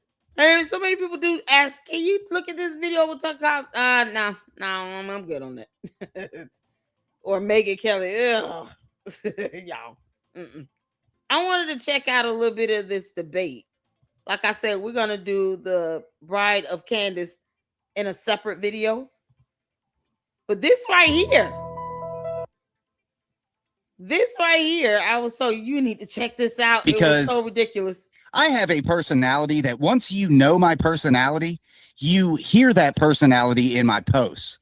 So when you don't know me, I can kind of come across. And I want to say this before we get into this. Even if it is a candy ass cult member, I don't necessarily just go out my way to just go and gut punch them. I just don't. I believe many of them are dumb? Yes. Because they don't really think about the things that she says. They don't challenge her on anything, and they just kind of repeat what she says. If we want to know how Candace feels, we watch Candace, right? To hear other grown adults repeat that in these debates, where it's like, okay, let me ask you a question about this. And then they can't explain it. And then it turns into just a back and forth match where they're over talking someone. Stuff like that, I personally don't have the temperament for. You do have people that will sit down and try to reason and even debate a Candace cult member. You don't have to always be rude and gut punchy about it. You don't. I personally cannot do it. But to those who want to at least have some dialogue, we already know what they're thinking. Me personally, I don't need to hear 50 different Candace cult members, speak their piece. They all say the same things, like that hive mentality. But for those who do, just like this situation with this video here, I at least applaud the effort. Because Faxme has the patience of a turtle dove. You will not get me to sit down and do a 2-hour live stream with a Candace. You just won't. At some point, I'm gonna say something. They're gonna be mad. Then I'm gonna start laughing at them and clowning them. Doesn't mean I have to go in and cuss them out and yell and scream. No. But I just don't have the temperament to sit down and just listen to grown adults not really have a thought of their own. I don't. I don't even expect everybody in the Lady Luck Club to agree with everything I say. And yes, challenge me. If I say something wrong, send me information. How many times have I corrected? Every single time you guys send me something to say, this is not correct, or I wouldn't go that route, that hasn't been fully vetted or validated or verified. Or if I'm doing my research and doing analysis of something, and let's say I misspeak or I say something that's incorrect, I go back and do a retraction and correct it.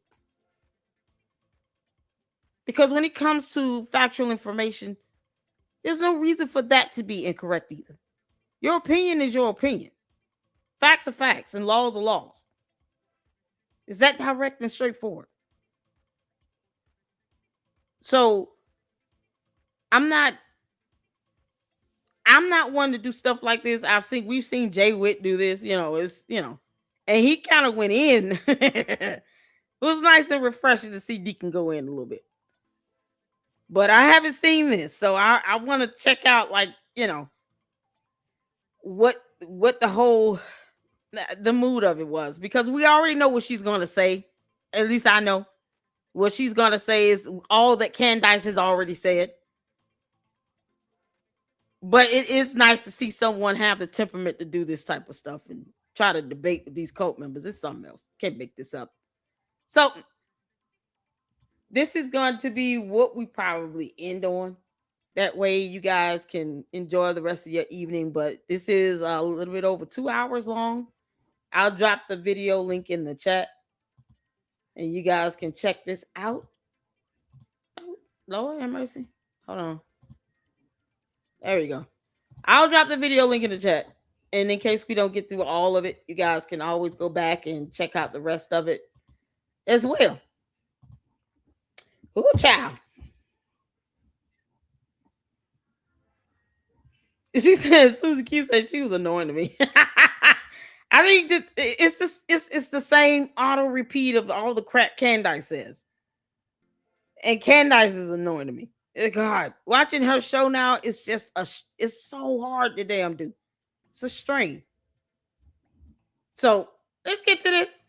Yeah, hit the floor where you can see in here. Let's go. Months, all they've been doing is berating Candace Owens, and it's like, why are we obsessing about someone who we don't think is right? Like, that doesn't even make sense to me. So I'm happy to communicate why people still find Candace to be believable, and to hear, whatever, poke holes in whatever ideas you have. And you poke holes. Okay, so the first thing she says is, why does anyone obsess over someone you don't think is right? When they're flat out lying and their lies turn into death threats against other people, yeah, we have a duty to call that out. No one is obsessing except Candace. Candace is the only one that even uses the term obsess and hate. Candace literally said, I hate everyone. And I believe it. I snipped the clip. We saw the words in the closed caption. She literally said, I hate everyone. I've had that thumbnail at least up on 2 different videos of her literally saying, I hate everyone. And I took that very little. I don't even think Candace loves herself. And if she loved her kids, she wouldn't take them to Russia. But no one is obsessing except her. She is the only one that dares to even use that term. I don't think I could obsess over anybody to the point where I'm going to openly admit that I'm having them stalked. You know, I've got direct sources and contacts living in her building, obviously, you know. What do you mean? Kick rocks. What you talking about? But she's the only one saying, I'm obsessed over this. I'm obsessed over this. I'm so obsessed over this story. I'm obsessed over this investigation. Like, this is what she says all the time. And somehow, when she clearly uses that term, it goes over their head. But when we keep our foot on her neck, then we're obsessing over someone we don't think is right. Yeah, when you keep lying, we're going to keep calling your dumbass lies out, and we're going to fact check you. It's that simple. So you can't have it both ways. You can't say that you shouldn't talk about someone if you don't think that they're right, unless you're being called obsessive. But yet you want to try to defend what she's saying to everybody as if we don't already know. Candace is a simpleton. We know exactly what she's saying and what she has said time and time again. What we don't understand is why she won't show evidence of her 2 degrees. Whatever ideas I have, and we can go from there. No, it's fantastic. I'm just glad we have the opportunity because, you know, I try to tell people when I'm talking to them online that, you know, text and posting, it's so informal. There's no personality behind it. So many people take things out of context, you know, and it's just better just to talk to each other. It really is. But with you, Alessandra, I wanted to kind of start from the beginning. Now, you consider yourself contrarian. Is that correct? A quintessential contrarian. All right, explain that to everybody. My friend actually came to me and she was like, well, you're just the quintessential contrarian. And of course, my response was, no, I'm not. Then a decade later, now I'm just going to seize that name and know that it's probably one of my superpowers. I can pick apart an argument and argue it from the other side. And I think that especially in the day and age that we're in, we're not allowed to have civil discourse. And it's so imperative that we continue to have civil discourse. And people become angry, and typically that stems from fear, and we have fear of things that we don't understand. And so when I hear something and I see on the inside, I committed to myself about 8 years. I don't think people are angry over, you know, because of fear. I think there are a lot of people that are angry because you won't give in to their opinion. For some reason, you know, it's the jealousy and envy factor for Candace that makes her angry. She hates Erica Kirk so much to where she has been prone to be angry. And then she takes it out in episode after episode after episode where she's flat out mocking her. But never mind, you know, whole scriptures in the Bible that says that you don't do that to widows. I mean, you know. Otherwise, what did those videos do except provide red meat to her base? She didn't even get all her supporters and bots to watch those videos either. If you have 6 million subs, why is it that those videos only garnered what, 2 million views? 2 to maybe 3 million views on average for her Bride of Charlie Kirk series. It's like 8 or 9 videos she did on that. That's not including the other videos where she goes in and attacks Erica Kirk and lies on her and accuses her of having some hand in a cover-up of an assassination. No, we're just talking about the Bride of Charlie Kirk series. 6 million bots are subbed to Candace's channel. And her videos on average only got 2 to 3 million views. That's only half. What are the rest of the bots doing? Were they all on the toilet at the same time? What the hell was the rest of the bots doing? Let's say you get 2 million views out of 6 million subs. So you mean to tell me your 6 million sub cult followers and bots couldn't give the equal views that when they're the ones wanting you to go in on her like this? It's funny how that happens, huh? Where even her own base are not overwhelmingly interested in her going in on Erica Kirk like this. I guess the bots just kind of figure, you're going to repeat yourself now. We're not going to keep watching. Only the first episode had the most views. The rest of them were garbage. That goes to show their attention span, I guess.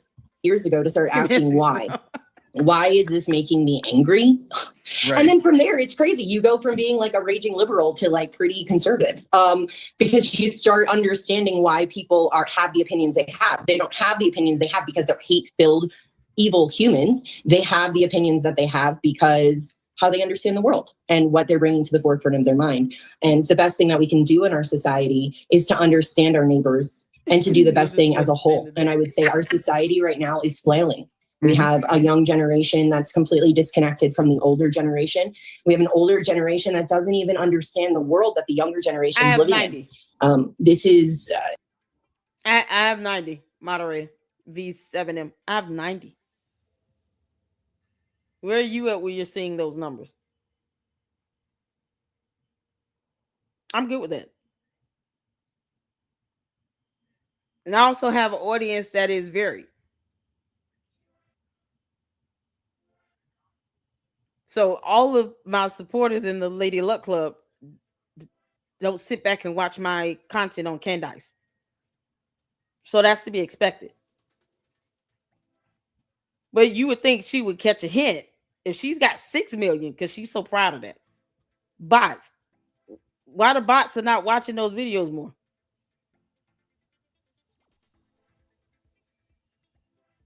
Unless she just doesn't give a damn.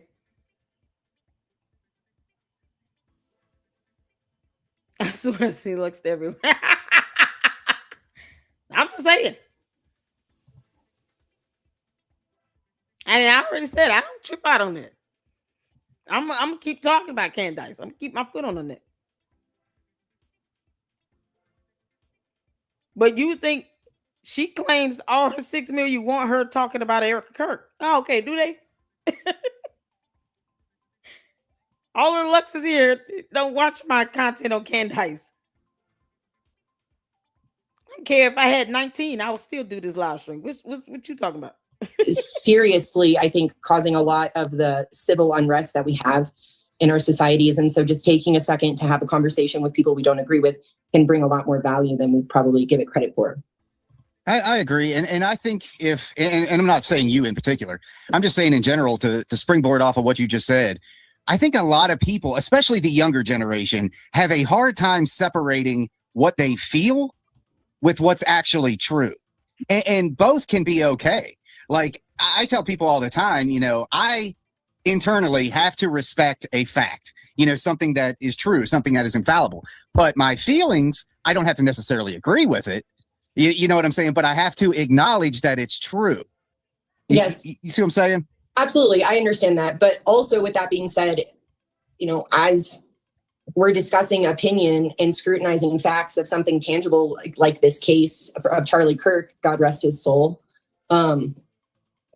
we are allowed to speculate, and it's okay to bring ideas to the table that aren't fully proven because the burden of proof isn't on the person who's speculating. It is on prosecution. And when we look at the trial as a whole, we can state, hey, why really, honestly, why has prosecution not given everything to defense yet? Like whether you believe it was Tyler Robinson or not, like that's a red flag, right? Like anybody looking at it is kind of like, this is kind of it kind of feels like a show trial. I mean, and then when you bring up those, I don't know, people are just so quick to argue that we're not looking at like what's right. It's not right that prosecution is not divulging everything. And it's not right that defense is trying to keep people out of the courts. That to me is the quintessential showing of a show trial. Those are the makings of a show trial. The biggest red flag I have about the whole thing is there is no like hole in the backside. And it's hard to even talk about it out loud. Typing it's one thing, but to say that is so messed up. There is nothing there. So it definitely wasn't a 30-06. I don't need to be a ballistics expert to look at a bunch of videos from people shooting 30-06s at double the yards away and to see the devastation that occurred. Clearly, whatever story they're trying to run with is not it. In addition, prosecution even said, oh, well, that's not what we're going to use to nail you to the cross anyways. So what, then what is it? Yeah, it's just that whole thing doesn't sit right with me. I'm interested to know why do you love making so many videos about Candace Owens? Who said I love it? I mean, it's a lot. It's a lot. There's a actually lot of them. It's, I presume you love it or you're getting paid by somebody. So I need to understand. No, you don't need to understand. We do content on her because we want to. The end. It's our prerogative. It's my prerogative that I do what I want to do. My prerogative. Well, I mean, what the hell? I'm still waiting on this $7,000 the candy asses keep saying that I'm getting paid. Where's the money at? I would love to show proof that I got a $7,000 anything from anybody. Well, where's that money at? I mean, if you're going to sit here and try to debate her talking points, don't make it personal by asking, why do you love doing videos about her? It's a lot. Yeah. And guess what? If his supporters want to see content on him talking about Candace Owens, then that's what they want to see. This girl is getting death threats against Erica Kirk. What you mean? And then here's the thing. To be fair, I have not even, once said that I hate Candace Owens. I even said I want Candace to keep talking. She's going to keep more evidence to be used against her in the court of law. I also got in her ass yesterday about her taking these kids over to Russia, knowing that it is a level red alert, no travel zone over there. They're telling U.S. citizens don't go to Russia. And she goes there with 4 small children. That's not a vacation spot for small kids, especially when there are warnings saying don't travel there. They might hold you hostage, and they probably will hold your kids hostage as well.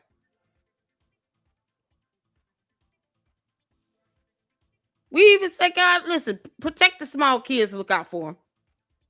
They can't help who their dumbass parents are. But when it comes to this, that's not a matter of love or hate or anything. They keep putting emotions in it. It is for what? We're not using terms like love and hate when we talk about Candace. I'm going to call her an alien because she called herself that first. Candace said, I'm an alien. And we said, oh, okay, we'll go with that. Candace is an alien. The end. We'll go with that. That has nothing to do with love or hate.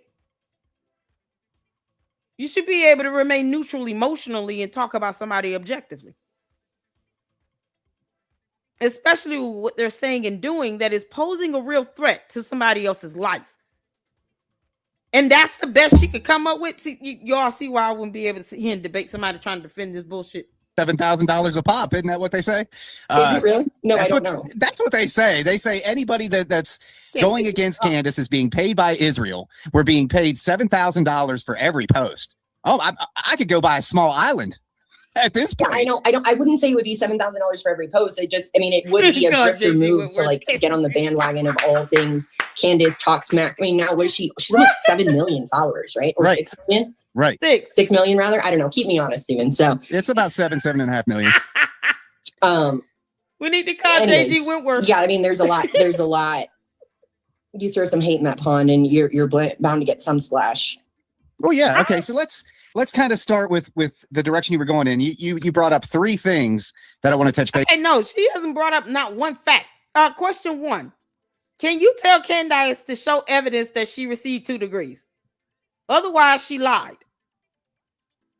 Because the absence of evidence means that she's not telling the truth. If you're going to defend her talking points, then let's defend the lack of evidence that she does not ever produce. Right? Because that's what you're supposed to be doing, Alessandra. Is it, what's her name, Alessandra? Alessandra, you're supposed to be defending her talking points. That means you're going to have to justify why she failed to produce evidence. People don't understand how debates work. The debate is not you sitting here talking about love and hate and emotions and feelings and a blah, blah, blah. No, can you show us her degrees? Here's a clip, 2 different clips of her saying she earned 2 degrees. What the hell are these degrees at? I want the evidence. Why would you lie and say you obtained 2 degrees and you can't even produce evidence of it? Why do that? If you claim you dropped out of college, when did you go back? What year did you graduate? Where are the photos to prove that you even went to school? Why is it that we have to be forced to believe the bullshit that comes out of Candace's mouth? Why do we have to believe that she actually attended college? Well, she has not proven that she went to college, other than her coming out and saying, I attended school for 3 years and dropped out because I couldn't afford it. That's all the proof people have. Has anyone ever seen this girl running across a campus? Where are her classmates? Who are her teachers? What's her transcript? What type of thesis papers and stuff did she write? Where's the yearbook? Has anybody seen any yearbook photos for the University of Rhode Island? Candace wasn't in any clubs or anything. Can anyone produce a yearbook photo of Candace being photographed for the University of Rhode Island for the 3 years she claims she attended this school? Anyone? Is there any proof that she went to this school? Has anyone seen any documentation to prove Candace Amber Rose Owens Farmer, the one that has this YouTube channel, attended the University of Rhode Island for 3 years? Any evidence of that? Has anyone seen it? That's a legitimate question. That's a legitimate question. Has anyone seen any evidence of that? Where is the evidence? Because see, that's what you need for a debate. You need evidence. You're going to call something a fact, it has to be supported with documentation. Where's the proof that she attended a school on earth in the United States of America? Where's a yearbook photo? How do we know she went to school? They want to sit here and try to defend her nonsense. Where is the proof that she attended school? And we're going to call J.G. Wentworth. You can't make this stuff up.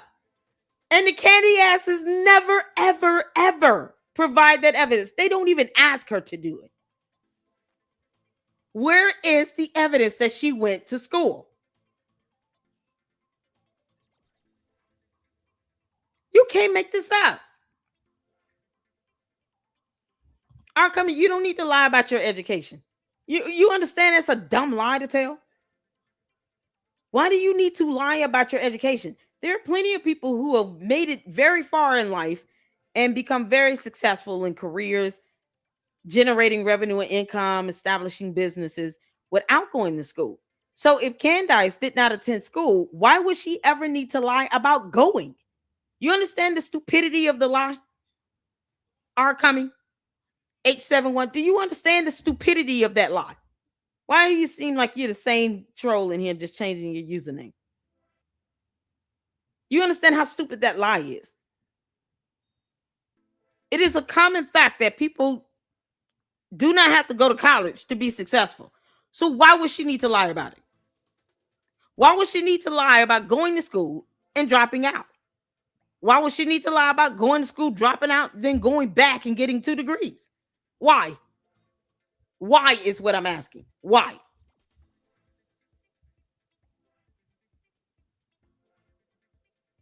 That's all I'm saying. Why? I don't care if you give a damn or not. Why would she lie about it? Because see, that's what you care about, right? Truth and facts. Or are you just here for the salaciousness of it all? Are you enjoying the attention I'm giving you? Are coming? If you don't care, then why are you in this conversation? I didn't ask if you care. I don't care if you care or not. It's proof that she's telling dumbass lies. And we're not obligated to believe her on anything she says. Because she tells dumb lies that she doesn't have to tell.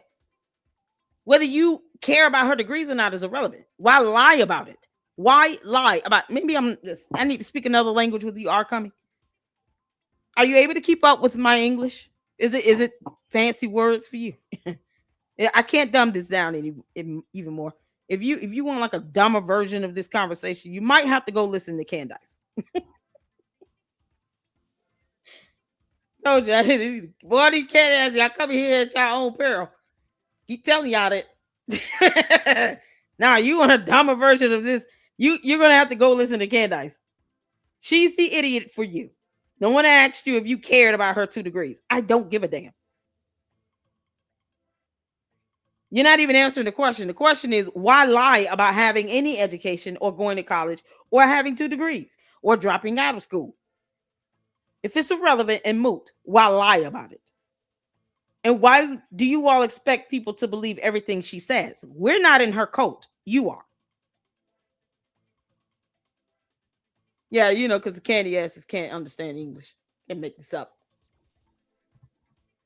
And yet it comes down to them, because that's how rudimentary and special ed they are, to love and hate and feelings and blah, blah, blah. Not truth, facts, evidence, nothing. Nope. She can lie like hell about simple things like education. They will not fact check her on that. And yet we're hating her for questioning her. Go figure. Because they're stupid. And what's interesting is the very first thing you brought up, I actually did a show on yesterday. So the whole hiding of evidence, right? Or not hiding, not the explicit disclosure of evidence. Disclosure, correct. They were hiding it. Okay, do you know, and you can later Google this, that this isn't weird. This is actually very common. And that's what I was doing on the show yesterday, is the reason. And what's interesting and what solidifies this is the defense is doing the same thing. And they even said why. You were breaking up. Because it's a show trial. Whatever. No, I'm saying because it's a show trial is why that they're doing it. What was the excuse that they gave for it? Well, the excuse that they gave is literally the same reason in most high profile criminal trials. The attorneys all do the same thing. They don't want to taint the jury pool. Thank you. I speak for you. Oh, shout out to you for the 1999 Super. What a blessing. Thank you so much. I'm not a Candace supporter. What are you doing?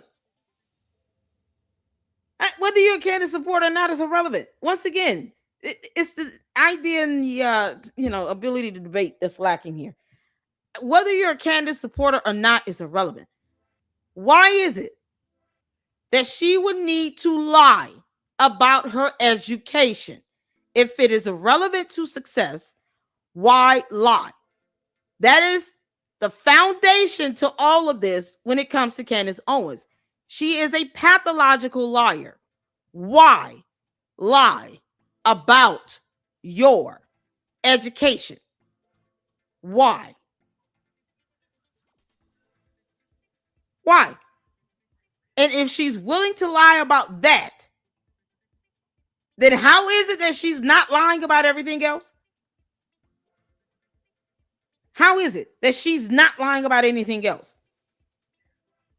The one thing that can be proven, simple evidence, whether or not you enrolled and attended a school for 3 years, she can't prove any of that. And yet, we're supposed to believe her on anything regarding what she considers to be an investigation. We don't owe her that. The reason why people are having these debates is because, the idea of a debate is because you're making arguable points that can be supported with documentation, facts, and evidence. But if you can't even produce evidence and documentation, we're not debating. You're just telling me how you feel.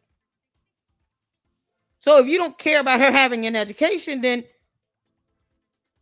it's irrelevant to the fact that she lies about it. Why lie is the question. Why?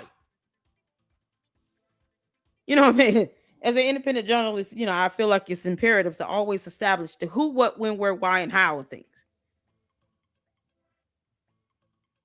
We're still stuck on why lie. Why? And yet, her ability to lie about something so simple and dumb, it's rudimentary in comparison to her ability to lie about an entire assassination. And somehow, Candy has to treat this like one thing has nothing to do with the other. The hell you mean? It's insane. And if you're not a Candace supporter, then why can't you say she lied then? You're dancing around the point. I don't do sugarcoating. It's exhausting. Can't make this up. Because of people like Baron Coleman, Candace Owens, these people that'll take that and run with it and turn it into some theory, and then millions of people are seeing it, and potentially some of those millions of people could become the jury. Baron Coleman's awesome. Baron Coleman is a lawyer. He knows what he's talking about. No, he doesn't. He will never make those arguable points, whatever points he thought he was making anyway. He will never make those points in front of a judge in a court of law, because it has to be based on the finding of fact, law, and evidence. You cannot go to court as an attorney and just argue your feelings and emotions and opinions. Judges don't care about that. So no, he does not know what he's talking about. You have a lot of incompetent attorneys out there. Megyn Kelly also went to law school as well, and she's just as dingy as it gets. What are we talking about? Let's not pretend like some of these attorneys don't go through school because their parents forced them to do it. And they don't have any passion in it. They don't care about knowing the law or interpreting it correctly or anything. You got attorneys that practice law for 40, 50 years and they suck. He probably would have been reprimanded for the bullshit that he said in that video. He would never make any of those points as a legal argument in any court of law in front of a judge, especially a federal judge. They would reprimand him. How dare you come in here and give all this speculation? We don't care about your opinion. Can't make this up. I love hearing what he has to say. I didn't hear any of his theories. That I know you were trying to pop holes in something you said about the exploding mic. Was he just saying what people were saying online about the exploding mic? Unfortunately, I don't have enough time to watch all of his content, but I do think he went through an entire theory of this microphone electrocuting everything, moderator. And that's how. Moderator, are you changing your profile name? Are you changing your profile name? Who said I knew everything? You see how they come up with dumb stuff? Stop copying and pasting. Stop copying and pasting. And you're supposed to have a question mark at the end of this question. I'm going to need you to use punctuation up in here. We're not doing this. You're not going to dumb down my chat. You come back and you ask real questions that, make sense and that are grammatically correct. We're not doing this. Chabu. He's the one that the moderator would use words like kerfluffle. Let's stop dumbing down my chat. Ask a real legitimate question. Charlie Kirk was killed. He was killed by electrocution. Too, like when you see, and I don't know, like, is that the one that he holds, or was he just going through? That's what some people say online. No, this was 100% his theory. With the one that he wants to do. Right. Yeah, I mean, and I'd have to listen to his arguments to understand why. I'm definitely open to hearing what it is. Just because I would say electrocution, that doesn't mean that you can't bleed. But also, have you seen the theories where like his chain gets popped up and then it's like, and it's so weird too. Like, why did the chain break here when you watch it like ricocheted, but then he was hit over here? The one that I heard was the explosion. But why is she asking these silly ass questions? Fax me, were you there when Charlie Kirk was assassinated? Those are questions you ask people who were actually there in person. He can't give a first-hand account. Like, no, this is a moot question. You asked me about something I was not there to see, so all I'll be doing is speculating. Move on. This is not a debate. God. She asked about things he can't answer. Like, I would have been like, I don't know. Don't ask me about anything I cannot tell you about firsthand. I wasn't there to witness that. You're asking me about something that you probably saw in a video. So you might want to ask the person that recorded that video. What are we talking about? What the hell? Being microphone, and then like when you look at like the oh dear Lord, I don't know, like that doesn't seem entirely like implausible to me. Like if I'm being honest with you, like did you see like how the lapel was? If you clip it to your thing, and then the fragments, the way that like people were taking apart those microphones and seeing like the fragments and the way that it landed. I don't know. There's a lot about this that doesn't add up, but definitely 30-6. Also, have you seen the evidence where Tyler Robinson wasn't even like at the location or was then 13 miles away? Was that like proven false? Also, why did the dog not smell the gun? Like dog sniffing gun, or excuse me, gun sniffing dogs are like better than humans than anything. Like you train me to do anything, and that dog's gonna get it percentage like, more than I would, right? From a percentage perspective. And how's she making any arguable points? With she's literally just repeating what Candace said. She might as well be reading the transcript of her video. I don't know what's worse. Candace saying these dumb things or someone else trying to say dumb things. What's worse? You can all right, we need a break. See if I sent the photo. Hold on.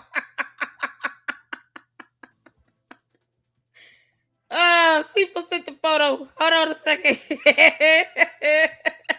Yeah, we gotta look this up. Oh my God, y'all. Y'all remember when Candace said George goes out fishing? Oh my goodness. Oh, this is priceless. To catch a boyfriend.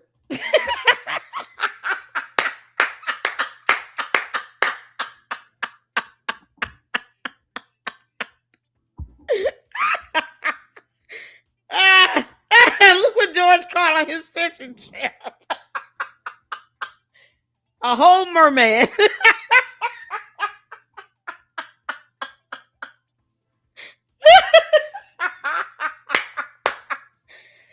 Oh. Under the sea. Under the sea. Mermaids aplenty. Time to get gritty. Under the sea. George will be fishing all the day. Catching all these mermaids right away. Life is so better. Water is fresher under the sea.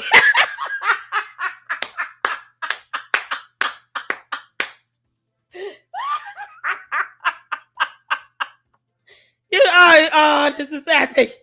You cannot make this up. Cheryl, you see. Under the sea. George, get your ass off that boat. Okay. Y'all, I told y'all. If George went to Russia to go fishing, they're watching him very, very closely. George, you know I'm going to send this to Russia, right? Are y'all sure y'all monitoring George's fishing trips? Look what he caught. You're going to bring him home and say, okay, I'll be in my room. Have a good evening there. Wait a minute. You caught another one? George, I can't believe you caught another one and then you bring him back here. There are cameras everywhere. God, George don't give a damn about all of that surveillance. he said, I got needs, and this merman is going to fulfill them. Under the sea. Under the sea.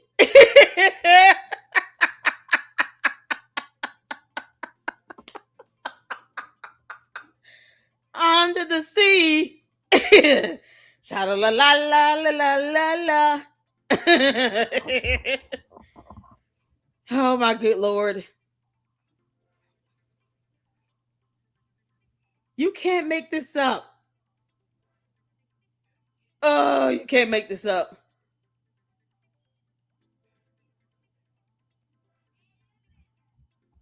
No, I'm not. I see. Okay, I see You gotta laugh sometimes. No, I'm not responding over there on X with that. I already said I'm not gonna respond to that stuff because that stuff is getting out of control. I'm not doing it. I'm not doing it. And y'all don't respond. Don't respond to it. Please do not respond over there on X, okay? If you know what I'm talking about, you got it. Don't respond to it. Just let it be. Because one thing I'm not going to do, I'm not. I don't engage in that type of back and forth. It's not necessary. I know what I said. And it was not an attack. We can all disagree on certain things, whether that person agrees or not with whatever facts me did. That's their opinion. I'm not arguing with them on that. I'm not doing that. Nope. I refuse to do it.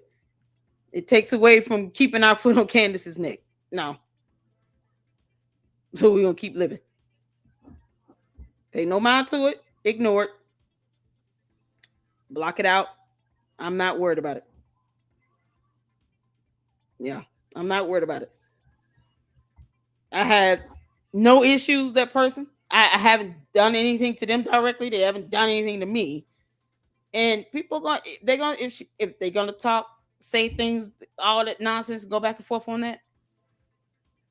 I'm gonna let them have it. Let them get it out. And when it's all said and done, people will see what they said. And I'm not responding to it. I'm not going back and forth with that. We're too old for that. I'm not doing that. God bless the hearts and all the parts. You understand? No, not doing that. It takes away from this. George, you're gonna have to return this merman to sender. Send him back to Aquaman. He must have came from the Brine Kingdom. Send him back to Aquaman where you got him from. Let go of the merman, George. Let the merman go. He is not catfish. Let him go. Send him back to Aquaman. Oh my God. Under the sea. Oh, child. You can't make this up.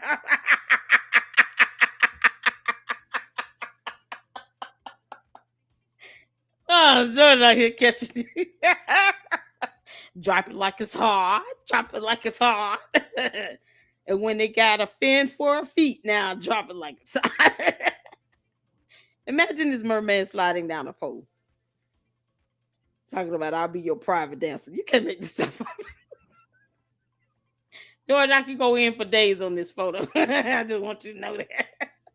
Why is George? You know what? Not even gonna say it. Yes, I am. Why does George look like John Mappin? I mean, like John Mappin. Oh my God.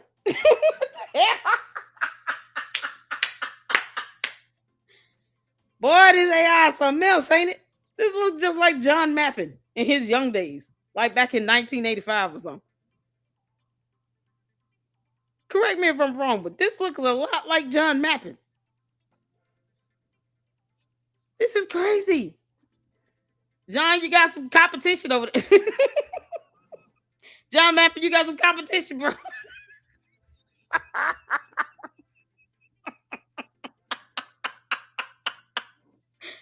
Nah, this looks like a younger version of John Mappin.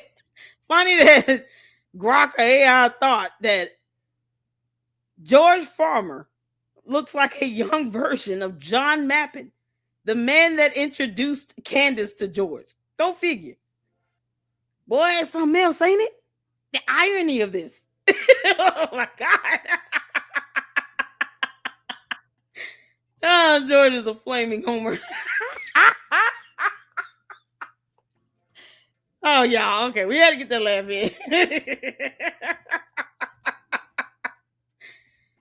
Oh, child. Back to this weird ass debate. Whatever this is. it didn't find that gun that was recently shot. Also, why was it the rookie deputy that was the one that found it? I know everyone wants to discredit all the things that Candace says because she's not disclosing who told her. But ultimately, the reason why people still listen to Candace is that they still find her to be credible. Like, she's still communicating what we're... She ain't credible. She's just loud and wrong, and her cult members don't question her. Where are those 2 degrees again? Because she lied about that. They won't call her a liar either. They'll just say, we don't care if she has degrees. What do you mean? Why would she lie about it then? Obviously, it doesn't take much to impress her cult and her fan base. So why lie? It doesn't take much to impress them. Candace never needed to even say she went to college, according to her cult and her bots. Because they don't care if she's educated. They don't care if she's illiterate. They don't care if she can't conquer math. She doesn't know what 5 times 3 is. Like, they don't care. They don't care that she doesn't know the difference between the letter N and the number 9. And that's based on her statements, not mine. She said that out of her own mouth. They don't care if she only reads Dr. Seuss books. They don't care that she does not know the freezing or melting point of water. They don't care about any of that. They don't care if she buys moo-moos that look like they came from Jurassic Park's collection of the dragonfly or whatever that was. They don't care about any of that. All they want is for her to target and attack Erica Kirk and to keep going at it. That's it. And even if she decided to switch topics, she has a very devoted cult base that will switch the topic with her and talk about whatever she's talking about. She's got these bots that will copy and paste and push out her narrative. So why dwell on Erica Kirk again? To the point where you're admitting that you're stalking her. Why? It doesn't make sense. So she's asking all these questions, but she's not making any definitive arguments at all with any documentation or evidence or receipts or nothing. This is no different than listening to Candace. I think that's more frustrating than anything else. Someone that's trying to so-called defend her, but not really defending anything. They're just repeating her talking points and asking the same dumb questions. Isn't that what Candace was supposed to be doing? Researching to find the answers to these dumbass questions? Yeah, that was exactly what she was supposed to be doing. All sort of thinking, or like we know in our guts, and like we don't know what happened, but we know what we're being told about what happened isn't right. What happened? And she's been 8 months. You don't know what happened after what was 8 the first months? interaction of figuring out or knowing Candace Owens? I had been following Candace Owens since she was with Charlie Kirk. That's how I knew about Candace Owens, was back when she was with Turning Point USA, where he was kind of her handler, where he was controlling what she was saying. And then, of course, he fired her. I don't think anyone ever controlled what Candace Owens was saying, especially whenever they were like sitting next to each other. She's been known to fly off the handle. But do you remember the congressional hearing that she was at? Yes.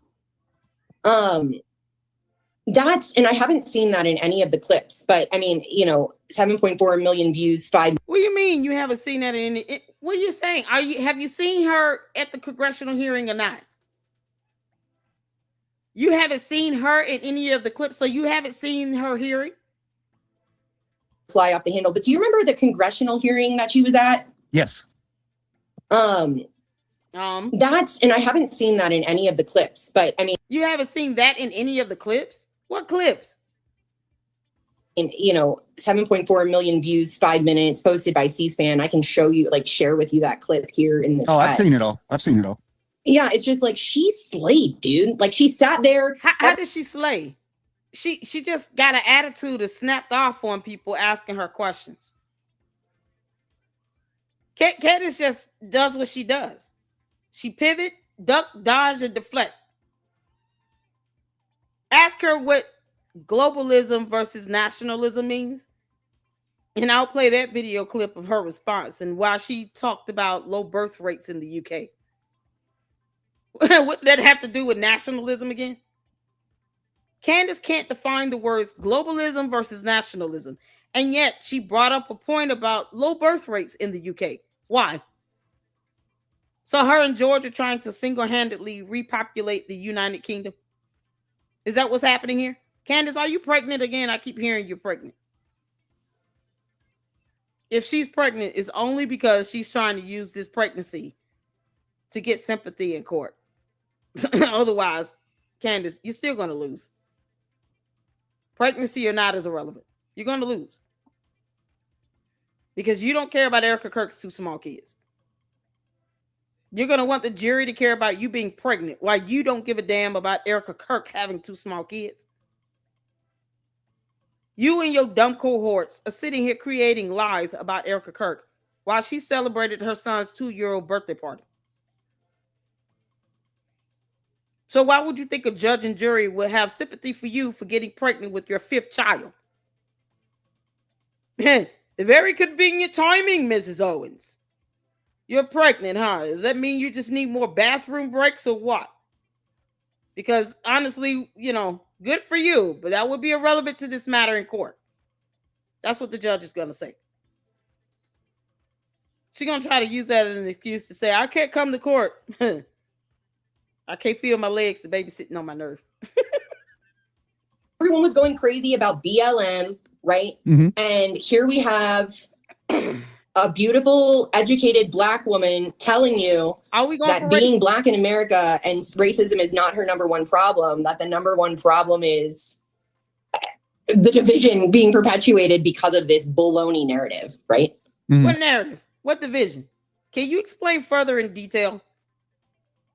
Can you articulate the division? A beautiful Black woman talking about division.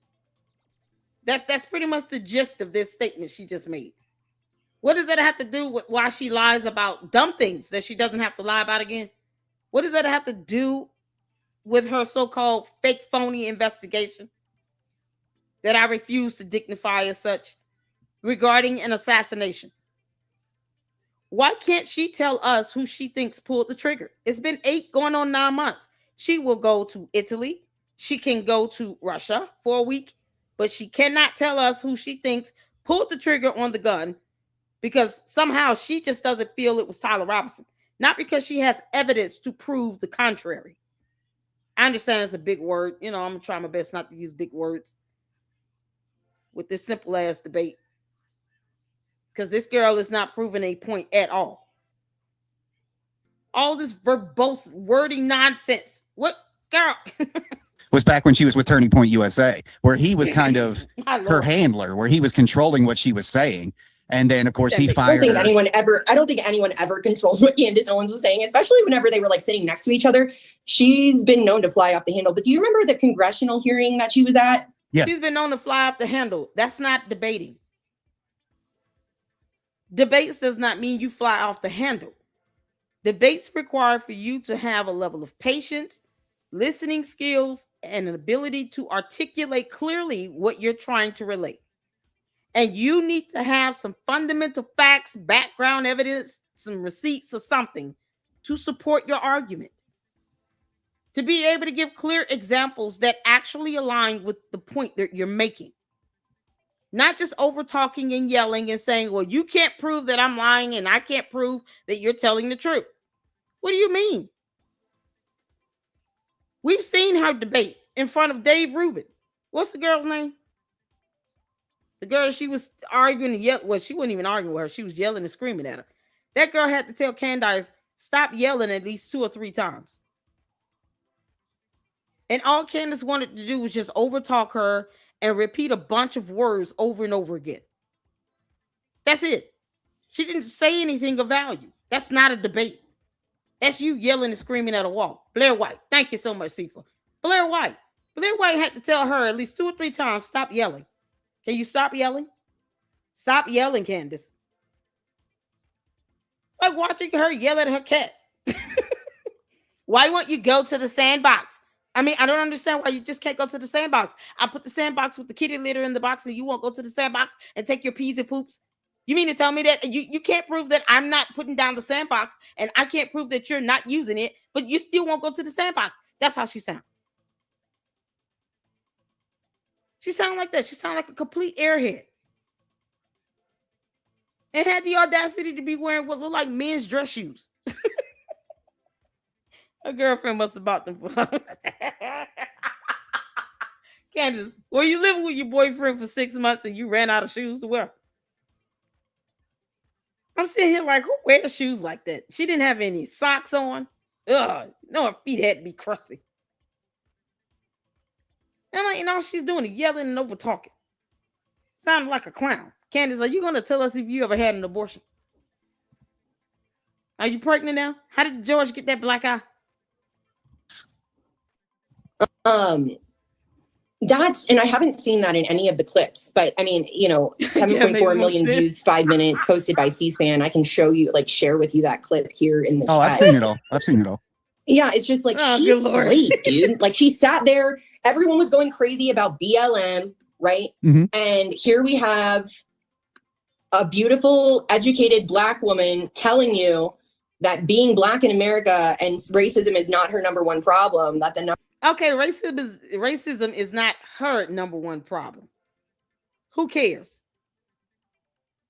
Her being a Black woman in America, and your point is that she feels that racism is not her number one problem. So what? Isn't that what moderator said? Or the other one?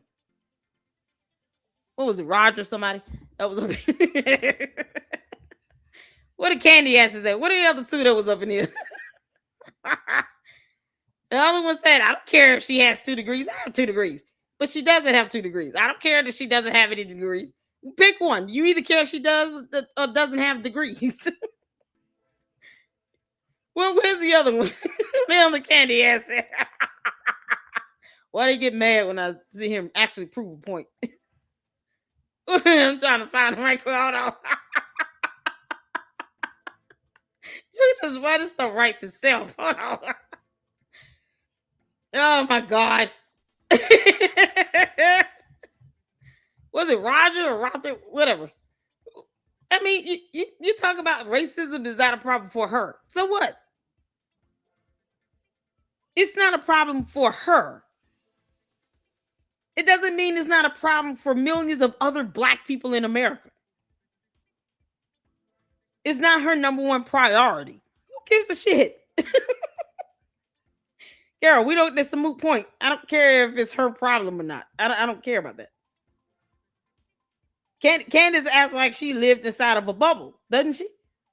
For one who claims to be well-traveled and knowledgeable of a myriad of topics, you would think she would not be so closed-minded and be so selfish.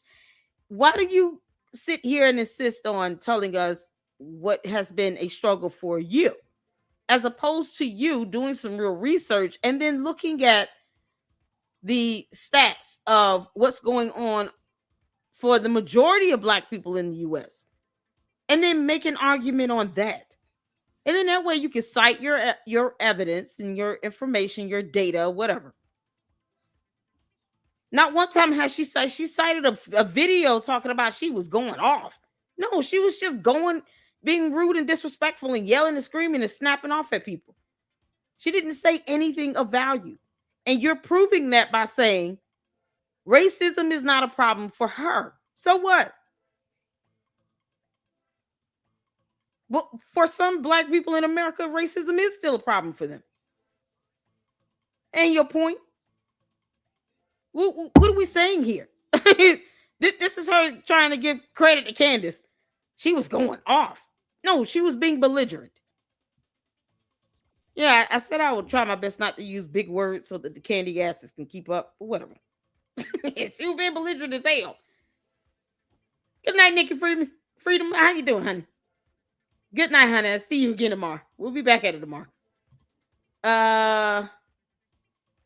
Okay, I'll check my emails. I'll check my emails after the live because I know we want to finish this up and y'all will go on forever. We ain't going in 5 hours. Oh man. LLC speaks cat. Everybody wish Nikki a good night. Have a good night, honey. We'll see you tomorrow.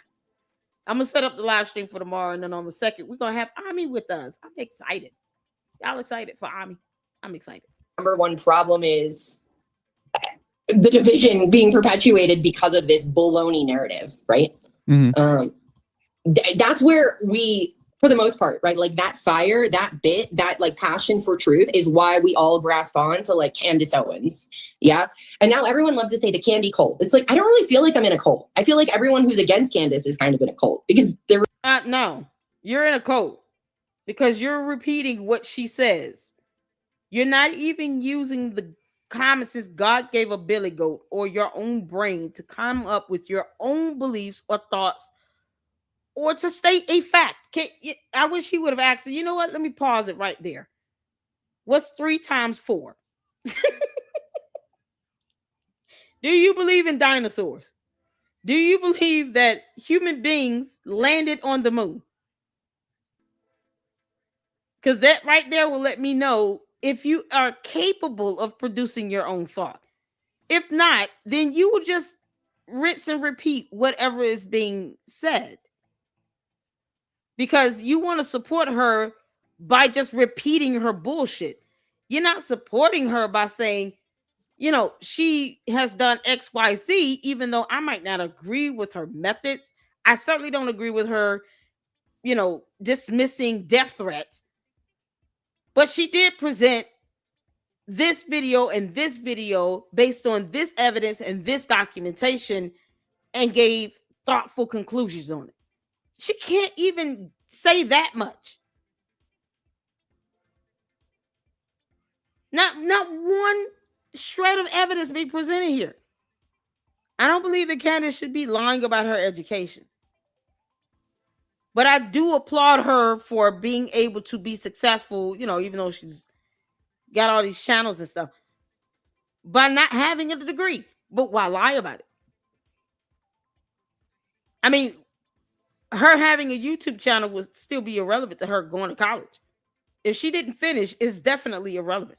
So why lie about going back to school and obtaining 2 degrees? If the goal was, I just want to be in front of a camera and get rich by any means necessary, because Candace always wanted to be in Hollywood. The girl was in a rap video with some no-name rapper. I don't even know what song it was that she was in. I've never even heard it. I'm be honest with you. Never heard the full song. Just the clips that you all send me that we've checked out. I still can't remember that rapper's name. But she has tried to become an actress. She tried to go to Hollywood. And she failed. So she just figured, you know what? I'll just be loud and wrong and then switch parties. I don't see a whole lot of black loud women in being a conservative. So let me go over there, make some noise and ruffle some feathers. If Candace would have been put into the limelight by Democrats, she would still be a Democrat. Her end goal was to be famous, to have this level of infamy and wealth. That's it. She didn't care who she had to step on to get to that point. And it sucks because there's some other great conservatives that are black women that are smart and intelligent, that don't sit here and incessantly lie about dumb things, that could use a lot more support from the Republican Party, from conservatives. And they don't get that type of attention like that. And they deserve it more than she does. And I'll use an example. Kimberly Klacik. Why does she not have 6 million followers? Candace went after her because she decided to go run for an elected position. And yet, Kimberly Klacik is well poised, very intelligent, very smart. Whether you agree with everything she says or her viewpoints or not, you don't have to. But why isn't Kimberly Klacik getting more support? There are other black women that are conservatives, that are genuine and true to that should be getting a lot more support than Candace Owens. And Candace treats this like she's the only black woman that should be in the conservative movement. No. You're just the dumbest, Candace. You're loud, wrong, and you're simply the dumbest one. Candace, how do you pronounce the word BERET? Refusing to like look at any of the whole details.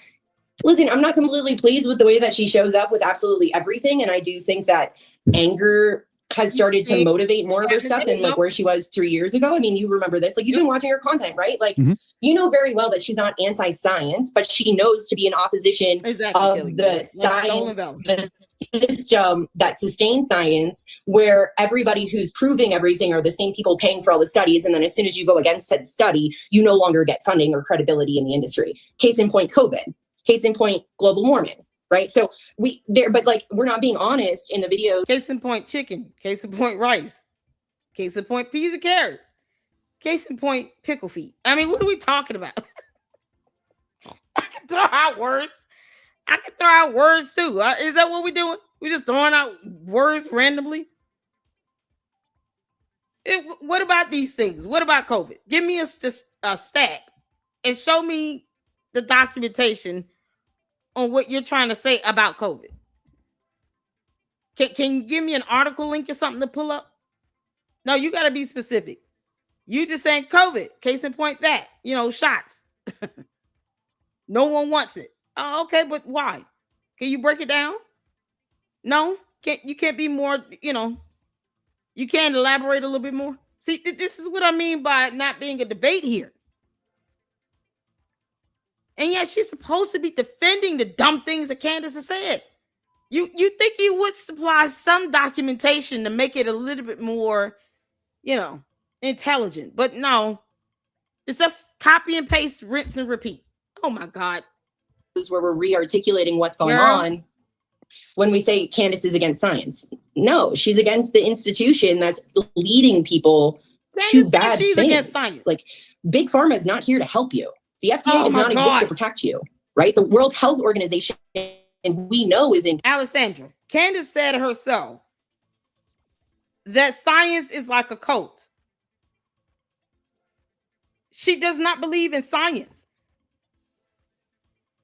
And that's based on what she said. Candace does not believe in science. Candace said it herself. She actually thinks she's going to win a lawsuit from the Macrons because she just lied and said that woman was born a man. When they're going to bring scientific evidence with them to court. It doesn't matter if Candace believes in the science. The court will and the jury will accept it. Candace herself says she doesn't believe in science. So what the hell? She's not even saying anything she's not even repeating what Candace said. You know very well that she's not anti-science. No. Candace has said the complete opposite. Oh my God, you can't make this up. But she knows to be in opposition of the science, the system that sustains science, where everybody who's proving everything are the same people paying for all the studies. And then as soon as you go against said study, you no longer get funding or credibility in the industry. Case in point, COVID. Case in point, global warming. Right? So, exactly. But like, we're not being honest in the videos where we're re-articulating what. Candace took out Kimberly Klacik because she saw her as a very beautiful Black conservative woman that was running for an elected position in her district, I think in the state of New York. Correct me if I'm wrong.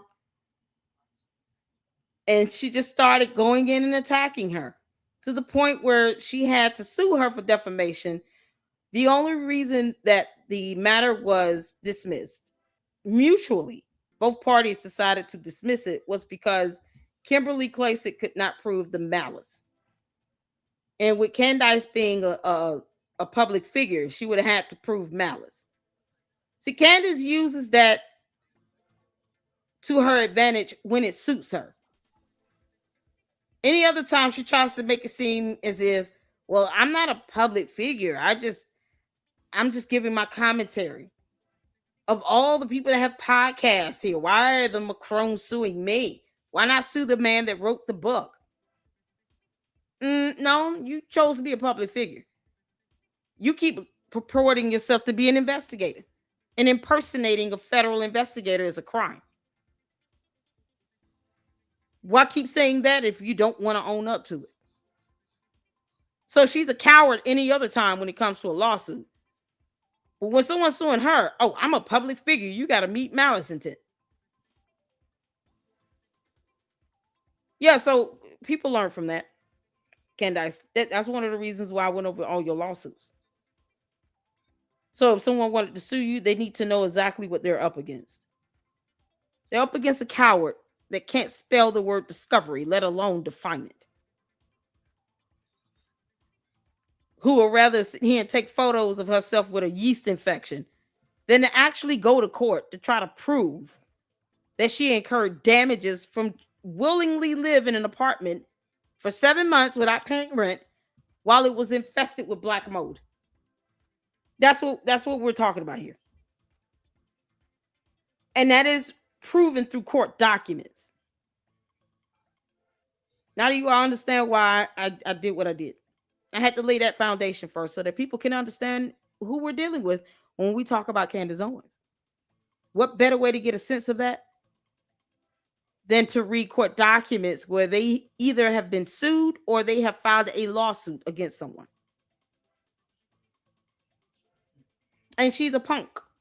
Candace is a punk. What's going on when we say Candace is against science? No, she's against the institution that's leading people to bad things. Like Scientology? Because Scientology is a cult and it's got the word science in it.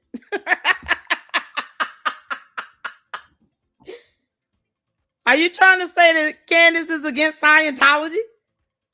Because, that science cult leads people to do bad things. A man was murdered on national television. Well, no, he was murdered on a camera that made national television in broad daylight. Are you going to speak on that or what? How bad are you dodging this whole topic about her not caring that science exists again? It is not our fault that Candace was not studious in school. I would love to know exactly what her final exams look like, because this girl, oh my God. Candace, you can't say the word bureau. I don't trust that you actually understand like anything along the lines of science. Candace, what's the freezing point of water again? She doesn't know the freezing point of water. Does Alessandra know that? Big Pharma is not here to help you. The FDA does not exist to protect you, right? The World Health Organization we know is in place in order to institute whatever totalitarian regime they need to hide behind the fact that we're going to get sick and that they're going to save our lives. Fine. And that's how they get away with it. And then anyone who's in opposition is crazy. Like your quintessential, the typical... Candace does not know the freezing point of water. Alessandra, are you in opposition of Candace not knowing the freezing point of water? She can't believe that snow freezes at 32 degrees. Are you serious? So Alessandra is saying that, we're a code if we're in opposition because Candace does not accept science and does not know the freezing point of water. So is Alessandra saying that she is okay with Candace not knowing the freezing point of water? Because guess what? Alessandra, I'm gonna tell you something. You may not have been told this, but knowing the freezing point of water is something you learn in 2nd grade science class.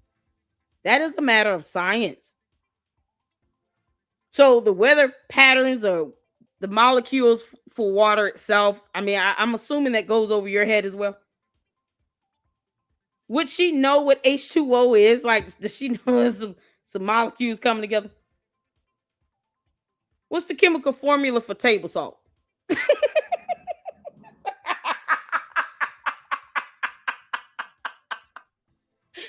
Candace doesn't accept salt. Why does she drink this mercury thing?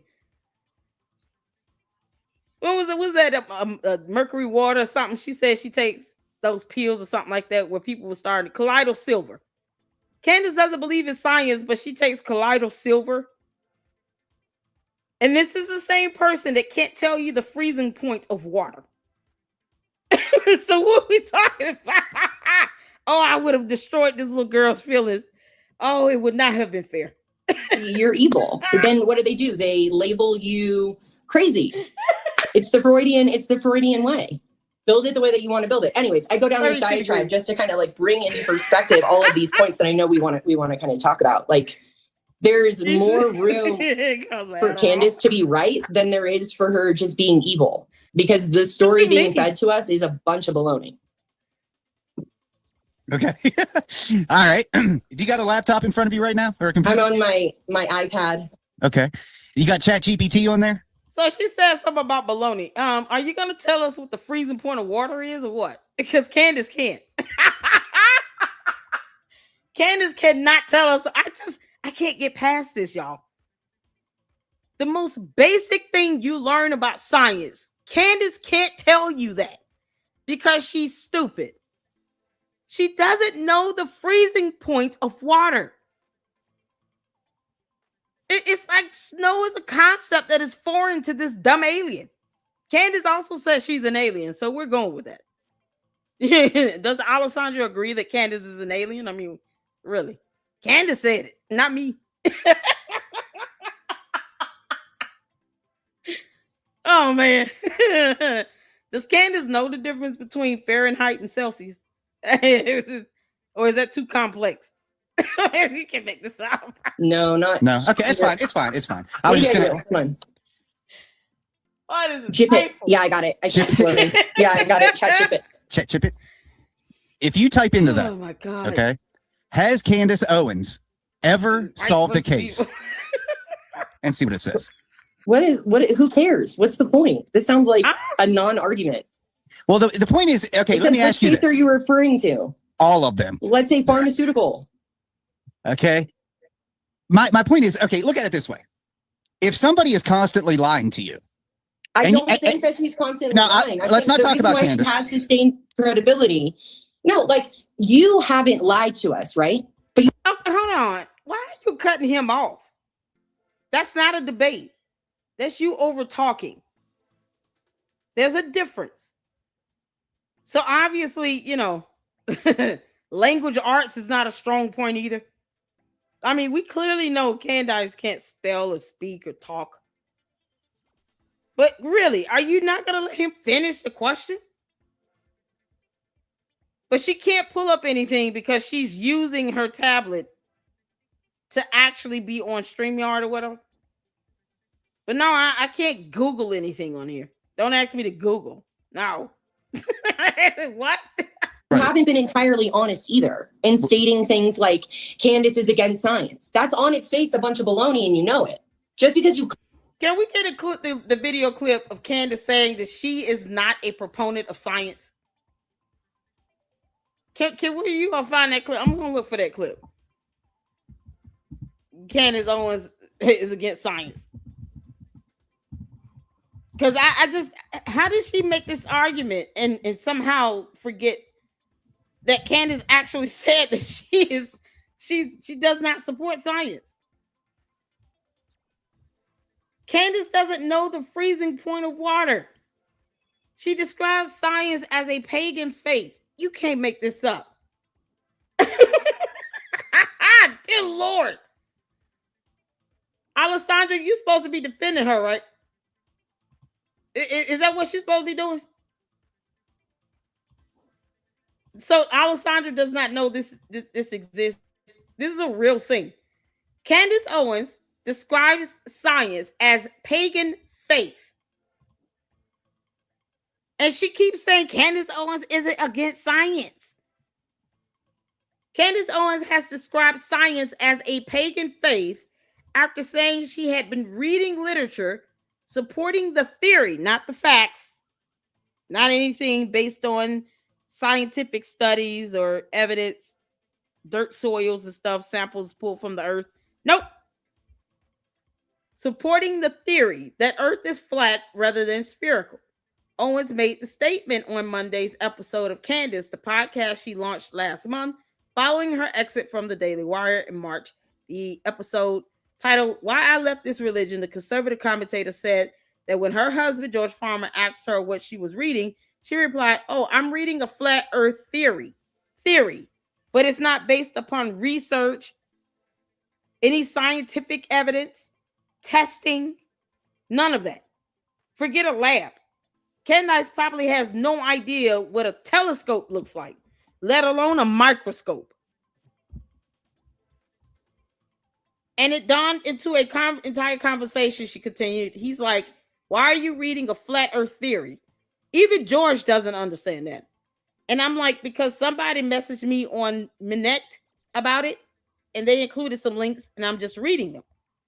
I'm just an interested person no matter what. What? You're an interest, so you won't read a book, but you'll read something someone sends to you in a link. Y'all, can we send her a bunch of Dr. Seuss links in to her tip line?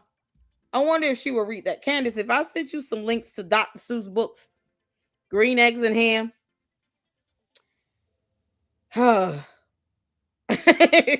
One fish, two fish, red fish, blue fish. Like if we sent you links to books, would you read that? Like if we sent her a comic book, right? One of the Marvel Universe comic books, would she read that? Obviously, Candace picks and selects what she wants to read. So she'll choose to read something about a theory, but will not read a science book to get facts based on research, based on evidence and documentation. Candace, why don't you just go outside and dig up the earth and see what you find? Yeah, boy, this is priceless. If there's a bunch of people that believe something, a bunch of people believe that the earth is spherical. So you don't want to believe that, but you'll believe people that say it's flat. But they don't want to just skyrocket their ass to space and go find out for themselves. You think these people will come together, get Elon Musk to help them build a spaceship, or the Russians or whatever, and then they can just go out into space and go see what the planet looks like from space? You think they would just go find out for themselves, right? Seriously, how about go sail the ocean sea and see if you fall off of it?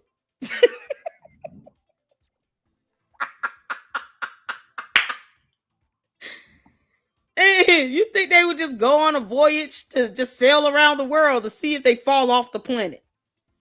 There's got to be an edge to this. If it's square, if it's flat, that means there's an edge to the earth. Why not just go find out if there is an edge to the planet? That's an easy fix. Go find out for yourself. Get your ass in a boat and sail across the oceans to see if you fall off the planet.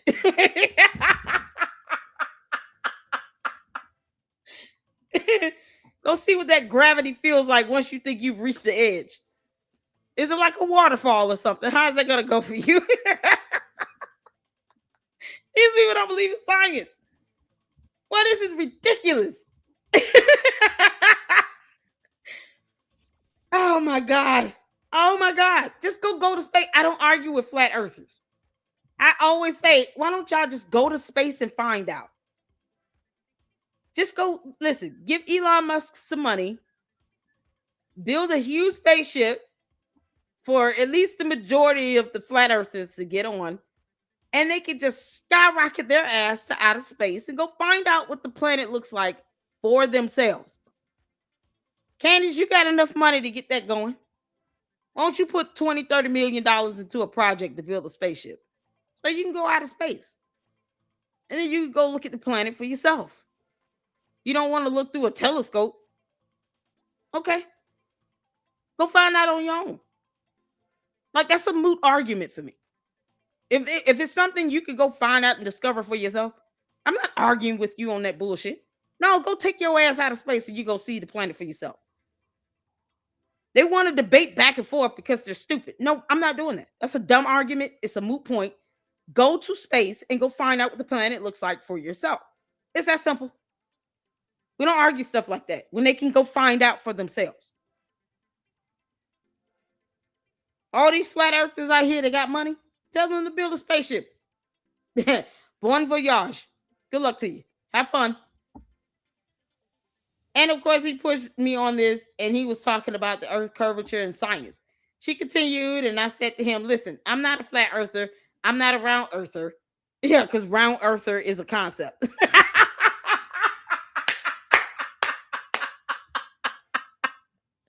Y'all see this dope shit? This is unbelievable. She continued, and I said to him, listen, I'm not a flat earther, period. I'm not a round earther. What the hell is a round earther? Oh, Candace, you're so stupid. Actually, what I am is, I am somebody. Oh, man, this broken English. Candace, you're giving us all a headache. Actually, what I am is, I am somebody who has left the cult of science. Here you go. She called science a cult, Alessandra. She left the cult of science. Wouldn't that make a person against science or an anti-science believer? Wouldn't you be considered anti-science if you call science some paganistic cult and you've left that cult? And then you turn around and create your own damn cult where somehow you don't know the freezing point of water. Now she would rather read theories about what the planet looks like as opposed to just go find out. Or as opposed to reading facts about the melting or boiling point or freezing point of water. H2O. Candace, I know you don't know what molecules are because you don't know the freezing point of water. So anything complex beyond that, I know you don't know about it. Man, she must have failed science. Is that what it is, Candace? Are you taking out your frustrations on your lack of education? You question everything in a book supported by research and technology and evidence, years of study from millions of people throughout human history, just so you can believe a theory that none of these idiots are willing to go find out for themselves. Funny how they don't want to do that because it's, they're lazy. They won't get on a boat. They won't go get a spaceship and go to space and go look at the planet. But they want to sit here and argue with people about what they think the earth looks like. Okay, no, go sail the ocean and then let me know if you fall off of it. She said she left the cult of science. So that is anti-science, is it not? You see how this is called debate. This is how you prove a point. We look information up. She keeps saying Candace is not anti-science. Clearly she is. She considers science to be a paganistic cult that she left. Bye. We don't want anyone believing in the idea of science if you cannot grasp the concept that the freezing point of water. I don't even want to give the answer because it's one less thing she'll look up.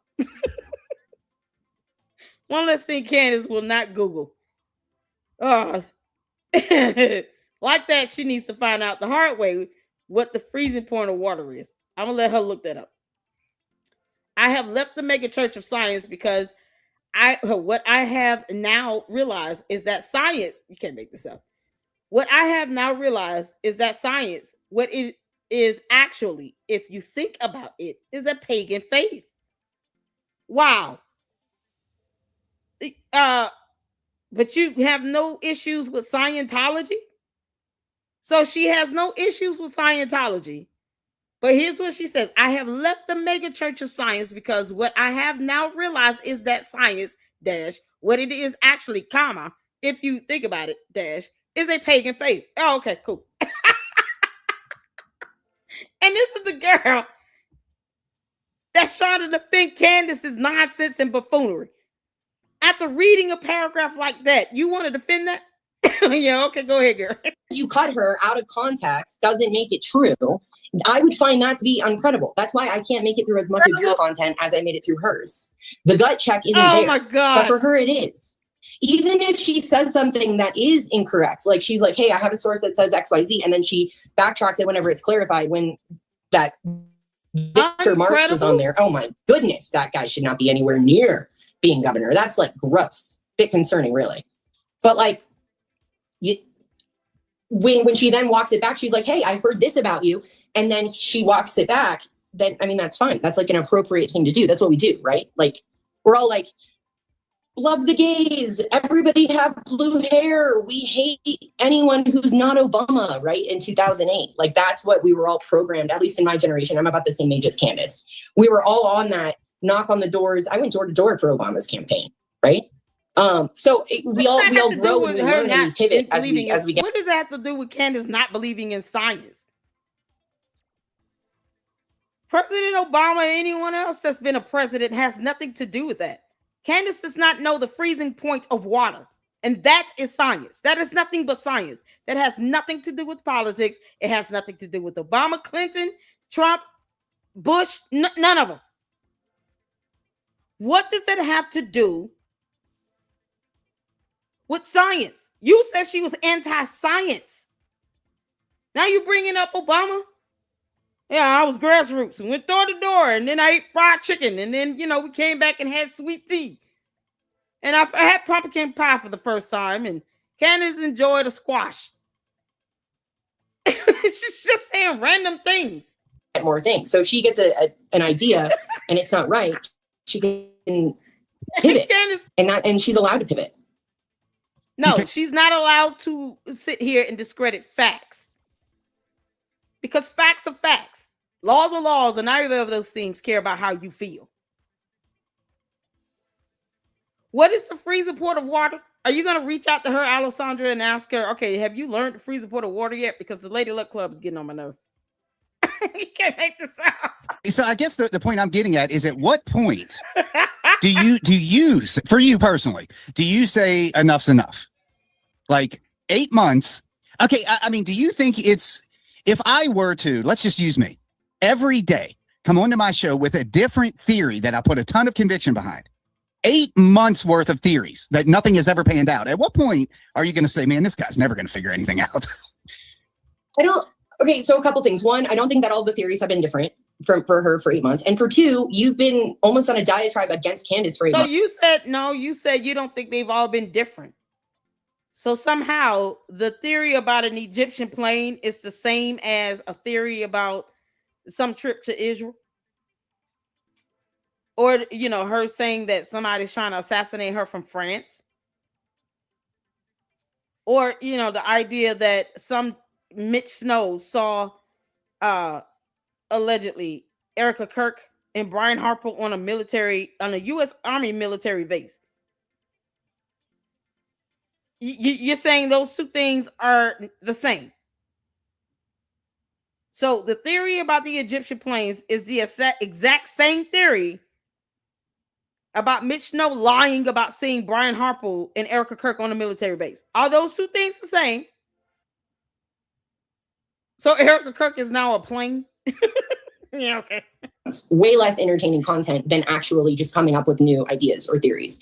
We don't care about the entertainment of it all. We don't care about the theories of it all. We care about the facts, because we know the freezing point of water.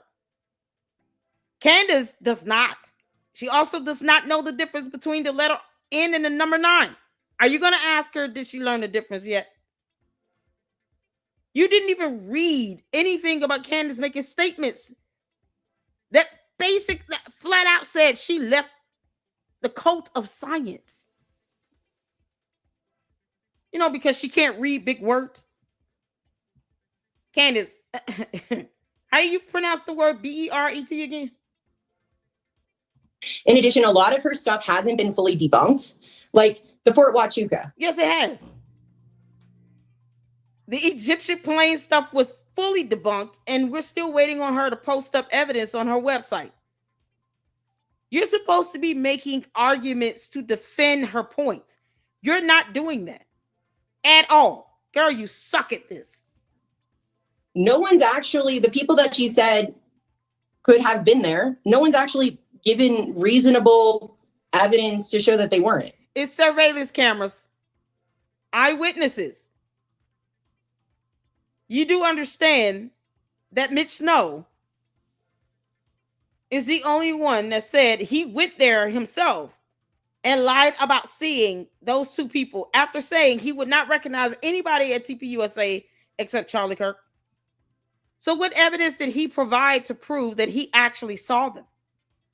You know, we can all ask these questions all day, every day around the bush, sugarcoat, kick around the ball, see what happens. Where is his evidence that he saw those two on that U.S. Army military base?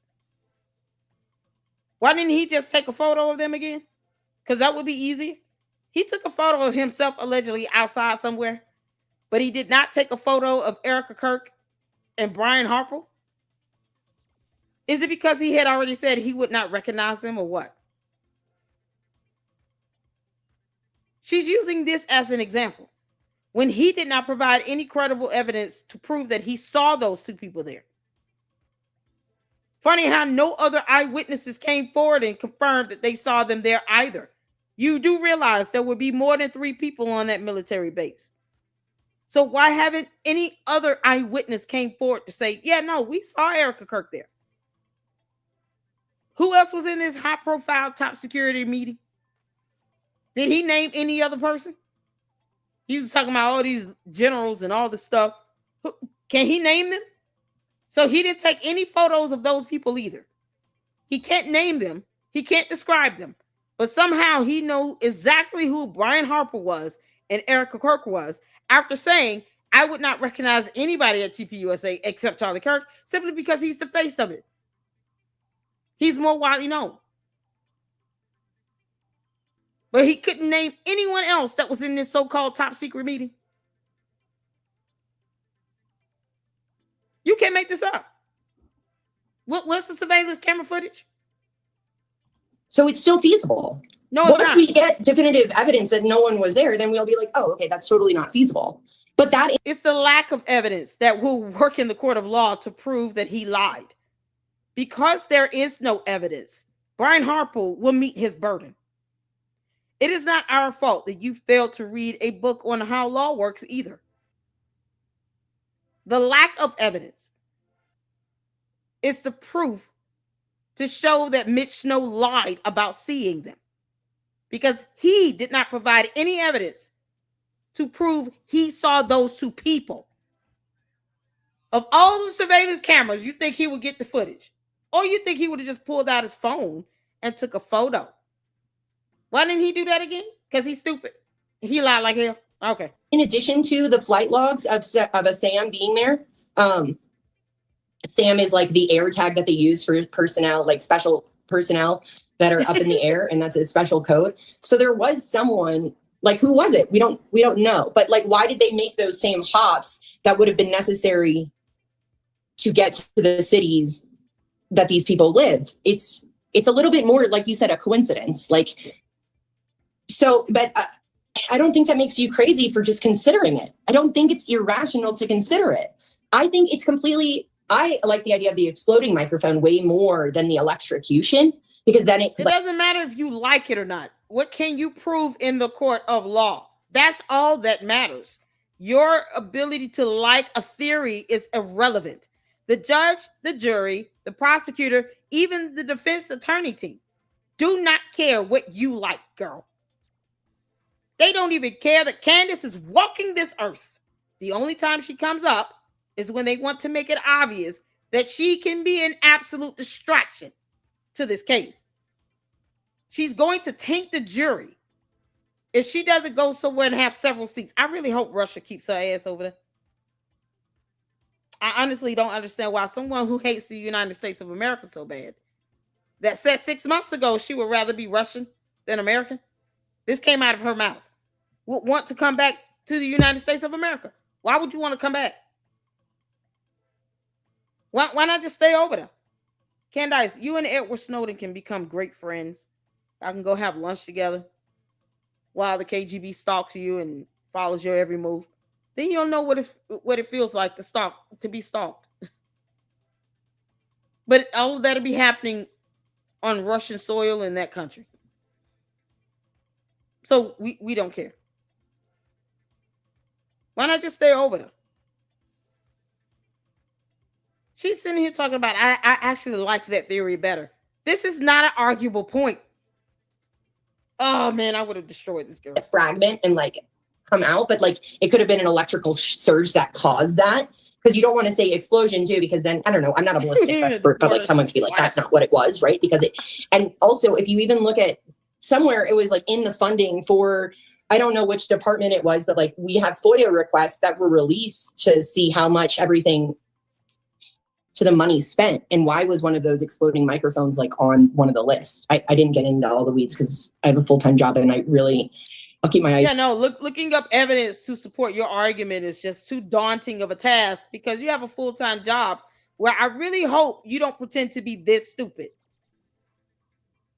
I hope and pray no one is paying you a salary for you to sound this dumb when it comes to proving evidence of an exploding mic on someone who was assassinated on national television. I don't even want to know where she works because I just, it would be embarrassing if it was like, you know, some high ranking place where you're talking about intelligence or something like that. Good grief. Peeled and pull it up for you. But when you add that stuff up, it just doesn't look like, it looks like there's room to consider still having a conversation. Like it wasn't a 30-06. Okay, so let's start with that one. Have you ever fired a 30-06? Yes, I have. Okay. What did you shoot at? It was like a tree far away. And not like a tree, but like forest, like, you know, like you're in a field. We were like in a field with like a far away, you were safe from anything you were going to shoot. Do you know what type of bullet it was? It was not the biggest one. What? No, I don't know the name of it. Okay, see, but it had a lot. This is the part that the people going with the 30-06 theory leave out. Okay. I'm an avid hunter. My father retired from a federal ballistics laboratory. Okay. I don't know if you said you're about Candace's age, but you've heard of Desert Storm. Yeah, of course. Okay. My father designed the engine for the Patriot missile. Okay. So I grew up under ballistics, man, like every firearm possible. With a 30-06, there isn't just one type of bullet. And that's the bullet that everybody's trying to roll with. That's the bullet that if you fire that one, you go through somebody. But if you're using a frangible round or soft point bullet, those bullets are designed that as soon as they hit, they go like this. They spread apart like shrapnel. Okay. That's what hit Charlie Kirk. But at how many yards away? What was it, like 180, something like that? Like when from experience.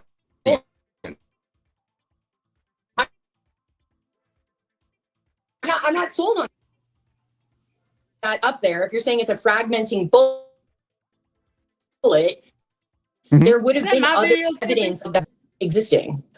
Yeah, the shell casing. Somewhere else as well. The shell casing that had his DNA. But here, hold on, touch DNA ain't Shinola. Hear me out. It's nothing. You can so easily fabricate that. Oh, we've all been watching forensic files for Absolutely. a hot minute .0. Absolutely. Here's the deal. There's other things that you need to look at the situation. Oh my God, she's just running her mouth and he's not able to make a point. He asked a simple question about a bullet and said that there are various grades of that bullet. I'm not sold on it. The jury does not care, girl. The jury doesn't give a damn if you're sold on it. And thank God you're not being selected for that jury. Can we bless God that Alessandra is not going to be on the jury? What's the freezing point of water again? Because, you know, science. Situation too. Charlie Kirk didn't just like rise out of nowhere. Like, yeah, Turning Point USA was doing a really good job. Mm-hmm. But if you look at like everywhere that his videos were getting streamed, that was not on accident. That was intentionally pushed. He was raised to a peak to then be used as a martyr. That's like, there's no other way to cut how all of that worked out. People who have never heard about Turning Point USA or are completely in opposition, they put him on South Park. Right. If that doesn't tell you it was a mark of death, I don't know what does. They've done that with Tucker. They've had a lot of people in South Park. I don't know. Tucker is definitely a part of the establishment. I mean, he's like, you know, your neocon. Mm-hmm. I think that right now, like they intentionally took him out of where he was and put him in. Oh my God, we're gonna have to put a pause on this. We gotta finish this one up. Because I can't stop pausing. Videos were getting streamed. That was not on accident. That was intentionally pushed. He was raised to a peak to then be used as a martyr. That's like, there's no other way to cut. Who says this? He was raised to a peak to be used as a martyr. Let me ask anyone in here, like, to all the Charlie Kirk fans, all conservatives, Republicans, anyone that genuinely supported it and truly followed Charlie Kirk, do you believe that he was raised to be a martyr? That's what she's saying here. He was raised to a peak to be a martyr. If you are a Charlie Kirk supporter, do you believe that?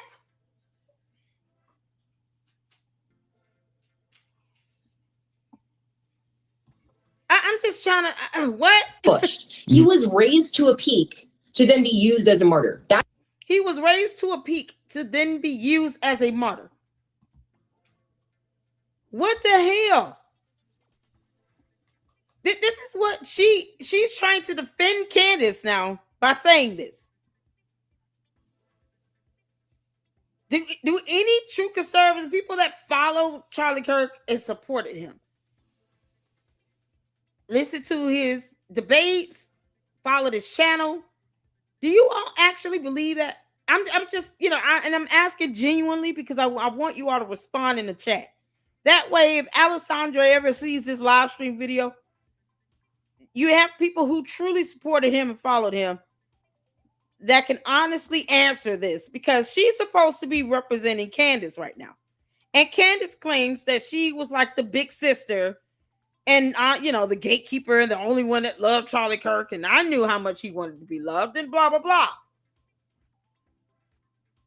This is how, based on what she's supposed to be doing here, she's supposed to be representing the thoughts and opinions of Candace Owens and trying to defend her stance.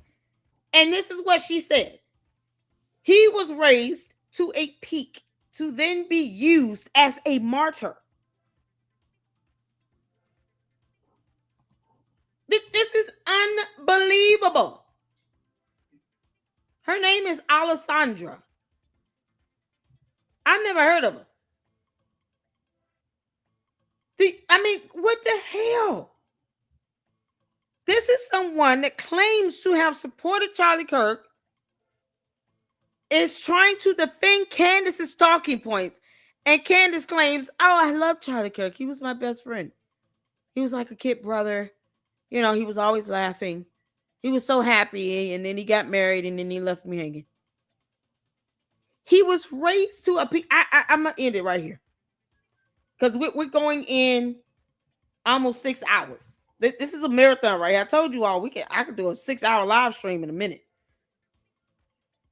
She said that Charlie Kirk was raised to a peak to then be used as a martyr.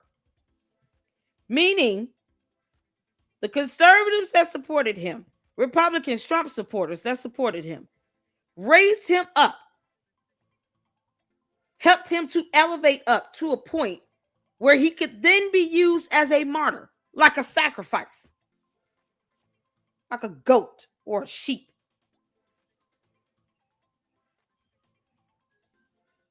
I hope all of you all that supported Charlie Kirk, please leave your thoughts in the chat, whether you believe or agree with the statement or not.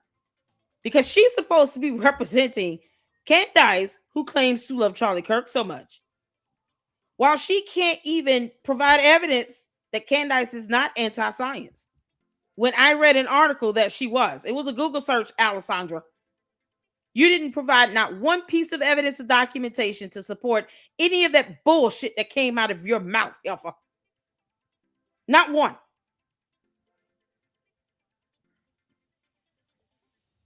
So obviously Candace feels that Charlie Kirk was only catapulted to a peak to just then be used as a martyr. Who else is even making these types of statements about Charlie Kirk's death? And then she brings up South Park.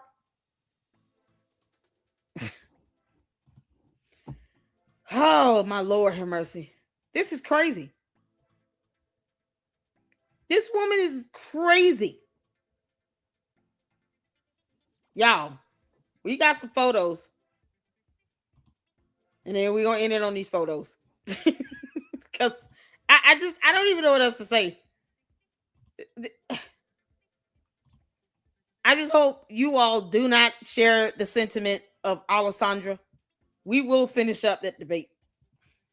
Because, yeah, I can just go in on her for a while. Just clown her ass out. Because it's absolutely absurd. When you can't even Google right quick Candace Owens' thoughts about science, and I have to do it. And you're supposed to be debating and trying to defend her nonsense and buffoonery. Oh, I have a job and I couldn't just research this stuff and look it up. Okay, so why should we take you seriously? What are you here for? Can't make this up. Candace, got some photos for you. You dumb heifer. Candace is over there living it up in Russia. We're all hoping she does not come back.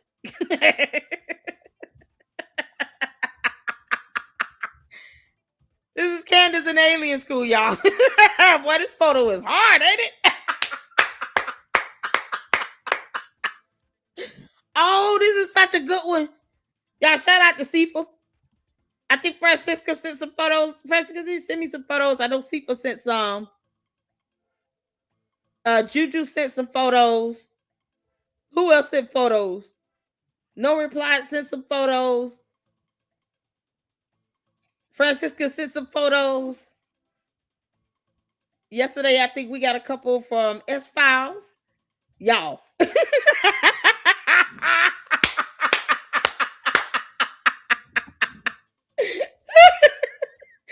Oh, man. Candace. How was school today?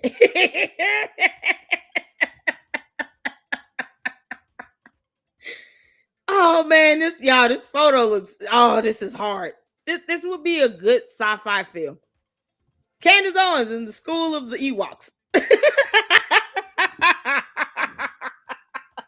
In a world where Russia took over and won something, Candace Owens lives as the Ewok alien amongst the Russians.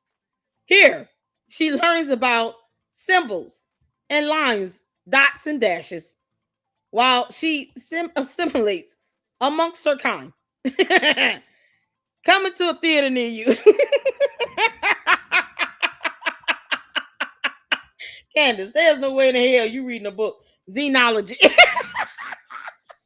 Candace, are you learning about Xenu? You know, the boy, girl, princess, goddess, warrior. He came out of an alien rock from a volcano. Scientology thinks it's a god. Did you know that? How about them Thetans? How them Thetans feeling down on the inside of you, Candace? It's the Thetans causing the yeast infection. Y'all didn't know that? The Thetans are giving Candace the cooties. John Mappin, you can kiss my ass.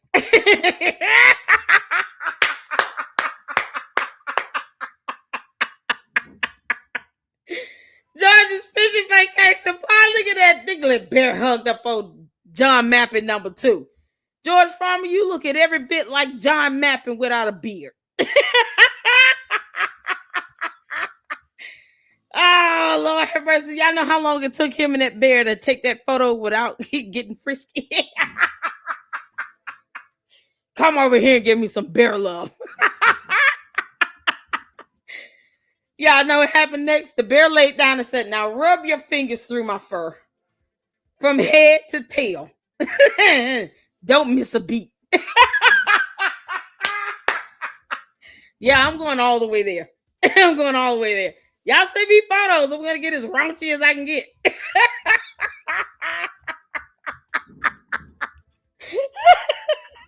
Oh, just yeah, that's it. Go get me a fish.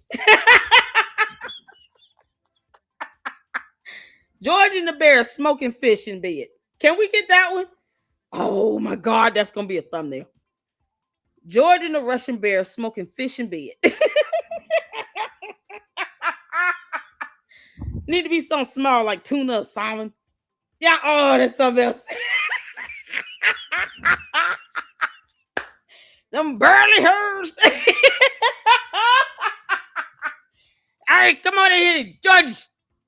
Come take a shower with me in the burly hairs. Skip on over to the Irish. You know you want to be here, George.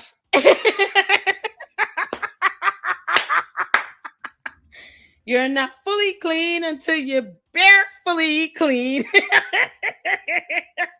So confusing me. Oh my God, y'all. They got to be lighting it up with the salmon.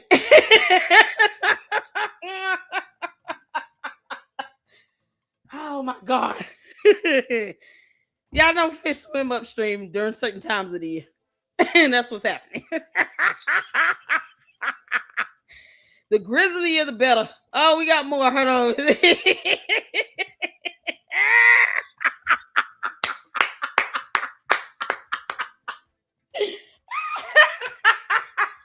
George out here catching mermaids all over the place.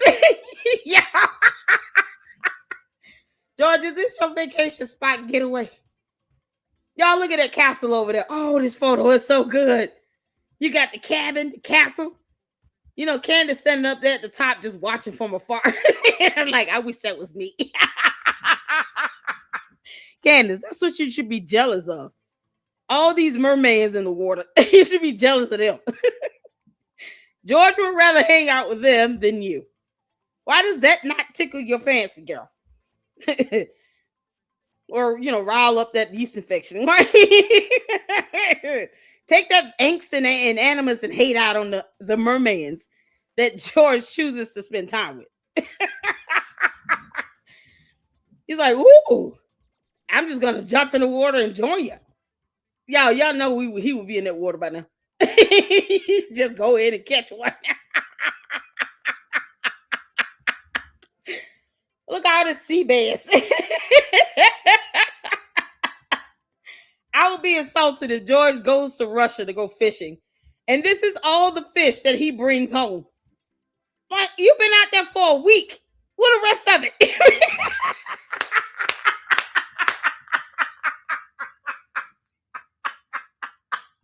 Y'all, that fish is small as hell. He got 4 kids and Candace. Is that even a fish each? Yep. Oh, I would be so pissed. How dare you bring me this little bitty ass fish? You've been out fishing for a week in Russia. What you doing? There's a tracker on this pail. Yeah, George, they put a tracker in your boot. Okay. You know they got to be watching from afar. Like, look at this nasty bastard. Fishing for mermaids. Can't even feed family and fish for mermaids. His wife is being sued.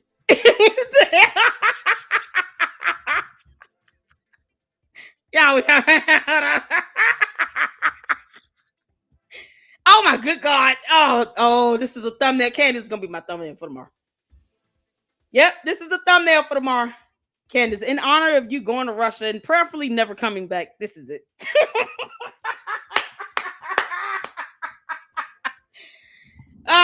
Can we get one of her rubbing his nipple? And then we'll make sure we put that up. I want the same photo. This is so good. Can you have it where she rubbing his nipples? He's like, ooh, titillating.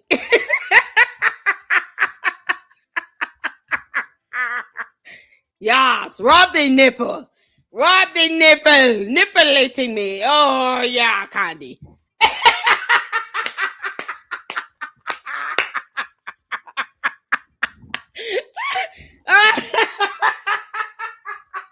Yeah, my stomach hurt. Oh my God. Oh, you know they got to be using bear sweat and lubrication. And I'm done. Rub that nipple. Rub that nipple. Oh, well done, Sifa. Well done, Francisco. Well done. Yeah, I'm gonna put this up as a thumbnail. I would love one where she rubbing his nipples for real. Look at this dumb demon. Candace, you look bad and pale. Candace, what the hell? Girl. Candace, I heard you're pregnant. Are you pregnant? Your neck should not be this big. Why does her neck look big?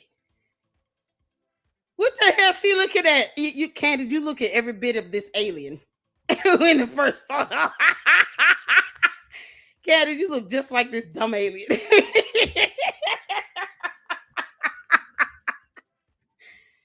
the hell is going on with her neck? Candace, what's wrong with your neck, girl? Is it the baby? Is it making you swole? We can't make this up. Oh my God. And then you got on this thing is so huge. Candace, why are you wearing George's sports coats? How is this? Candace, this is not cute. This makes you look even smaller. You know your cheekbones are poking out, trying to free itself from your skin. Why would you wear this big ass damn jacket? Are you wearing pants underneath or what? This is a suit. Candace, this thing is too goddamn big for you. Who is this? You can't make this up. I like that jacket. No lie. I like that jacket. But Candace, this is too damn big. You talking about you on vacation? Candace, you look like you wearing maternity clothes. Girl, this stuff look big on you. Or are you filling it in? How's it going? You see is flaring up. Girl, I know damn well. Balenciaga, $2,130. Is that just for the jacket or the whole suit? Candace, you spent over $2,000 for this suit. And that's on sale. Originally marked at $3,550. Candace, you understand that's 2 months of rent for me. $3,550 is 2 months of rent for me. And you spent that on a suit, jacket, pants. And it's like engulfing you in. Candace looking like all of this alien. Candace, I like this photo, Belle. Is that the tiny horse? Candace said, F you and the tiny horse you came in on. Candace.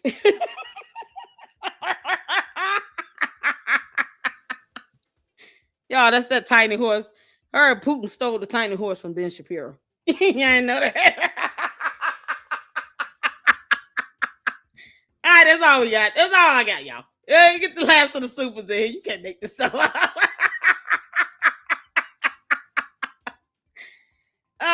Lord have mercy. Jesus. I speak for you. Sit over this $19.99 super. Come on, everybody. Chip in for LLC's vacation with her kids. Thank you.